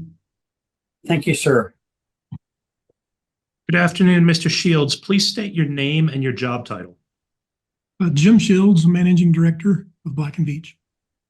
You have before you what has been labeled PNM Supplemental Hearing Exhibit 5. Yes. That is your testimony, supplemental testimony in support of CBA. Was this prepared by you or under your supervision? It was. Is it a true and accurate account to the best of your knowledge? It is. Are there any additions or corrections to it? There was an errata submitted. But my understanding is that this version of your testimony is consistent with the errata that was filed. Correct. If I asked you the same questions today, would the answers be the same? Yes. Mr. Hearing Examiner, at this point, I move to admit P&M Supplemental Hearing Exhibit 5. Okay, and just for clarity of the record, what I heard you say, I had the same question Mr. Shields raised there. He did file the errata. So what you've done is incorporated the changes that were first revealed on that errata in this present version of his testimony. That is correct. Great. Any objections to submission of P&M Supplemental Exhibit 5? It is admitted. Mr. Shields, do you have before you what has been labeled P&M Supplemental Hearing Exhibit 6? Yes, Was this prepared by you or under your supervision? it was. Is it a true and accurate account to the best of your knowledge? Yes. Were there any additions or corrections to it? No. If I asked you the same questions today, would the responses be the same? Yes. Mr. Hearing Examiner, at this time, I would move to admit P&M Supplemental Hearing Exhibit number 6. This is the testimony in response to the January 30, 2024 bench request of James Shields. Any objections? P&M Supplemental Hearing Exhibit number 6 is admitted. Mr. Shields, do you have before you what has been labeled P&M Supplemental Hearing Exhibit 7? Yes. Was this prepared by you or under your supervision? Yes, Is it a true and accurate account to the best of your knowledge? it is. Are there any additions or corrections to it? No. I asked you the same questions today. Would the answers be the same? Yes. Mr. Hearing Examiner, at this point, I move to admit P&M Supplemental Hearing Exhibit number 7, the rebuttal testimony in support of CBA of James W. Shields. Any objections? P&M Supplemental Hearing Exhibit number 7 is admitted. I tender the witness for cross-examination. And first up is Mr. Elliott and the Department of Justice. You requested 35 minutes with Mr. Shields. Yes, I did. Thank you, Mr. Hearing Examiner. I'll just wait for you. You're gonna put up the I will. You go ahead though. I'll Okay. just it'll All right. it's fine. I use it. I come to rely on. Mr. Shields, good to see you. Thank you for being here today. Did you catch the end of Mr. Warner's cross-examination? I did. Can you tell me, does the CBA show the added costs of varying the deployment timeline for AMI? And if so, where?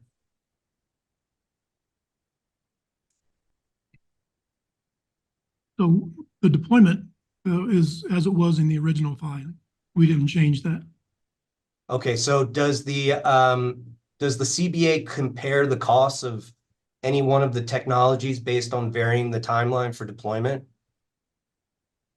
No, we used the same timeline used in the original filing. Okay. Did you catch my cross-examination of Mr. Warner? We did. And my discussion with him of the commission order. I'm sorry, if it's possible, Mr. Lee, thank you, sorry. Yes, I was just saying the discussion of the commission order in the CBA, for the CBA. Yes. And specifically, the commission's statement that the CBA is an important tool to show when and from which combination of improvements will result in the most value, and to assess if P&M's timing and relative value of the proposed investments are reasonable. You're familiar with that? Yes, I heard that this morning. And were you present during, okay, well, that's, was that part of your conversation when you were deciding how to design the CBA? Did you discuss, conducting any sort of scenario analysis around timing? No, we made the base assumption that the deployment of all these programs would be based on the original filing and the cost forecast over that window of time. Okay. So I'm just going to move on here. If you would turn to page, well, before I do that, I'm going to ask you one other question. So I was just on page 2, line 13 of your rebuttal testimony.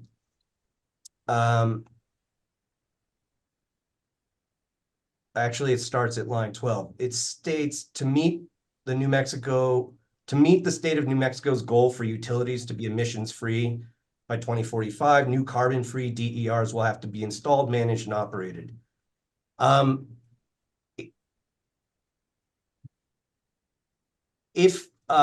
much DER adoption is needed to reach that goal?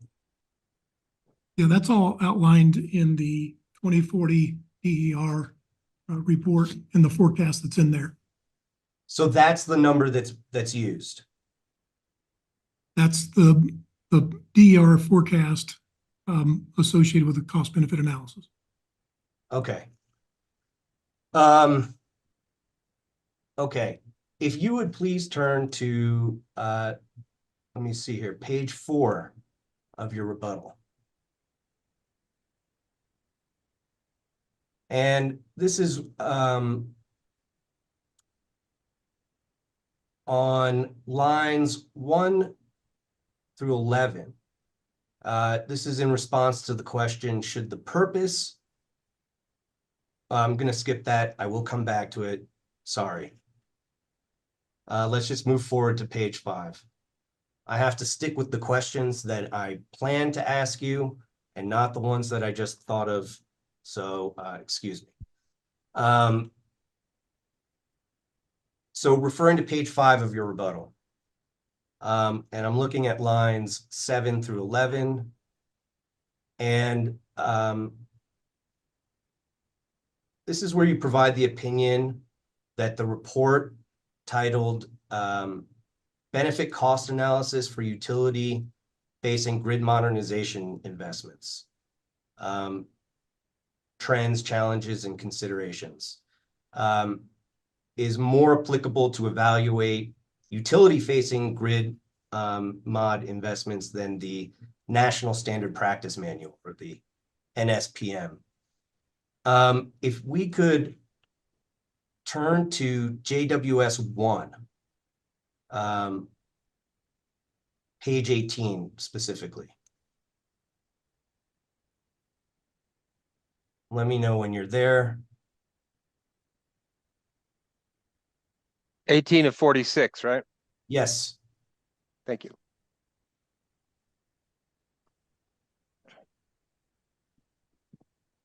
And this is the report, right? And again? It is 18 of 46. Page A18. 18 of 46.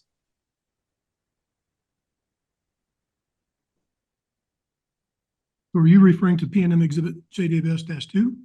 No, I'm referring to I'm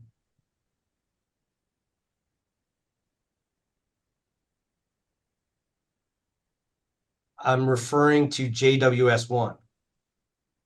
So this would be PNM Supplemental Hearing Exhibit number 7, PNM Exhibit JWS-1, CBA Rebuttal. That's what it says in the top right, and then the page number is 18 of 46. And the title is 3.0, Benefit Cost Analysis Considerations.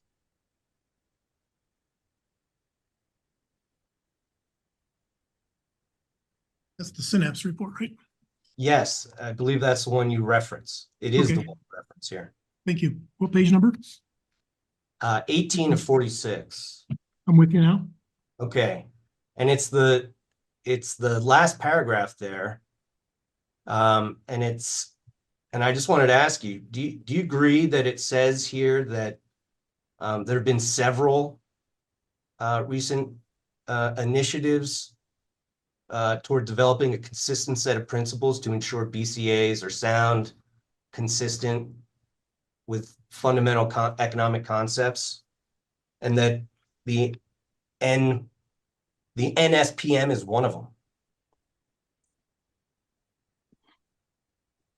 What is your direct question one more time?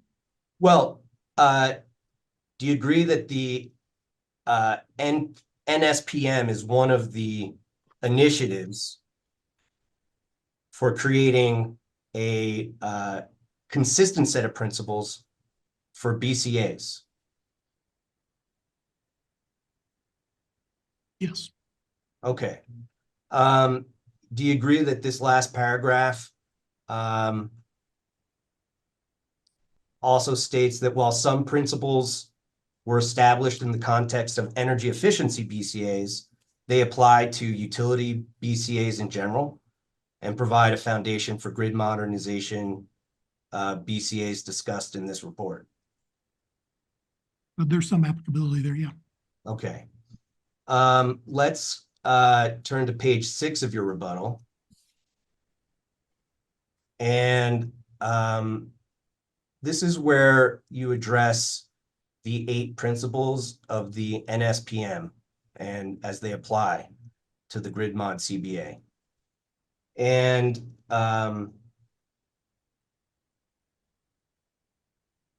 you say that principles 1, 2, 3, 4, and 5 would not apply to PNM's grid mod CBA because PNM does not propose to install DERs. And I'm looking back here at pages 9 to 10 of Ms. Lane's supplemental testimony. Principle 2 states that the primary cost effectiveness test should align with policy goals of the state. Why wouldn't this be applicable? So the purpose of the grid mod plan is to ready the distribution system for the acceptance of DERs. And the National Standard Practice Manual for DER evaluation has that as its content. So what we're dealing with here is the utility-facing infrastructure investments that enable those DERs to come onto the grid, which is distinctly different than analyzing adding DERs as a utility asset. But isn't PNM proposing its grid mod as in part to meet the goals of the ETA?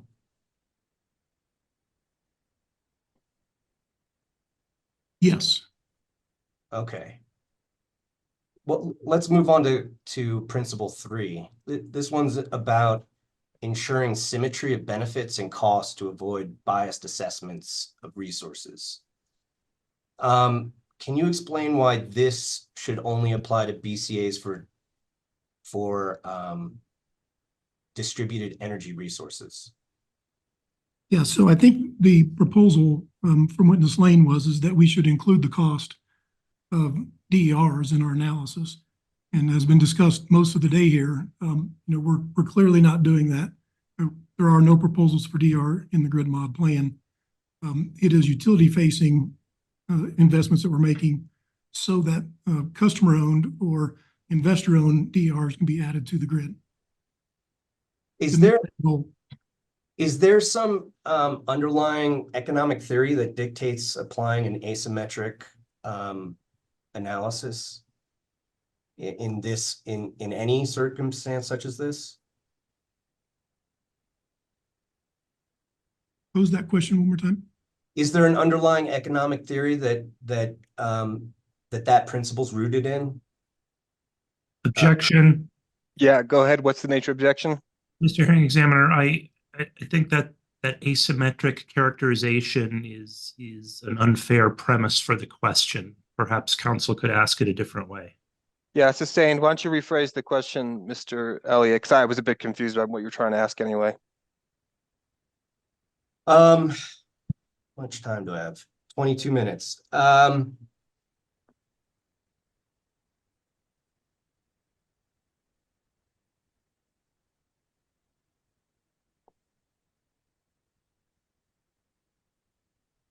No, I'll just move on to my next one. Okay. All right, well, let's look at principle 4. This one states that the BCA should account for all relevant and material impacts in the BCA, including those that are difficult to quantify. This one PNM seemed to adhere to, quantified a lot of the impacts that are difficult to quantify. So why doesn't this principle apply to grid modernization? I think, the position on whether they apply or not is really the application. The report here is around evaluating DERs as a utility investment. And that's not what we're doing here. We are doing utility-facing investments, and we specifically excluded the cost of the DERs, customer cost DERs, in the analysis. Mr. Elliott, can I ask a question? I'll pause your time real quickly about that. Mr. Shields, are you familiar with the socioeconomic characteristics of PNM's customer base? Vaguely familiar, yes. So I believe the number is 41% or within 200% of the federal poverty level. Does that sound correct to you? Yes. Is there, and I may be just simply asking a question that's, kind of like a macro question that isn't necessarily determinative, but like, is the choice not to incorporate the cost of the DERs problematic for a customer base that's half of which exists within 200% of the federal poverty level? I mean, I understand the goal of the grid mod is to facilitate the incorporation of technologies that will reduce costs and reduce emissions.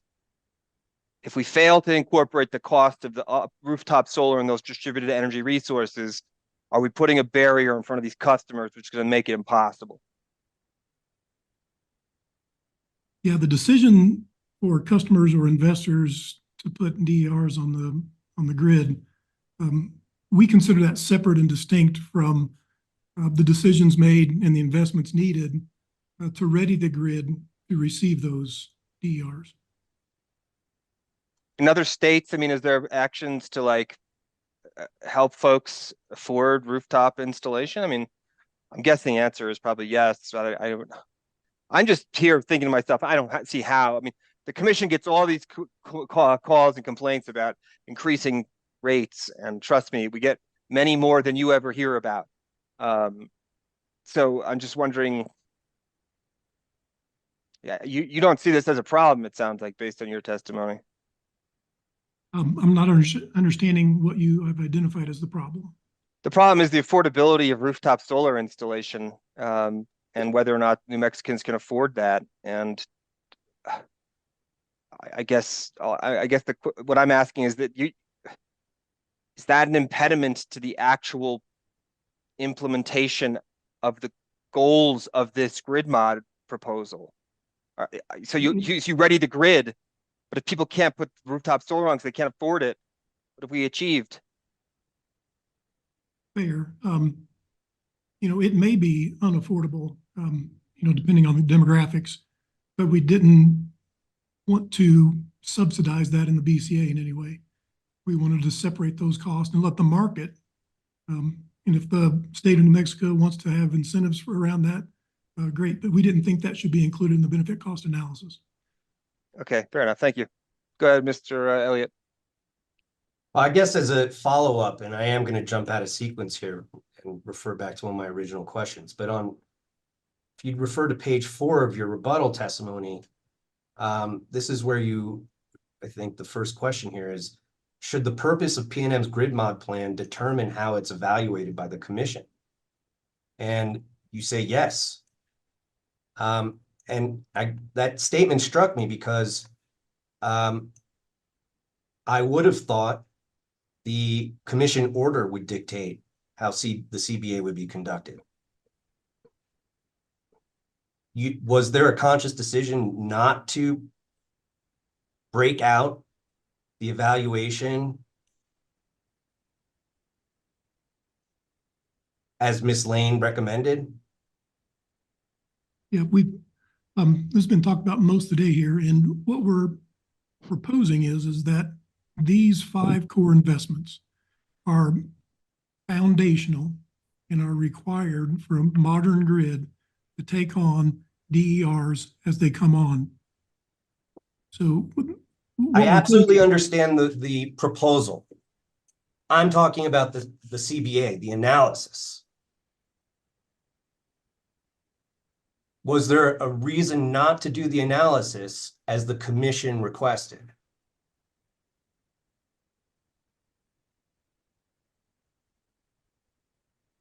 Our thought process was, because these 5 core programs are needed, as described in the 2040 DER integration report, we did the analysis across all those 5 and then identified all the benefits associated with each one of those and put the benefit cost analysis together in that framework.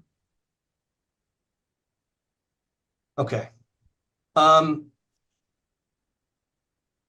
So turning back to, and this does connect to Principle 5, this one indicates that BCA should be forward-looking, long-term, and incremental. So can you explain why this principle shouldn't apply to PNM's grid mod application? Yeah. BCA. Yep.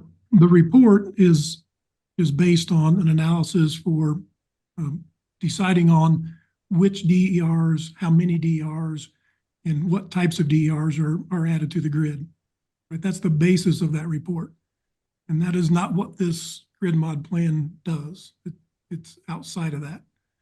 It is what core investments are needed so that the electric distribution system can accept DERs when private customers decide to add DERs. And that economic decision is made on an individual level. Okay. I'm going to move on to page 10 of your rebuttal. And I'm looking at lines 12 to 22. And here you disagree with witness Lane's recommendation that the CBA should be conducted in isolation for each core grid mod program. And you cite the benefit cost analysis. You cite the Synapse report. So I'm just going to go back to that again. And specifically, this is on page 41 of JWS 1, I believe. Yeah. Let me know when you're there.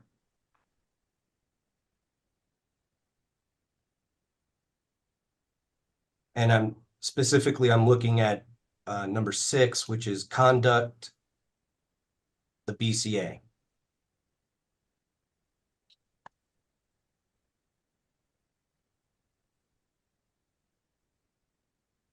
Hold on a second.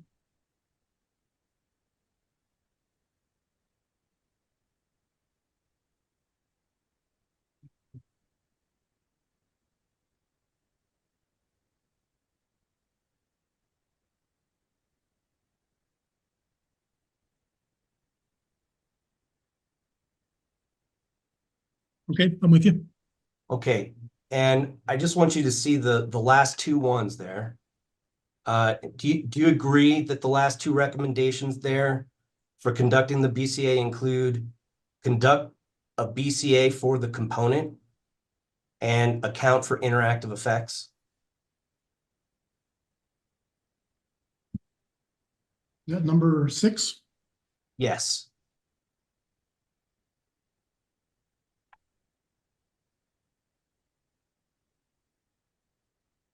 I do. Okay. Let's move to page 11 of your rebuttal, please. And lines 15 through 19. This is about the weighted average cost of capital. And you say that when the WACC is used as the discount rate for the net present value, it is the same rate that would be used for the return on investments, accounting for the full value of the capital in the year in which it's placed in service. By doing this, it will provide the same NPV on these investments as if PNM were to include the return on rate base amount and the depreciation by year, and then the discount costs back. And then discount the cost back. So this was difficult to understand for me. So we asked you in NMAG 5.5 that you provide a comparison of the NPV costs using the WACC versus using the WACC so that we could verify that the costs were the same. PNM stated it didn't perform the calculation. Is there any evidence in the record that demonstrates these approaches are the same or generate the same results? I don't recall anything being in the record. Okay. You indicate that the WACC, it's the same rate that would be used for the return on the investment. Are there other costs of including the capital grid modernization in the rate base beyond return? For instance, I'm thinking about like taxes other than income, federal income tax, state income tax. Yeah, so the analysis makes the assumption that the tax is a pass-through through the utility, and that the taxes actually have their own benefits that are greater than or equal to a benefit cost ratio of 1. So we consciously just left the tax cost out of here. Okay. So according to the grid mod rider, customers are going to pay these costs. That's going to be in addition to rate base. Is that right?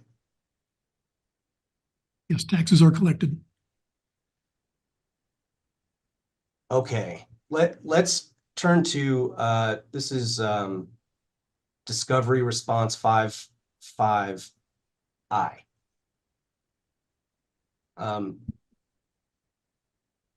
Is that 5-5 or 5.5?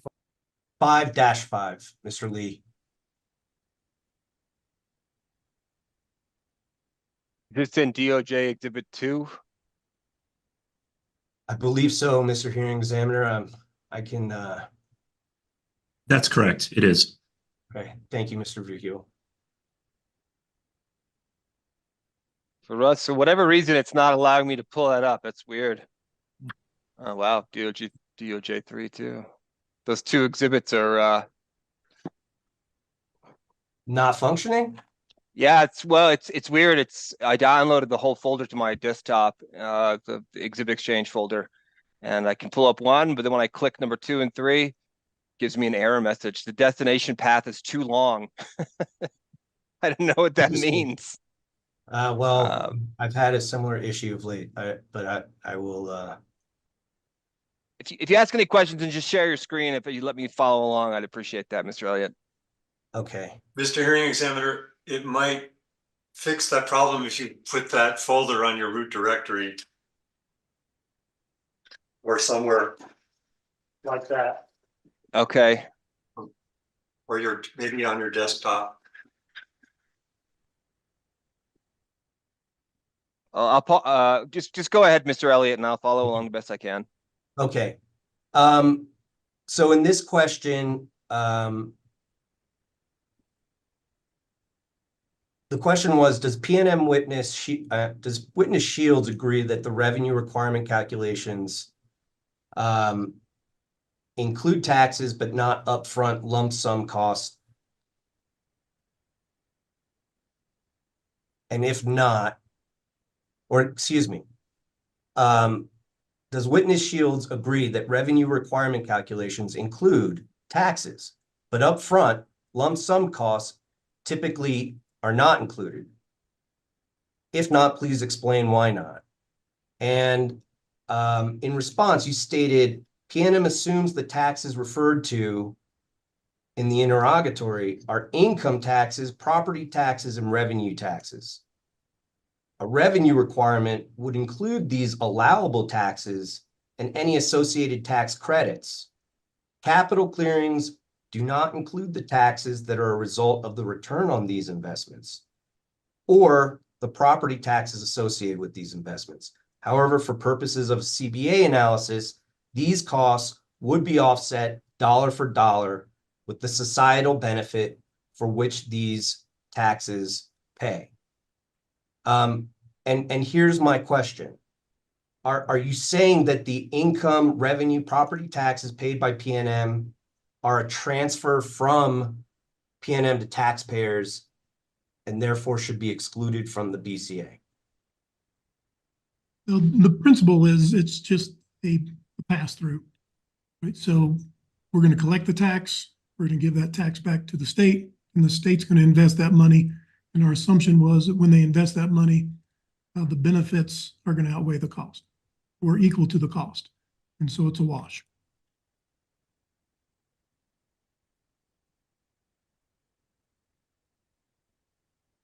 But in my last question to you about the grid mod rider, these costs are actually in addition to the return on rate base, right? In a revenue requirement calculation.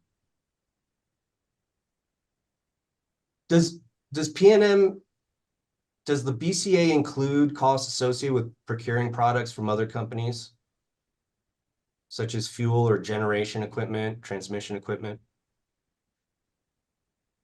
The cost for the projects are estimated in their distribution type assets. I'm sorry, can you say that? I just lost it. Yeah, the cost included in the BCA are all distribution type class asset. Okay.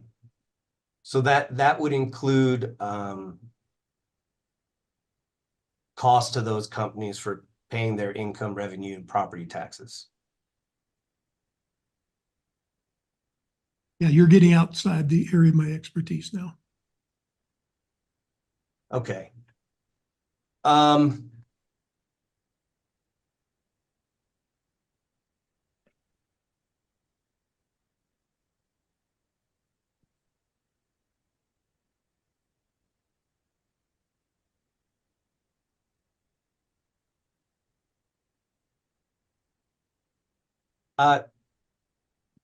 Mr. Shields, did you have an opportunity to review Bernalillo County Supplemental Hearing Exhibit 2? This was the discovery responses of Maureen Reno. I don't know if I participated in that one. Give me a second to look it up here. Yeah, if you would just see if you reviewed it. If not, okay.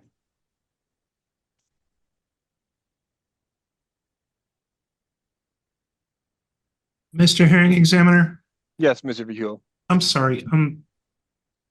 We have two sets of supplemental hearing exhibits from Bernalillo County. There was an initial set that was uploaded prior to the deadline, and then there was a second set that was uploaded, and it says corrected in each of the file names, and that happened at some point, I think, last night. And we found those this morning. So I'm not certain. I'm not certain which of these Bernalillo County exhibits Mr. Elliott is referring to. I'm referring to the corrected Bernalillo County supplemental hearing exhibit.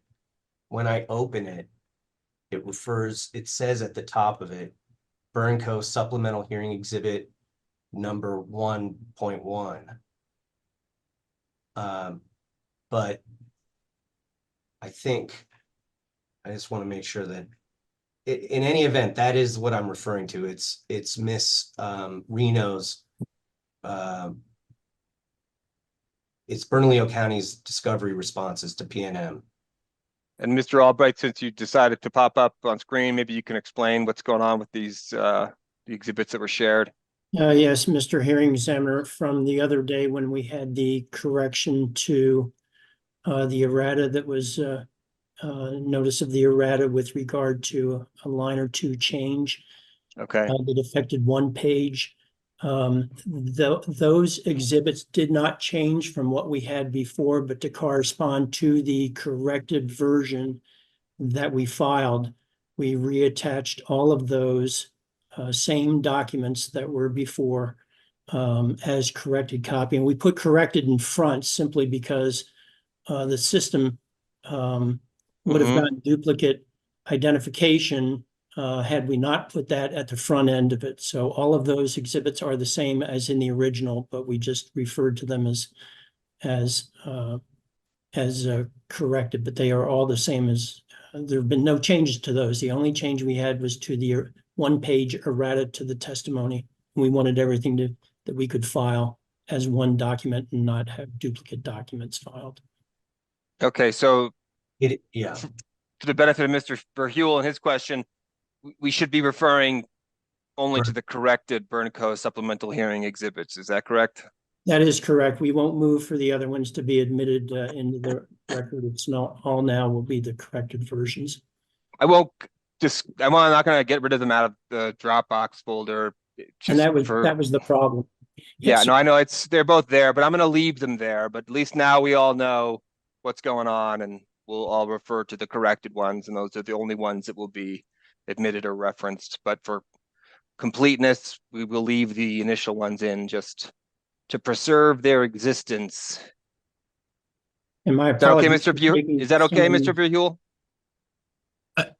Absolutely, Mr. Hearing Examiner. I guess my only response is I think we would have appreciated knowing that they were all exactly the same. And I had planned on making that representation when we addressed Ms. Reno, other folks referring to them. I should have anticipated that, and my apologies to everybody for that. And my apologies, Mr. Elliott, for taking up some of his time here. Yeah, no problem. And I'll give Mr. Elliott a little bit more time since we didn't get into that. But okay, let's move along. Mr. Elliott, back to you. Thank you. And I guess just at this point, since we're talking about the exhibits, I'd like to move for admission of the Attorney General's fifth set of interrogatories and requests for production. This is NMDOJ exhibit number 2.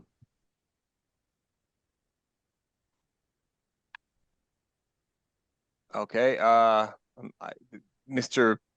Bruno was correct that dragging it to my desktop solves that problem. Okay, and so I'm looking at NMDOJ exhibit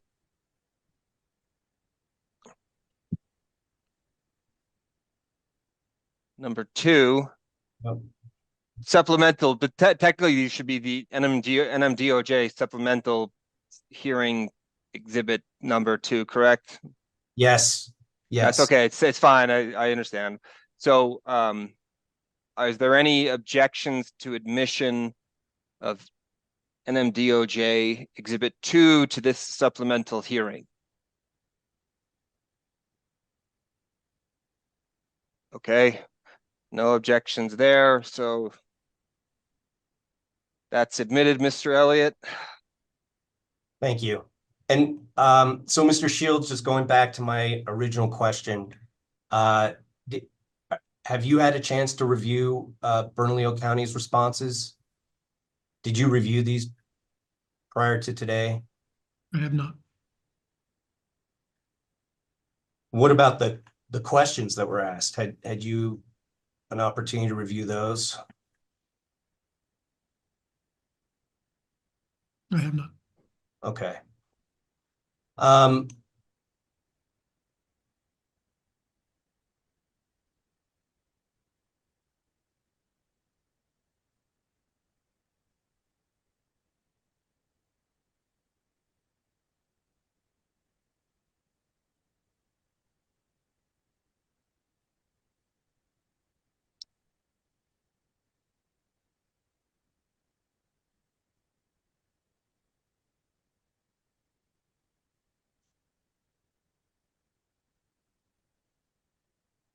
There's been a lot of focus on, I just want to go back because I do have a couple minutes. I might as well use them to discuss with you this idea of your statement that the commission should apply, the commission should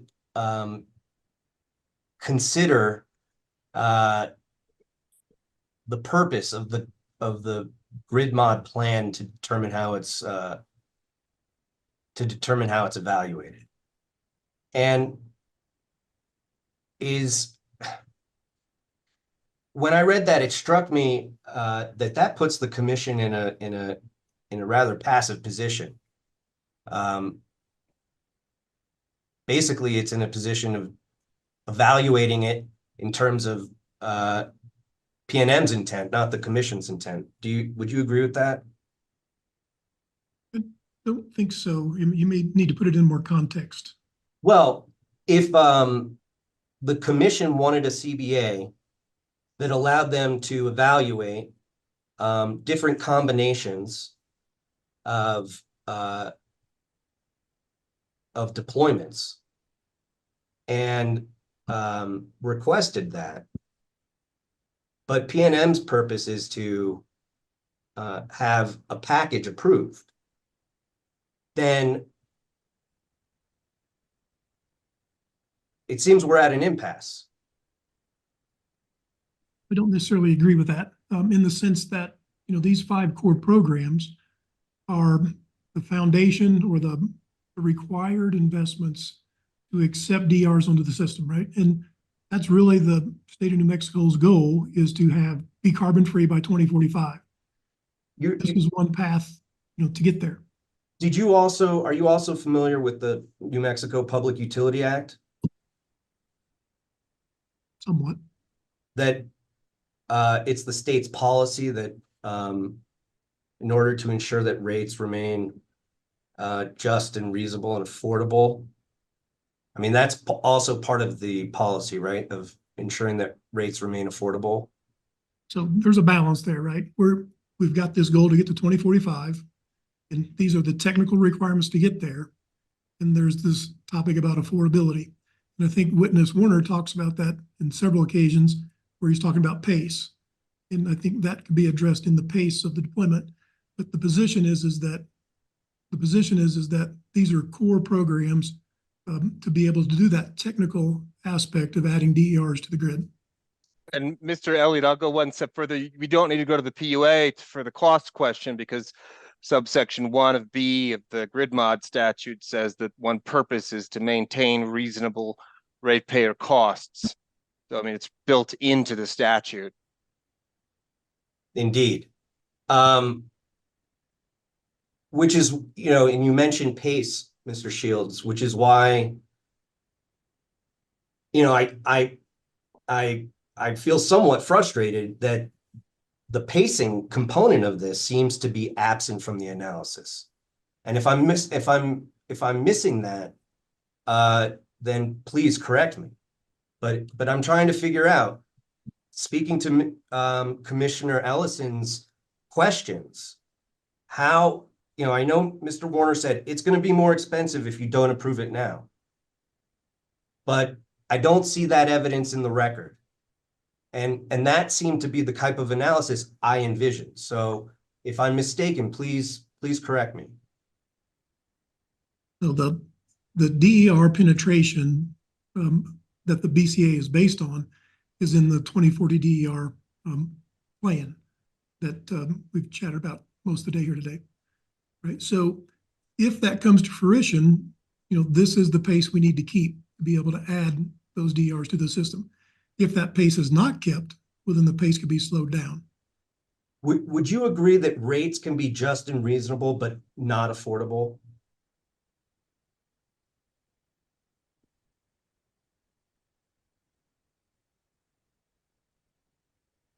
Pose that question one more time. Would you agree that rates could be just and reasonable, yet not affordable? There's a balance in there. And, that's the decision that needs to be made. Okay, well, my time is up. I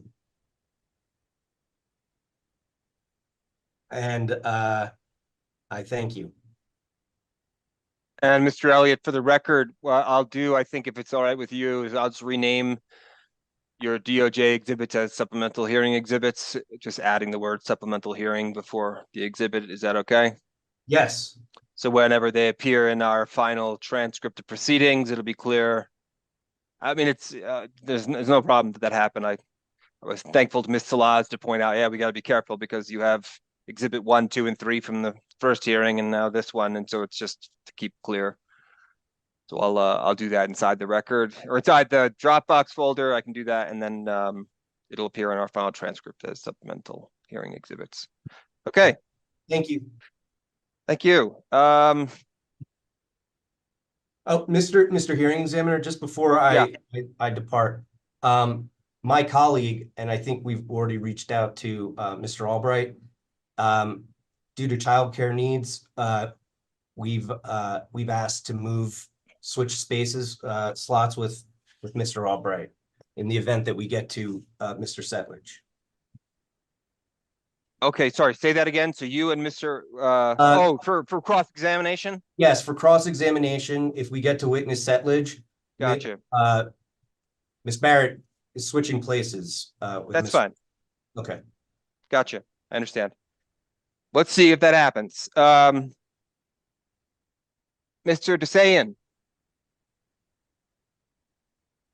You requested 45 minutes with Mr. Shields. Yes. Thank you, Mr. Hearing Examiner. I don't think it's going to take nearly that long. Very good. Well, go ahead. I'll start the clock. Okay, thank you. Good morning, Mr. Shields. Good afternoon. You're right. It is the afternoon, isn't it?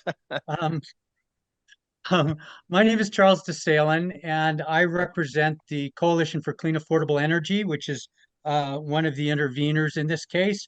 And I have a few questions about the sort of details of the cost benefit analysis.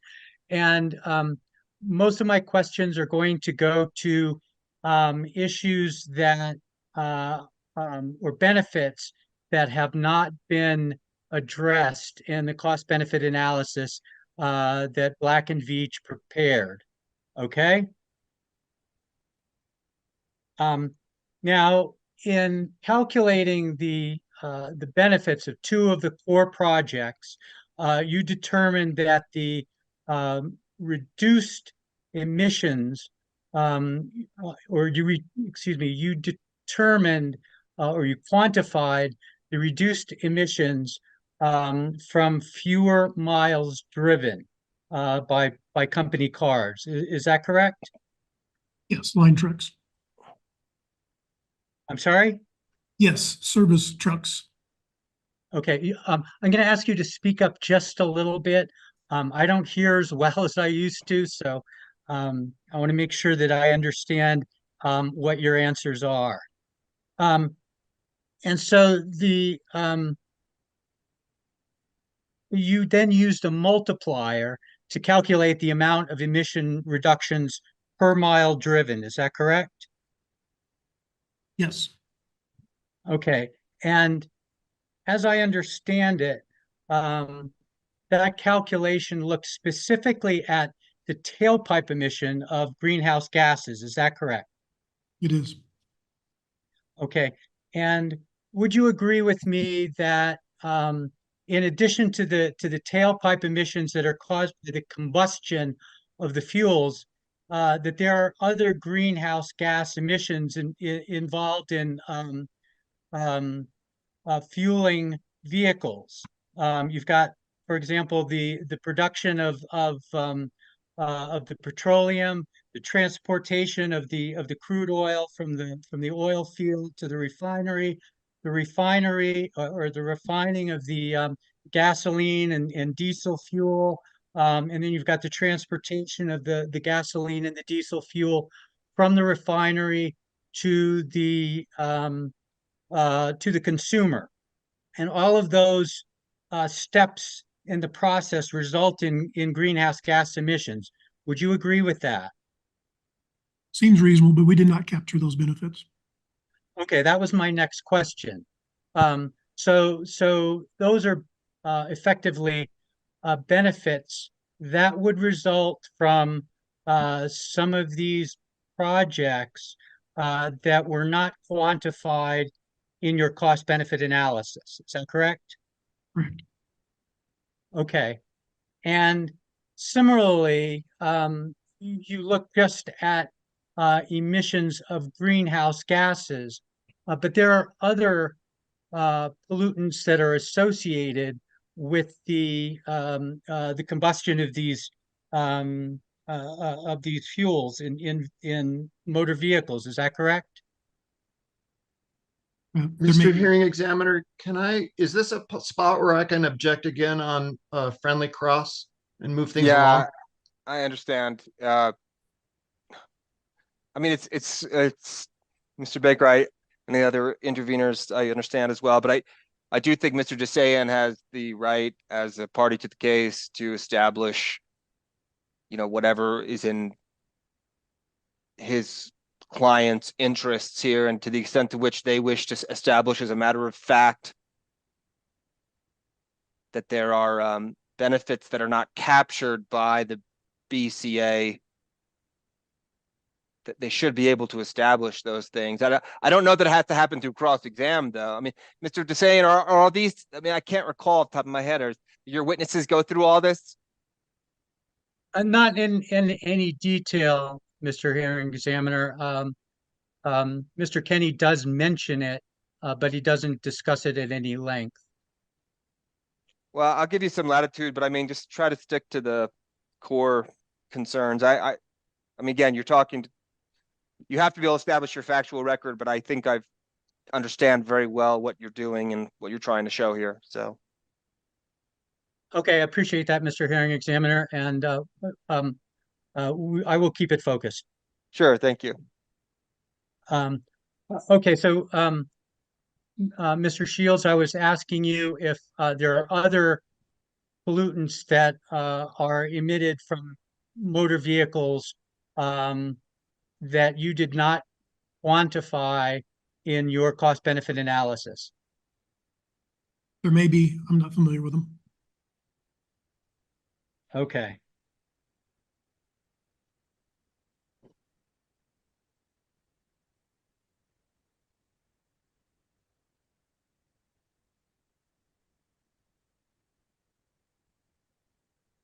Okay, well, that would be all my questions then. Thank you.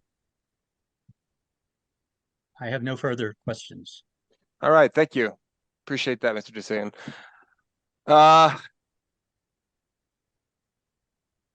I saw Miss Beatles pop up. 10 minutes, Miss Beatles. I have no questions, so we may get to settlage sooner than you expected. Okay. Thank you. Good. We need to make up some time anyway. Thank you very much, Miss Beatles. Appreciate it. Now, is this where the DOJ was going to switch? Or am I confused? No, Mr. Hearing Examiner, this was only if we got to. Settlage. So go ahead, Mr. Albright with Mr. Shields. You requested 30 minutes. That's correct, Mr. Hearing Examiner. Good afternoon, Mr. Shields. Good afternoon.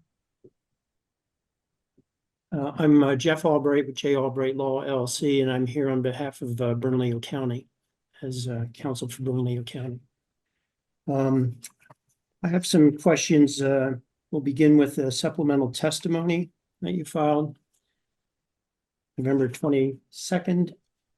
And I noticed that it made reference, I'm just curious, it made reference to that you had testified at in Indiana Utility Regulatory Commission in two causes there, 45264 and 45647. Is that correct?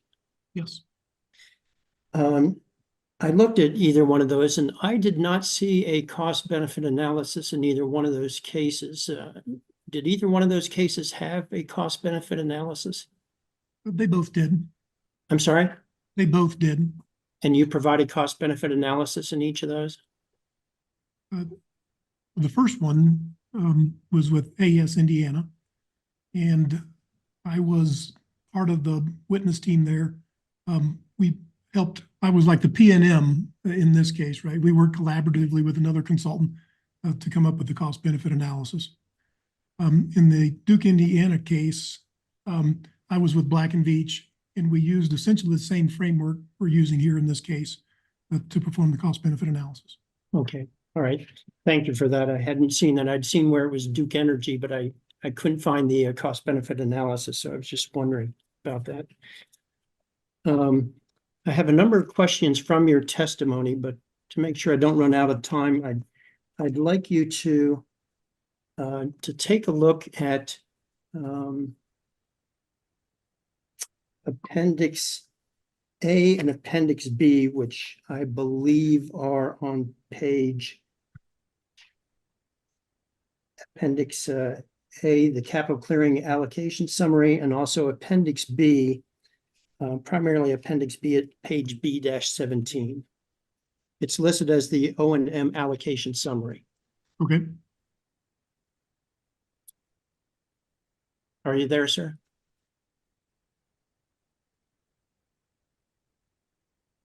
You have that in front of you? Give me 1 second here.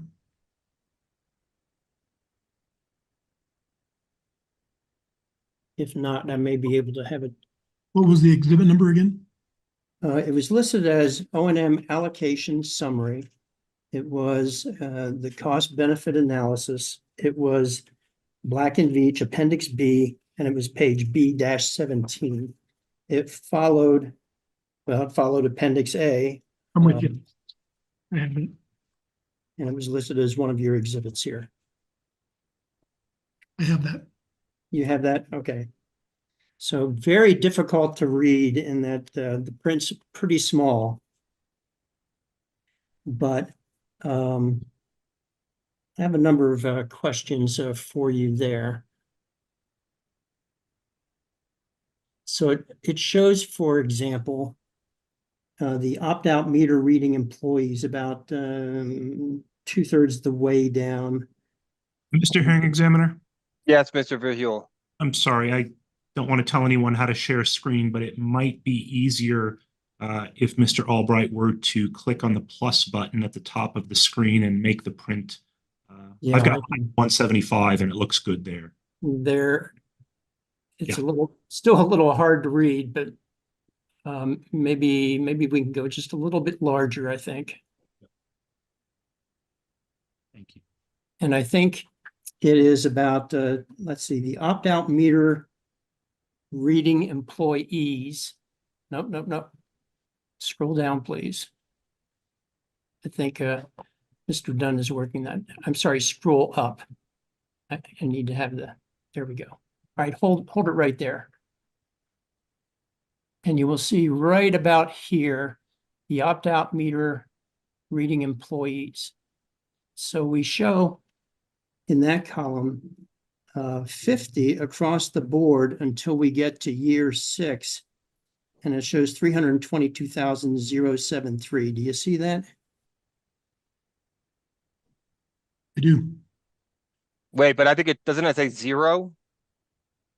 Oh, I'm There's a sorry. dollar sign. That and was zero. my reading. That was the dollar sign. You're correct. It says 0 up there until year 6. And then it shows 322,073. And a question I had was if we're talking about a meter rollout, why don't we have any costs associated with the employees until year 6? Yeah, I'm going to defer to John Hawkins on that. This was the O&M cost associated with the original filing, and the logic and the reason behind that. He would be better to speak to that. From a cost benefit analysis perspective, we took these costs and then forecasted them and did the net present valuing of those dollars to do the benefit analysis. So I guess my question is, after year 6, have those numbers been incorporated with regard to the net benefit analysis and the ratios that you came up with? So when it came to O&M, we wanted to make sure that the cost, especially the trailing cost beyond year 6 in O&M, were captured in the BCA. So we did project some of those costs from year 7 to years 20. And that's illustrated here on this table here, which one of those costs were projected through year 20. And we did that because the planning horizon of the cost benefit analysis was 20 years. We just wanted to capture those O&M costs that were to carry on after the 6-year period. Okay, and on the same, on the related page there, on page A-16, it's the appendix A. We can get appendix A on the screen.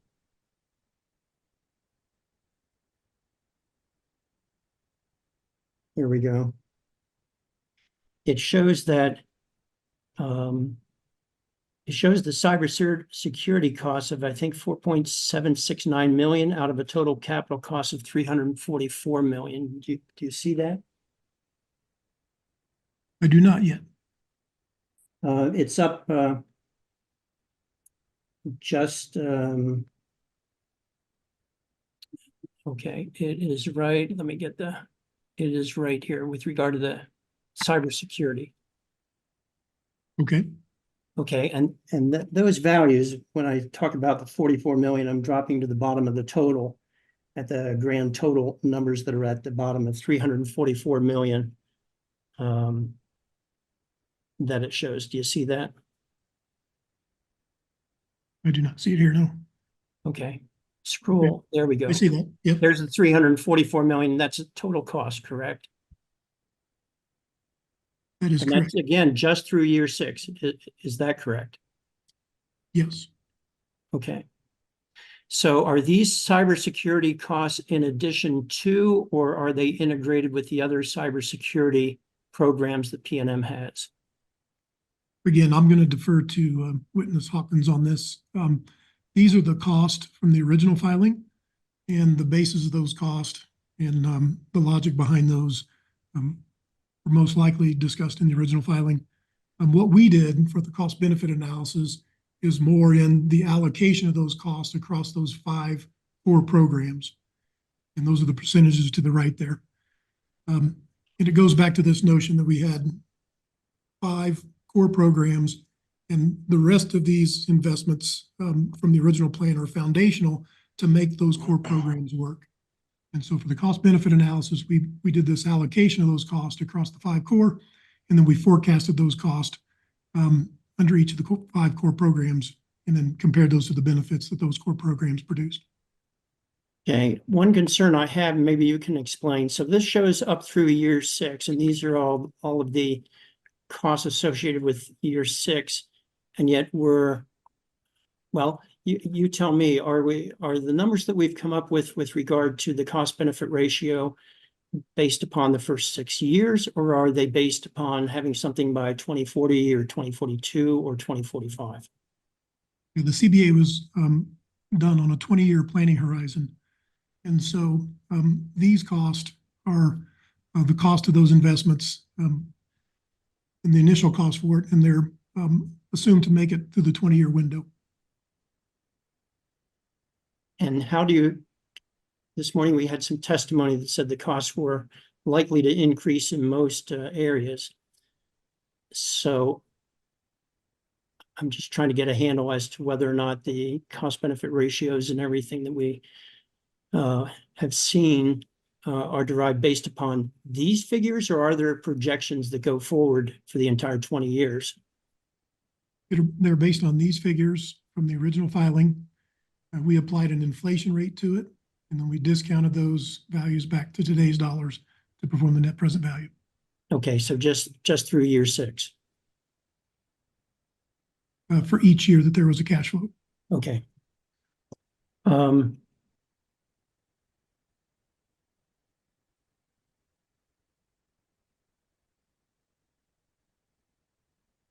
Also looking at Appendix B, staying with Appendix B there, it shows O&M costs of only about 1.2 million and OTIT data cybersecurity of 4.1 million out of the 85.3 million. And my question would be, and maybe it's for Mr. Hawkins as well, that doesn't seem like an adequate investment over the time frame for the cybersecurity. So I was just curious about that. Is that something I should ask Mr. Hawkins? Yes, please.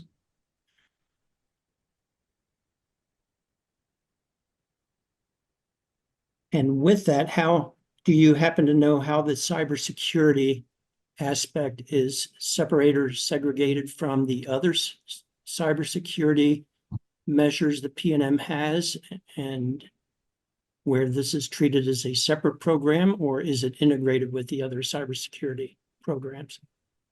Again, I'll defer to Witness Hawkins on that. Okay. Appendix B, again, we're still on B17, page B17, the Appendix B there shows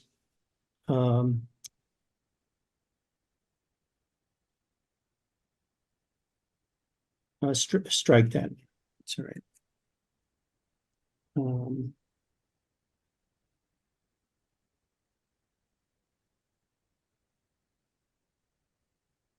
Yes, if you'll scroll down to the OT/IT data and cybersecurity architecture and engineering capital costs, not in the line item. And again, it shows 16,250, 16,250. Let me see if I can find that here. These, no, whoa. That should be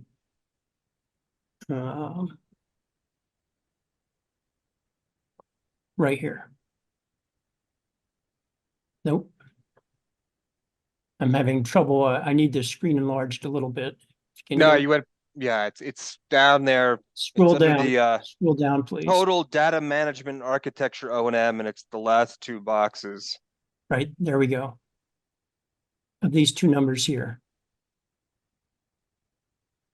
And again, my question goes to, it seems like a rather limited amount that's ascribed to those values out of the total.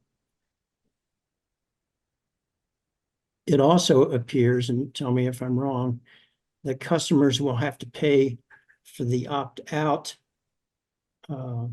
contingency with regard to if they opt out and choose not to get it. So my question is that a fair statement that they do?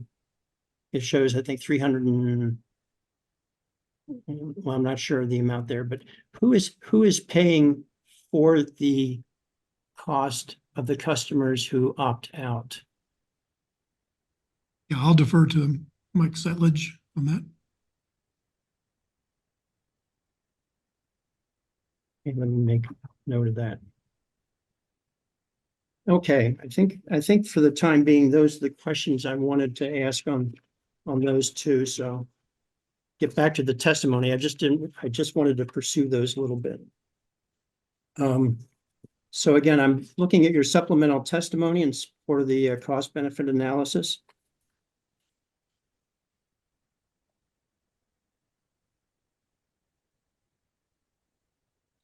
And would you please turn to page 9 of that testimony?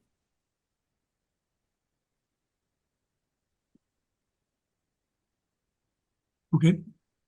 And it says, if you look at page 9 up around lines 4 through 10, it states, for example, the data management and architecture capital and O&M costs were spread evenly between the 5 core programs because each of the core programs uses data managed within the IT/OT architecture.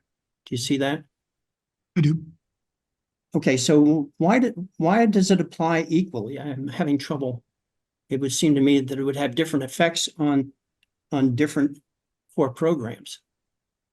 Yeah, so essentially there's a data lake where all data is coming into this location, and all 5 core programs can draw from that data lake. So we just distributed evenly across those 5 core programs. Wait, how about explaining that again? So let's say you have a certain amount that's put in there with regard to the O&M, data management, and architecture. Isn't it going to vary depending upon what program you have? I mean, let's say you have O&M of, I don't know, $1 million, and you have 5 programs. Are you saying it's equally distributed across the 5 programs? Yes, that's what we're saying. So just as an illustrative example, if you take the distribution planning tool program, right? It can take information from the AMI meters. It can take information from the smart switches that the FLISR program is going to control. It takes data from the capacitor banks that IVVM is going to control. It also takes data from the DERM system on all your distributed energy resources. So the distribution planning tool goes in and grabs that data and it puts it into its model. And now you have a more accurate model to plan your system around and to identify deficiencies based on actual data coming from the grid.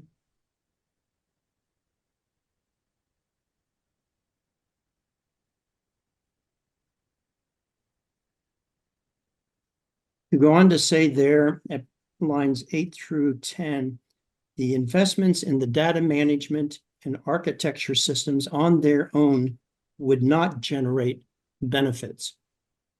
Would you explain that, please?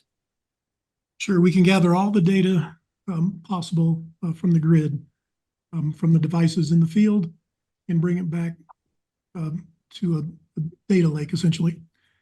But that doesn't do anything. There's no value in that data unless that data is applied to the advanced functions in the ADMS system, which consists of FLISR, IVVM, and DERMS. And it doesn't add any value unless the distribution planning tools can draw on that to create accurate models of the system. And so it doesn't bring value until that data is applied to the 5 core programs used to manage the distribution system. Yeah, I'll need to think about that for a bit. How about turning to page 10, please? I'm there. Okay, so in the middle there, you talked about the 20-year planning horizon. And you said that a 20-year planning horizon is common for CBAs of this type because the assets being installed have lifespans in this range, and the benefits, once achieved, can be realized over the life of the assets. Do you see that? We do. All right. A question is that based, when you say 20-year planning horizon, is that for simply the life of the meters, or does it involve other things other than the advanced meter technology? And so the planning horizon really just sets the length of time that we're going to capture benefits and that we're going to bring those benefits back to today's dollars. The 20-year range takes into account the types of assets that are being installed here, right? Like I mentioned earlier, a lot of these are distribution type assets, reclosers, capacitor banks, those type things. But we also have some software in there too. So if we look across the life of those assets, some are longer and some are shorter. So we just chose that 20-year window to do the analysis on that. Okay, and then the next line says PNM provided a discount rate of 7.2%. PNM also provided an inflation rate of 1.5%. Where did those numbers come from? Yeah, like Witness Warner mentioned earlier, we worked with the financial group of PNM, and they provided those numbers to us. Do you have any knowledge of the basis for those, or you just took them from the financial group? Yeah, we deferred to them.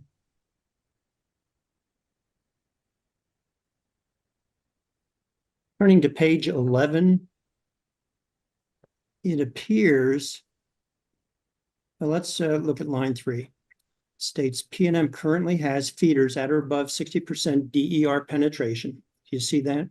We do. Okay. And if you read on down for a bit, it says by doing this, 210 of the 433 PNM distribution circuits, approximately half, will be positioned for up to 60% DER penetration. Did I read that correctly? I believe so.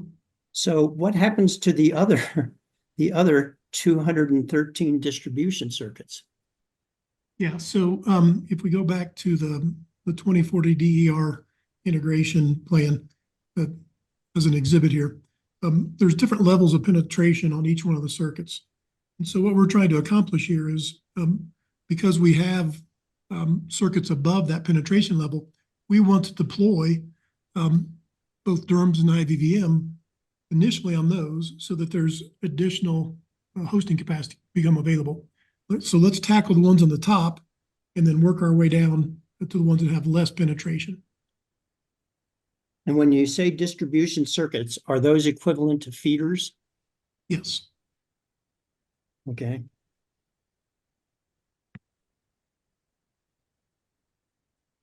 And what is the plan for getting the balance of those? How would that be determined, and what impact would that have on the cost-benefit ratios? Yeah, so the cost-benefit analysis was done on the first 6 years of the plan. And so any subsequent investments would be, there would be another investment plan proposed and another cost-benefit analysis associated with that.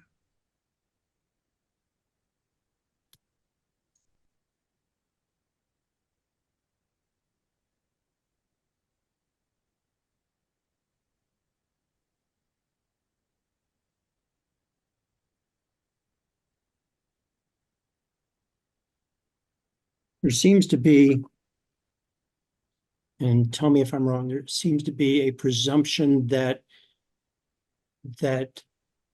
the low income, if the time of use is changed, that the low income customers will change their behavior to take better advantage of time of use that flattens out the demand load.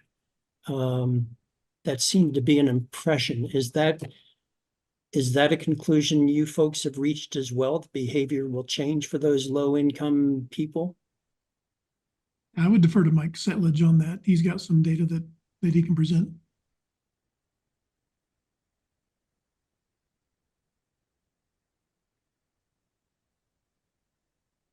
Do you know the failure rate or the mean time between failure of the AMI meters?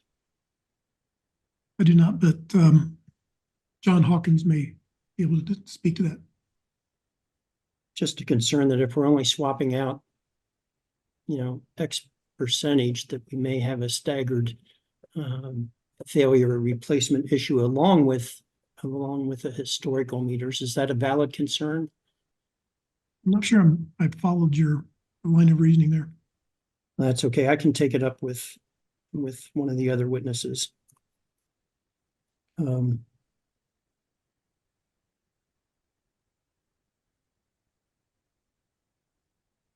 page 15 of your testimony, beginning at line 7, you have the reduction in uncollectible benefit captures the benefit of being able to disconnect service for non-payment on the day the regulated grace period occurs. Could you just explain what that means? I got I've read it about 3 times and I'm not sure I understand it. Yeah, it's our understanding that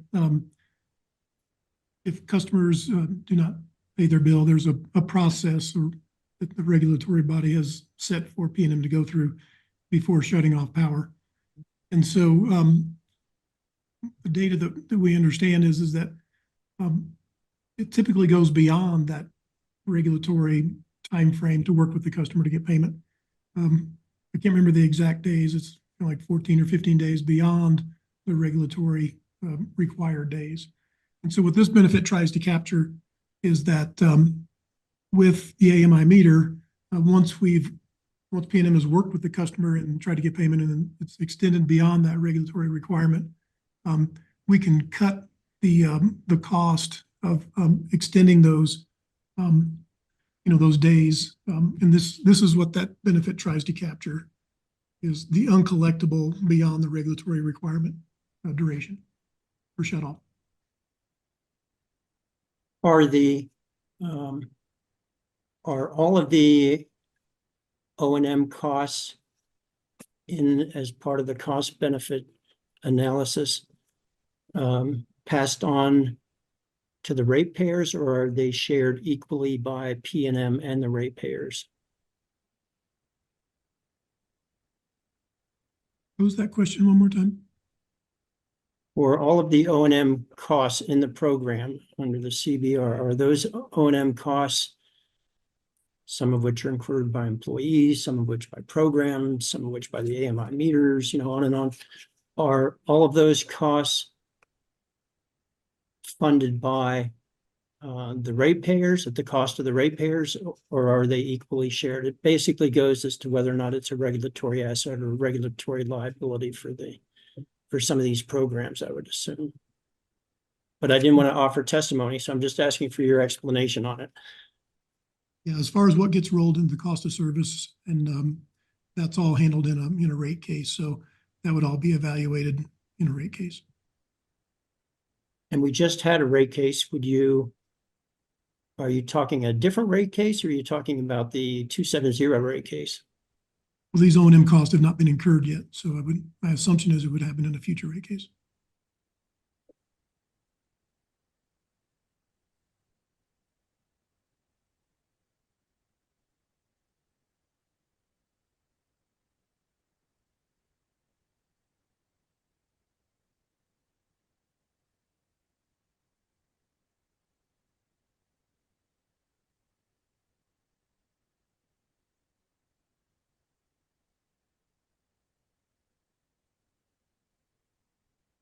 Without DERMS, can P&M be carbon free by 2045? That's an interesting question. It's really going to be dependent. I'm sorry. Yes, Mr. Villullo, go ahead. You have to object to that question. I don't see how that's connected to the CBA. Well, it was in the rebuttal testimony in support of cost benefit analysis at page 3 there, lines 6 to 7. It's implied there anyway. Increases hosting capacity as DER penetration increases on the P&M electric distribution. Please see the integration filed.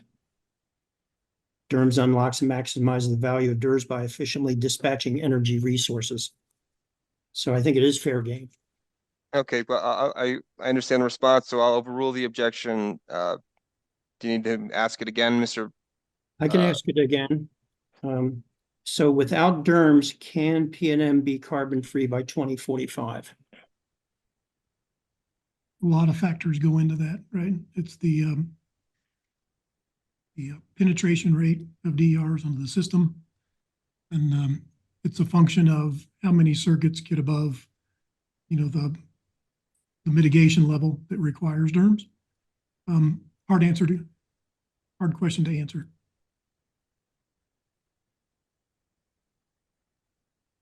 I have no further questions. Thank you very much, Mr. Shields. Appreciate your discussion and answers to the questions. Thank you. Okay, Commissioner Ellison, did you want to ask Mr. Shields some questions? Yes, I would, Mr. Hearing Examiner, if there if there's anyone else No, cross-examine. it was just myself and anyone else who appeared. So if you'd like to go now, feel free. Okay, sure. Good afternoon, Mr. Shields. Good afternoon, Mr. Commissioner.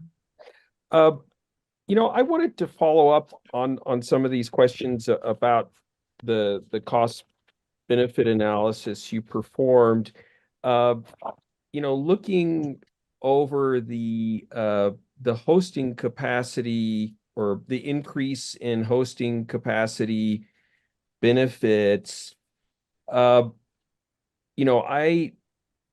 noticed you've got about 120 million of benefits under the DERM system, about 110 under the distribution planning tools, and then 165 under the IVVM.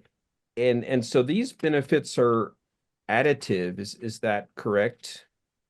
You would sum those up for the total benefits? Yes.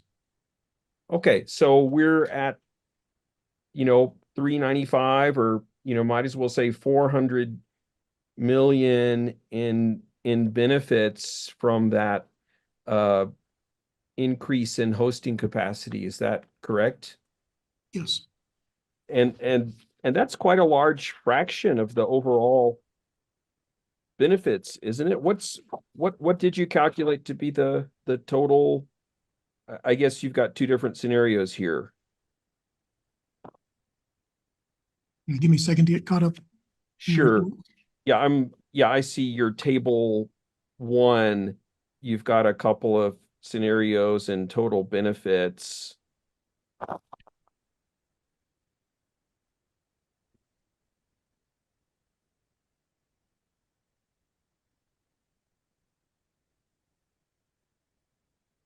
And just for clarification of the record, Commissioner, you're looking at the supplemental testimony in support of cost benefit analysis of James W. Shields. That would be P&M Supplemental Exhibit 5. It's page 13. Is that right?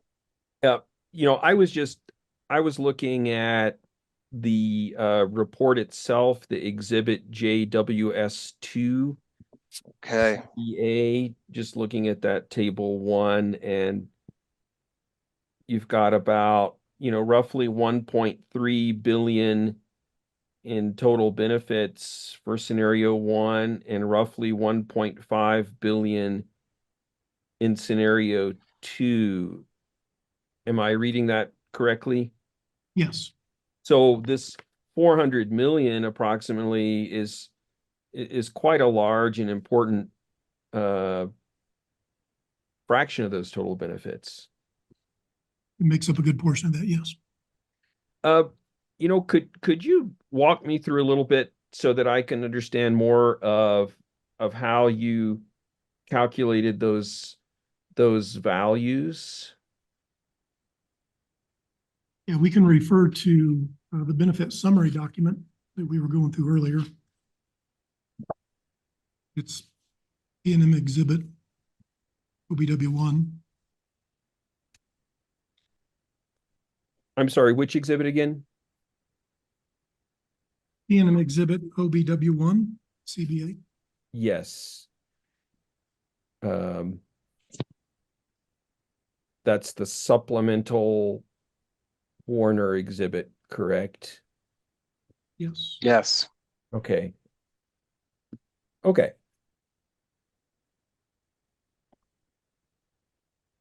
So maybe we start on page 20. Of what? Of that Mr. Warner, Mr. Warner supplemental hearing testimony, but then there's multiple page 20s of the BCA itself.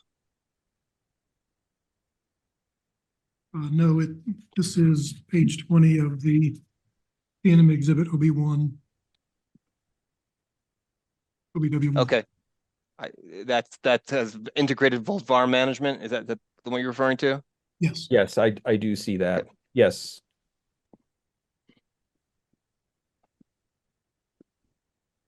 So I think we may have gone through this earlier this morning, but the same benefits calculated here.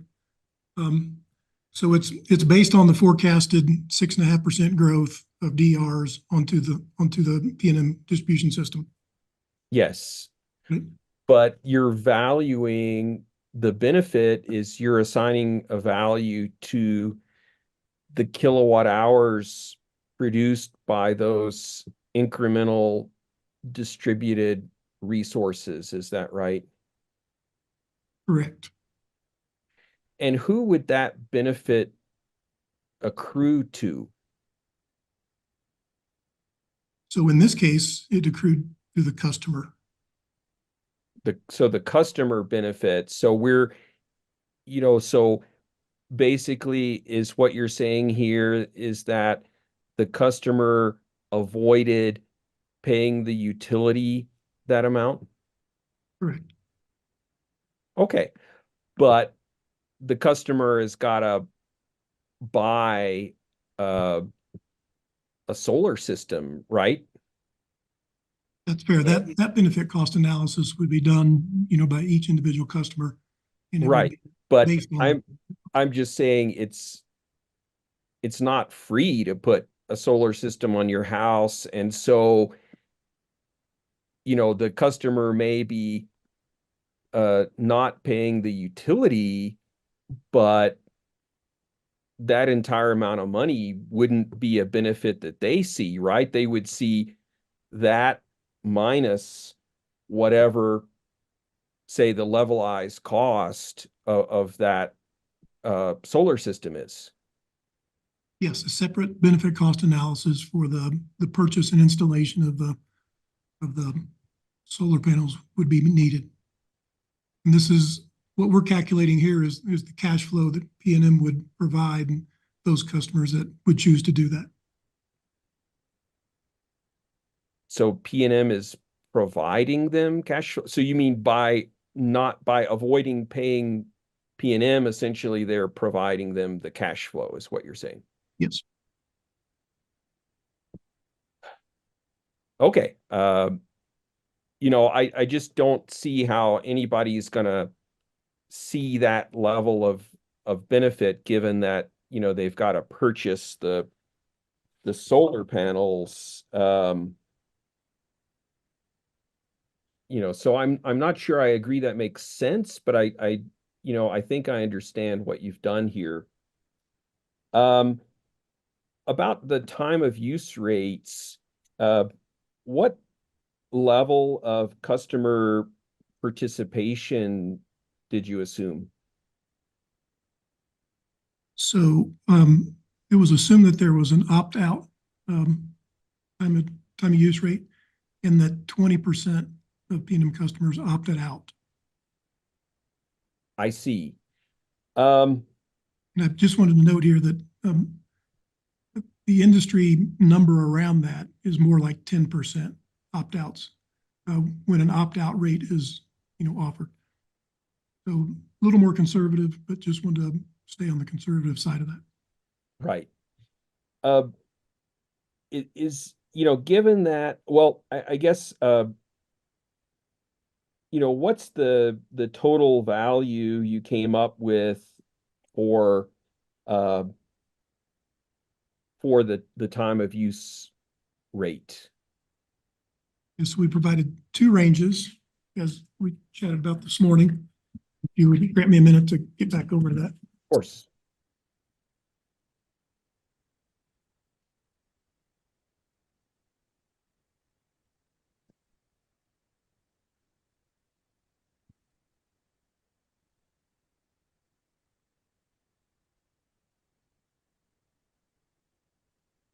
So I am back on P&M exhibit JWS-2 CBA report. Yes. And I'm on page A11. So there's two scenarios for the grid mod investment program. And the only difference between those is the advanced metering scenarios, and in particular, the time of use benefit calculated. And so we've got, let's just say in table 7, we've got the net present value of the time of use rates. And that's the one 199 million. And then just the cash flow for each year would be 525 million. And same thing down on scenario 2 on table 8. The net NPV benefits is 240 and 716 for the cash flows over that 20-year window. So are you saying that the entire benefit assigned to advanced metering is from the time of use rates? No, that's just the advanced metering program. Okay. If you want to dive deeper into specifically the time of use rate benefit, that's on the next page over, A12, table 9. And this is the low scenario. And the time of day, time of use benefit on the low end is 147 million. And over on table 10, it's 338 million. Okay. And if those numbers, if you were to assume no time of use benefit in either scenario, would that cause the BCR calculation to be below 1? That entire benefit would come out of the analysis in both cases. Would that make the portfolio investment to go below 1 on the BCR? Well, if we go back to A11, table 7 and table 8, you can see that in the first low scenario, we're already below 1 for advanced metering.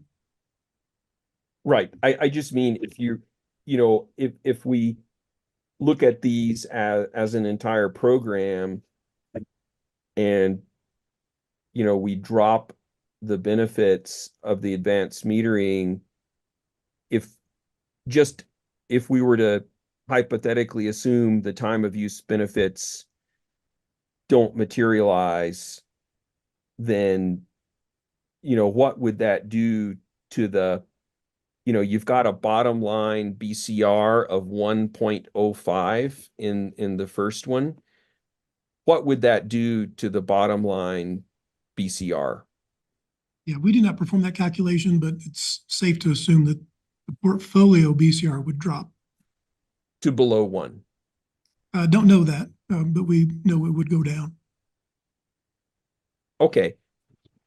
That would be a pretty easy calculation to do, just to take that time of use benefit out of the table 7 and calculate the BCR. Seems reasonably easy. Okay. Yeah, I would be interested in seeing that if it's not too much trouble. Given that this seems to be an important assumption in this cost benefit analysis, is it your understanding that the PNM is committing to an opt-out time of use rate? That's how the BCA was constructed. Okay, so it's your understanding that that's a commitment from PNM. Yeah, I wouldn't want to make commitments for PNM. I'm just indicating that the BCA was based on an opt-out program, and that 20% of PNM's customers actually do opt out. Okay, but wouldn't it be reasonable to I guess expect that if an assumption like that is in the cost benefit analysis, that the application itself should also reflect that? Run that by me one more time. So if we've got an assumption in the cost benefit analysis, such as an opt-out time of use rate, wouldn't it be reasonable to expect to see that as part of the program that's being applied for?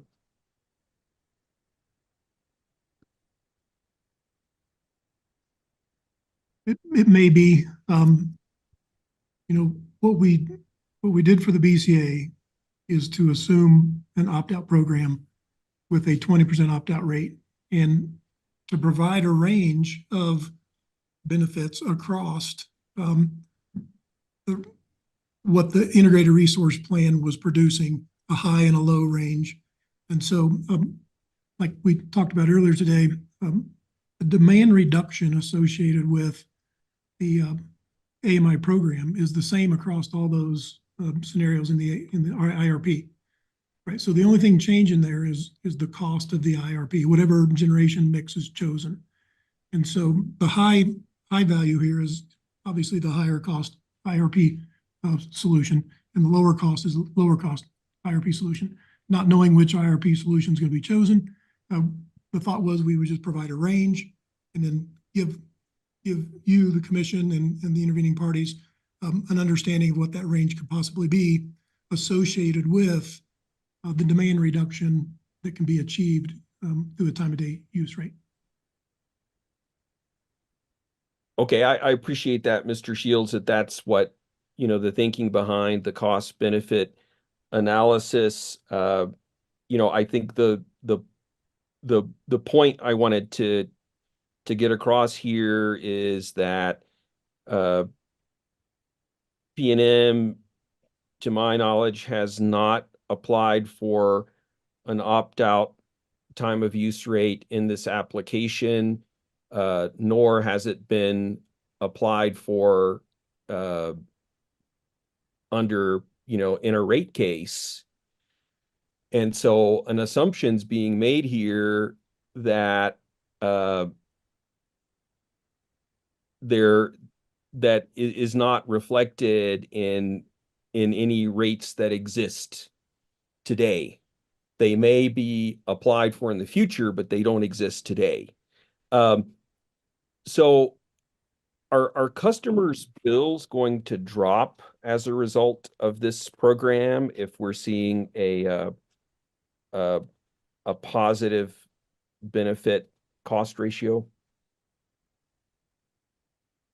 So it's going to be based on the design of the time of day rate, and but the notion there is, there is an incentive to use energy off peak, and Right. From that incentive, customers should benefit from that. Okay, so clearly costs are going to be incurred in this program. Is there a risk that the benefits that you've assumed here in this CBA will not be realized?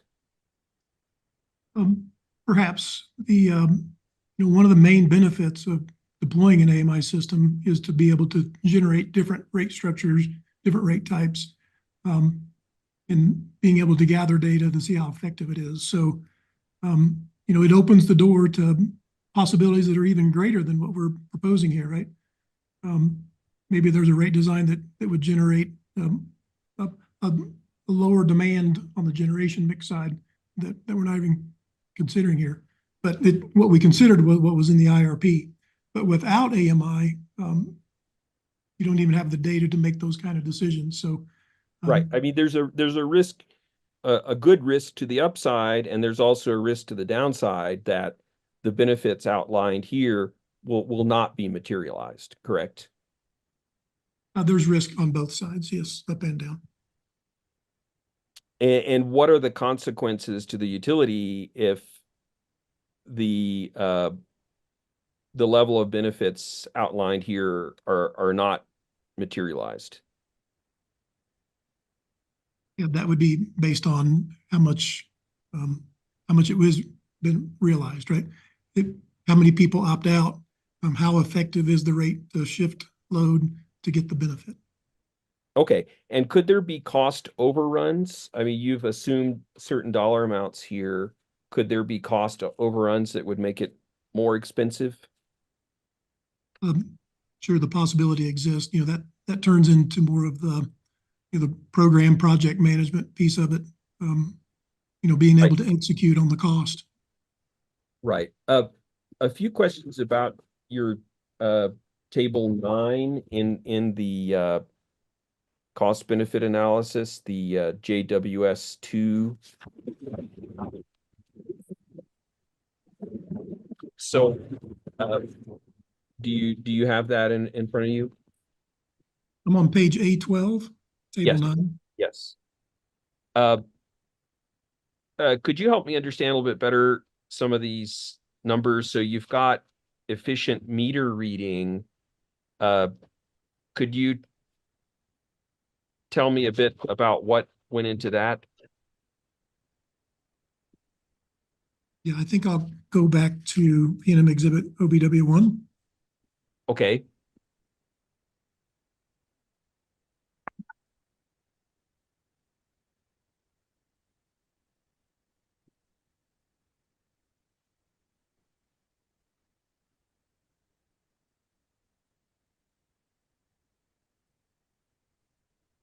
All right. What page would that be on, this specific one? I'm trying to locate that here.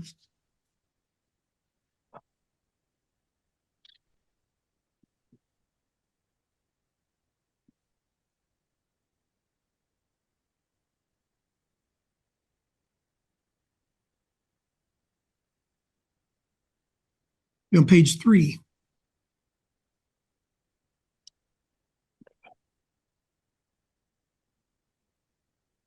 There are actually 3 benefits associated with efficient meter reading, and they're listed here on the left-hand side of the benefit.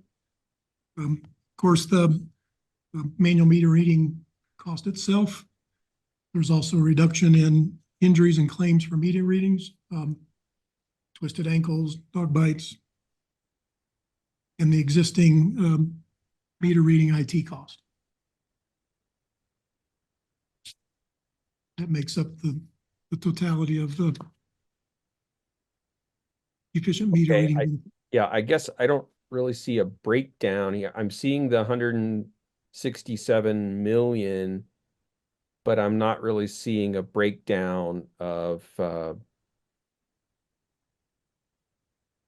how much from elimination of meter reading expenses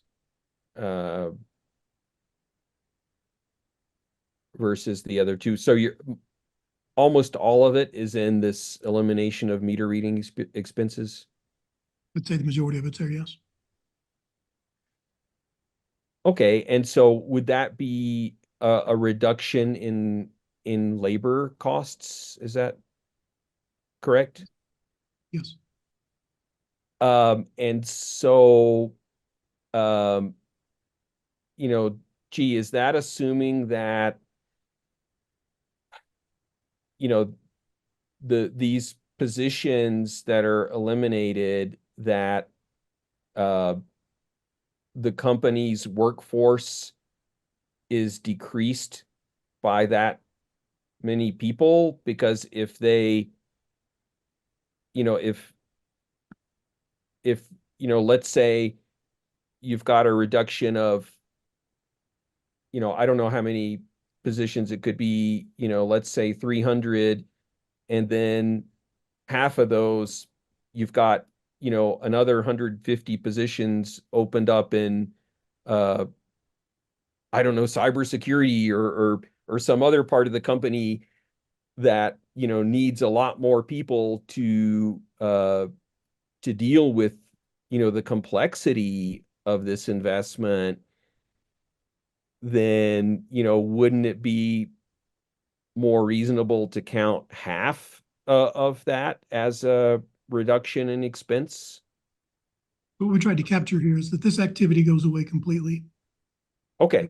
So we captured the benefit. And P&M can decide, redeployment of resources or whatever with that extra resource that's available. But due to AMI deployment, that activity goes away.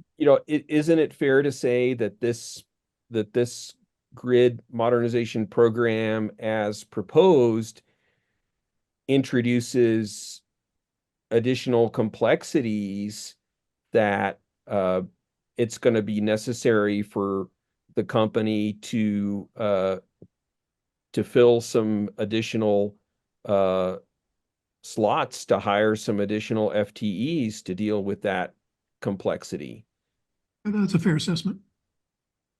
And so if you're looking at it from the customer's point of view, what the revenue requirement is, if 300 positions disappear in meter reading, but 150 are needed in IT, then you haven't reduced labor cost by 300 positions, correct?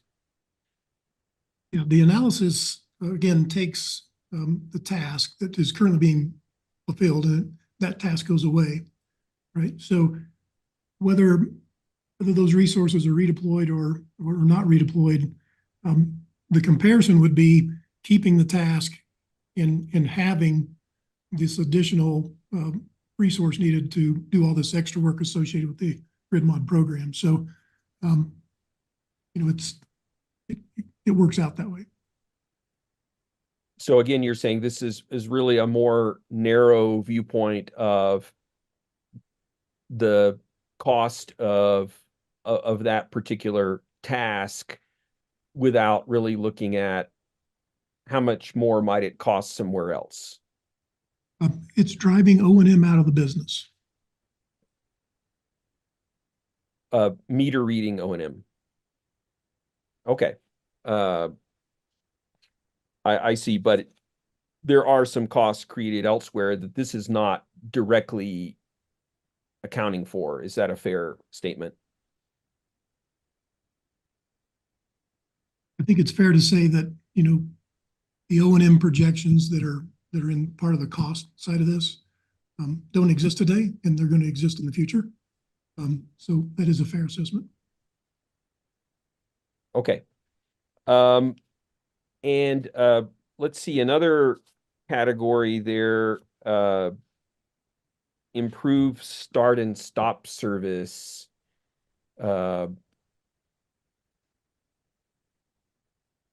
I suppose we should also look at that same sheet on that, page 4, I see. Right. And this is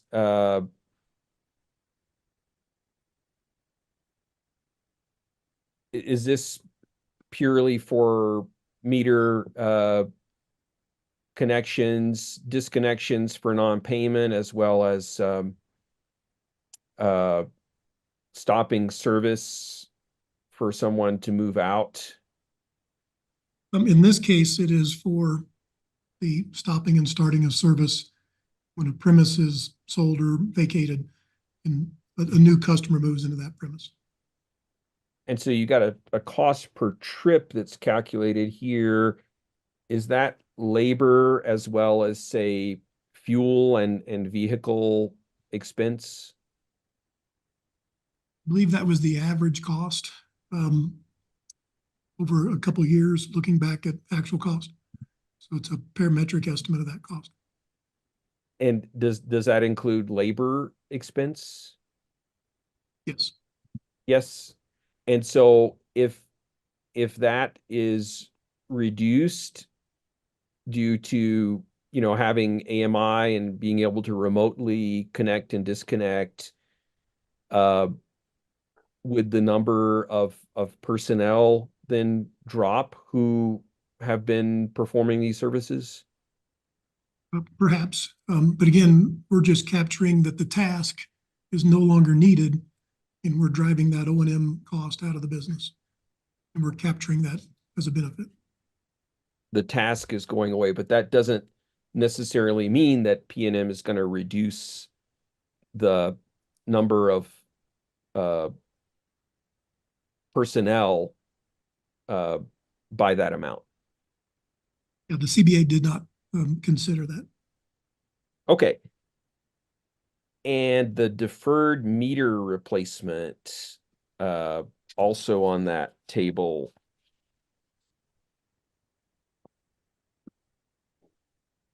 How did that number get calculated?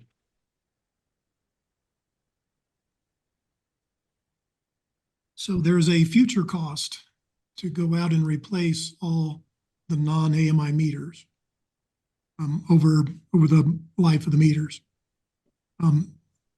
So that's a cost that's going to occur when the meter as it end of life or is no longer working. If we go through and replace all the meters in the 6-year window, that cost will no longer be encountered into the future. Okay, but isn't there a cost associated with, replacing the AMI meters? I mean, aren't they gonna at some point fail and have a certain failure rate and need to be replaced? Yes.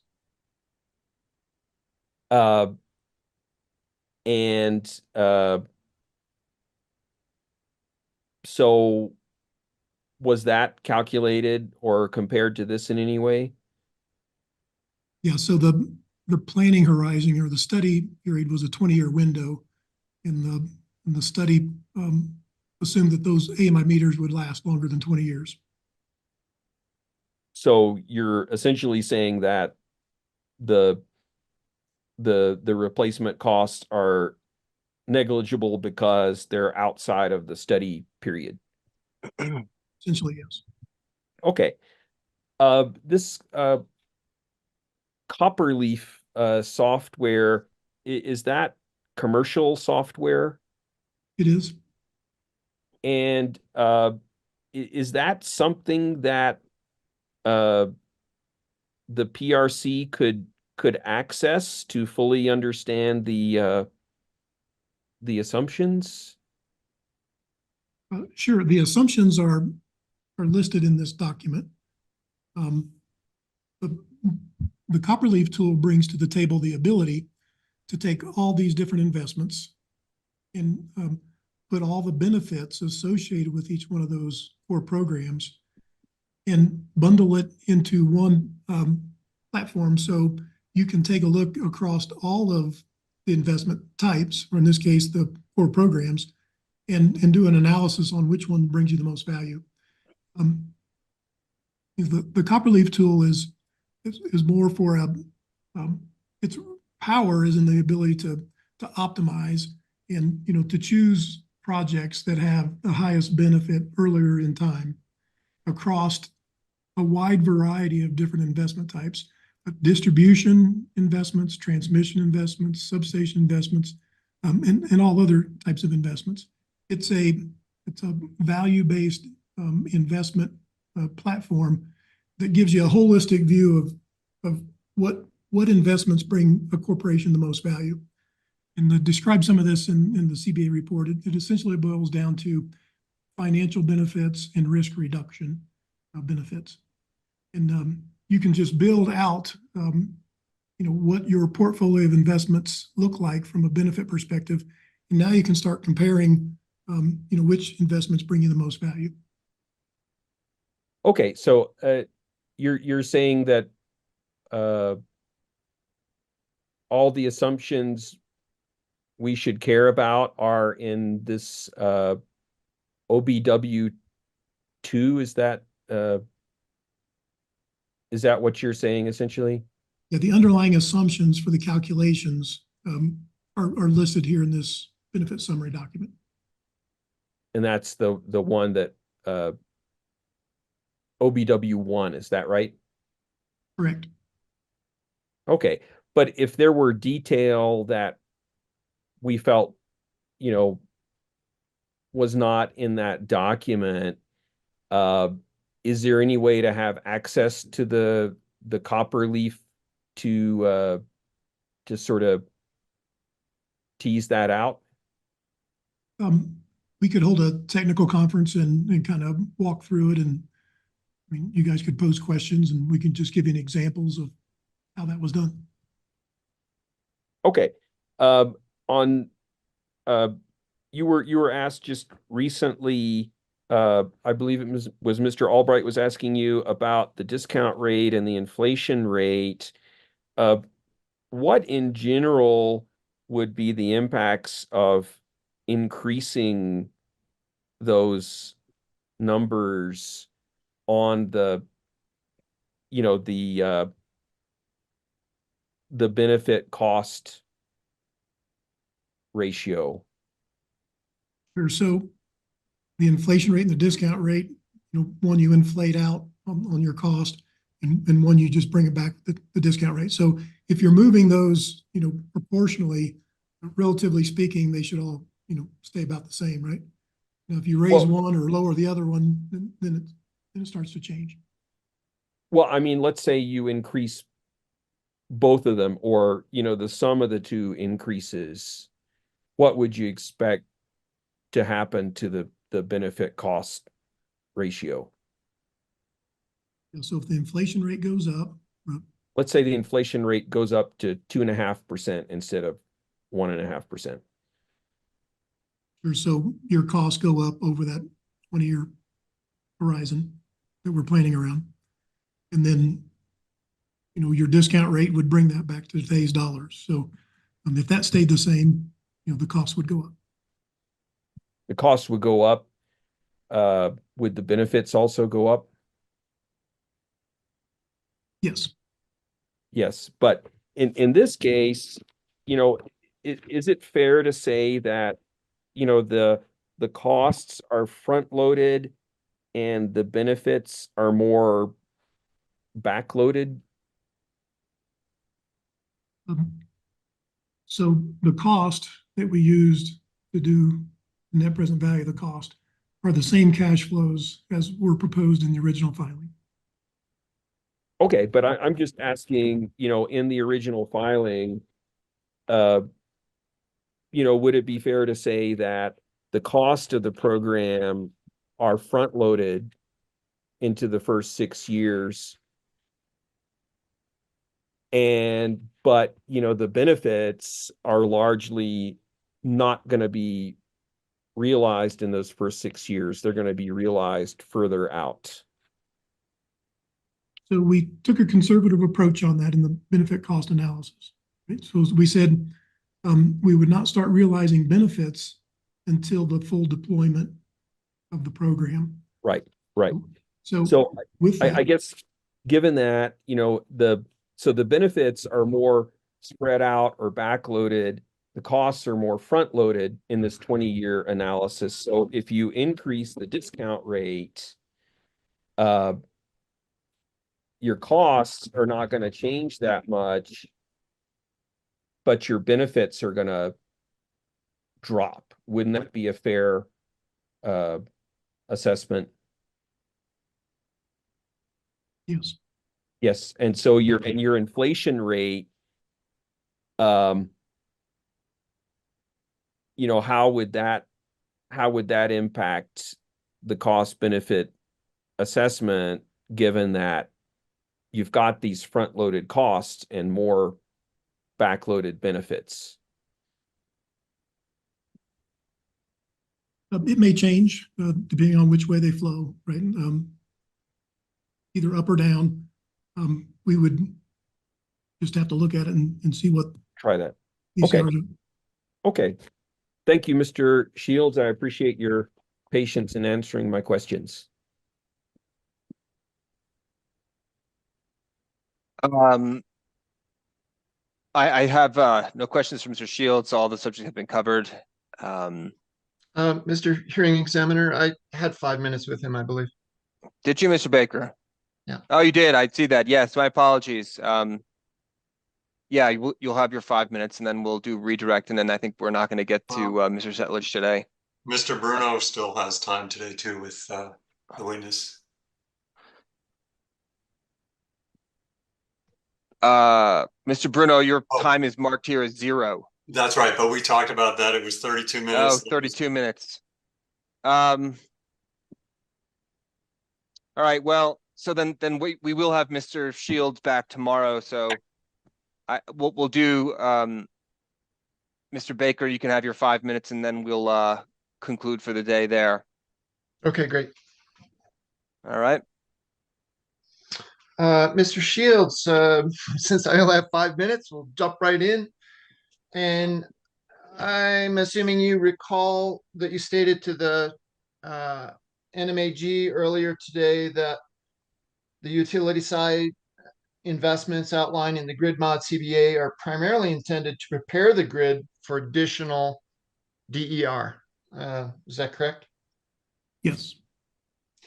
And if you had the information when preparing the CBA, that for every 4 megawatt hours of battery that were added to any one of the distribution lines, you would be able to gain about a megawatt hour of DER without any other costs. Are you aware of that, or would you agree with that or disagree with that? The CBA is based on the 2040 DER report and the DER forecast associated with that report. Okay. So if you had the information that you could allow more DER online at a lower cost, would you agree or disagree that the CBA should show that scenario? Yeah, we did not perform that analysis. I know, that's why I'm asking. So, because I don't know if you're aware of it, but the point of my testimony is really not so much what was in the CBA, but it is what was not in the CBA, what was missing.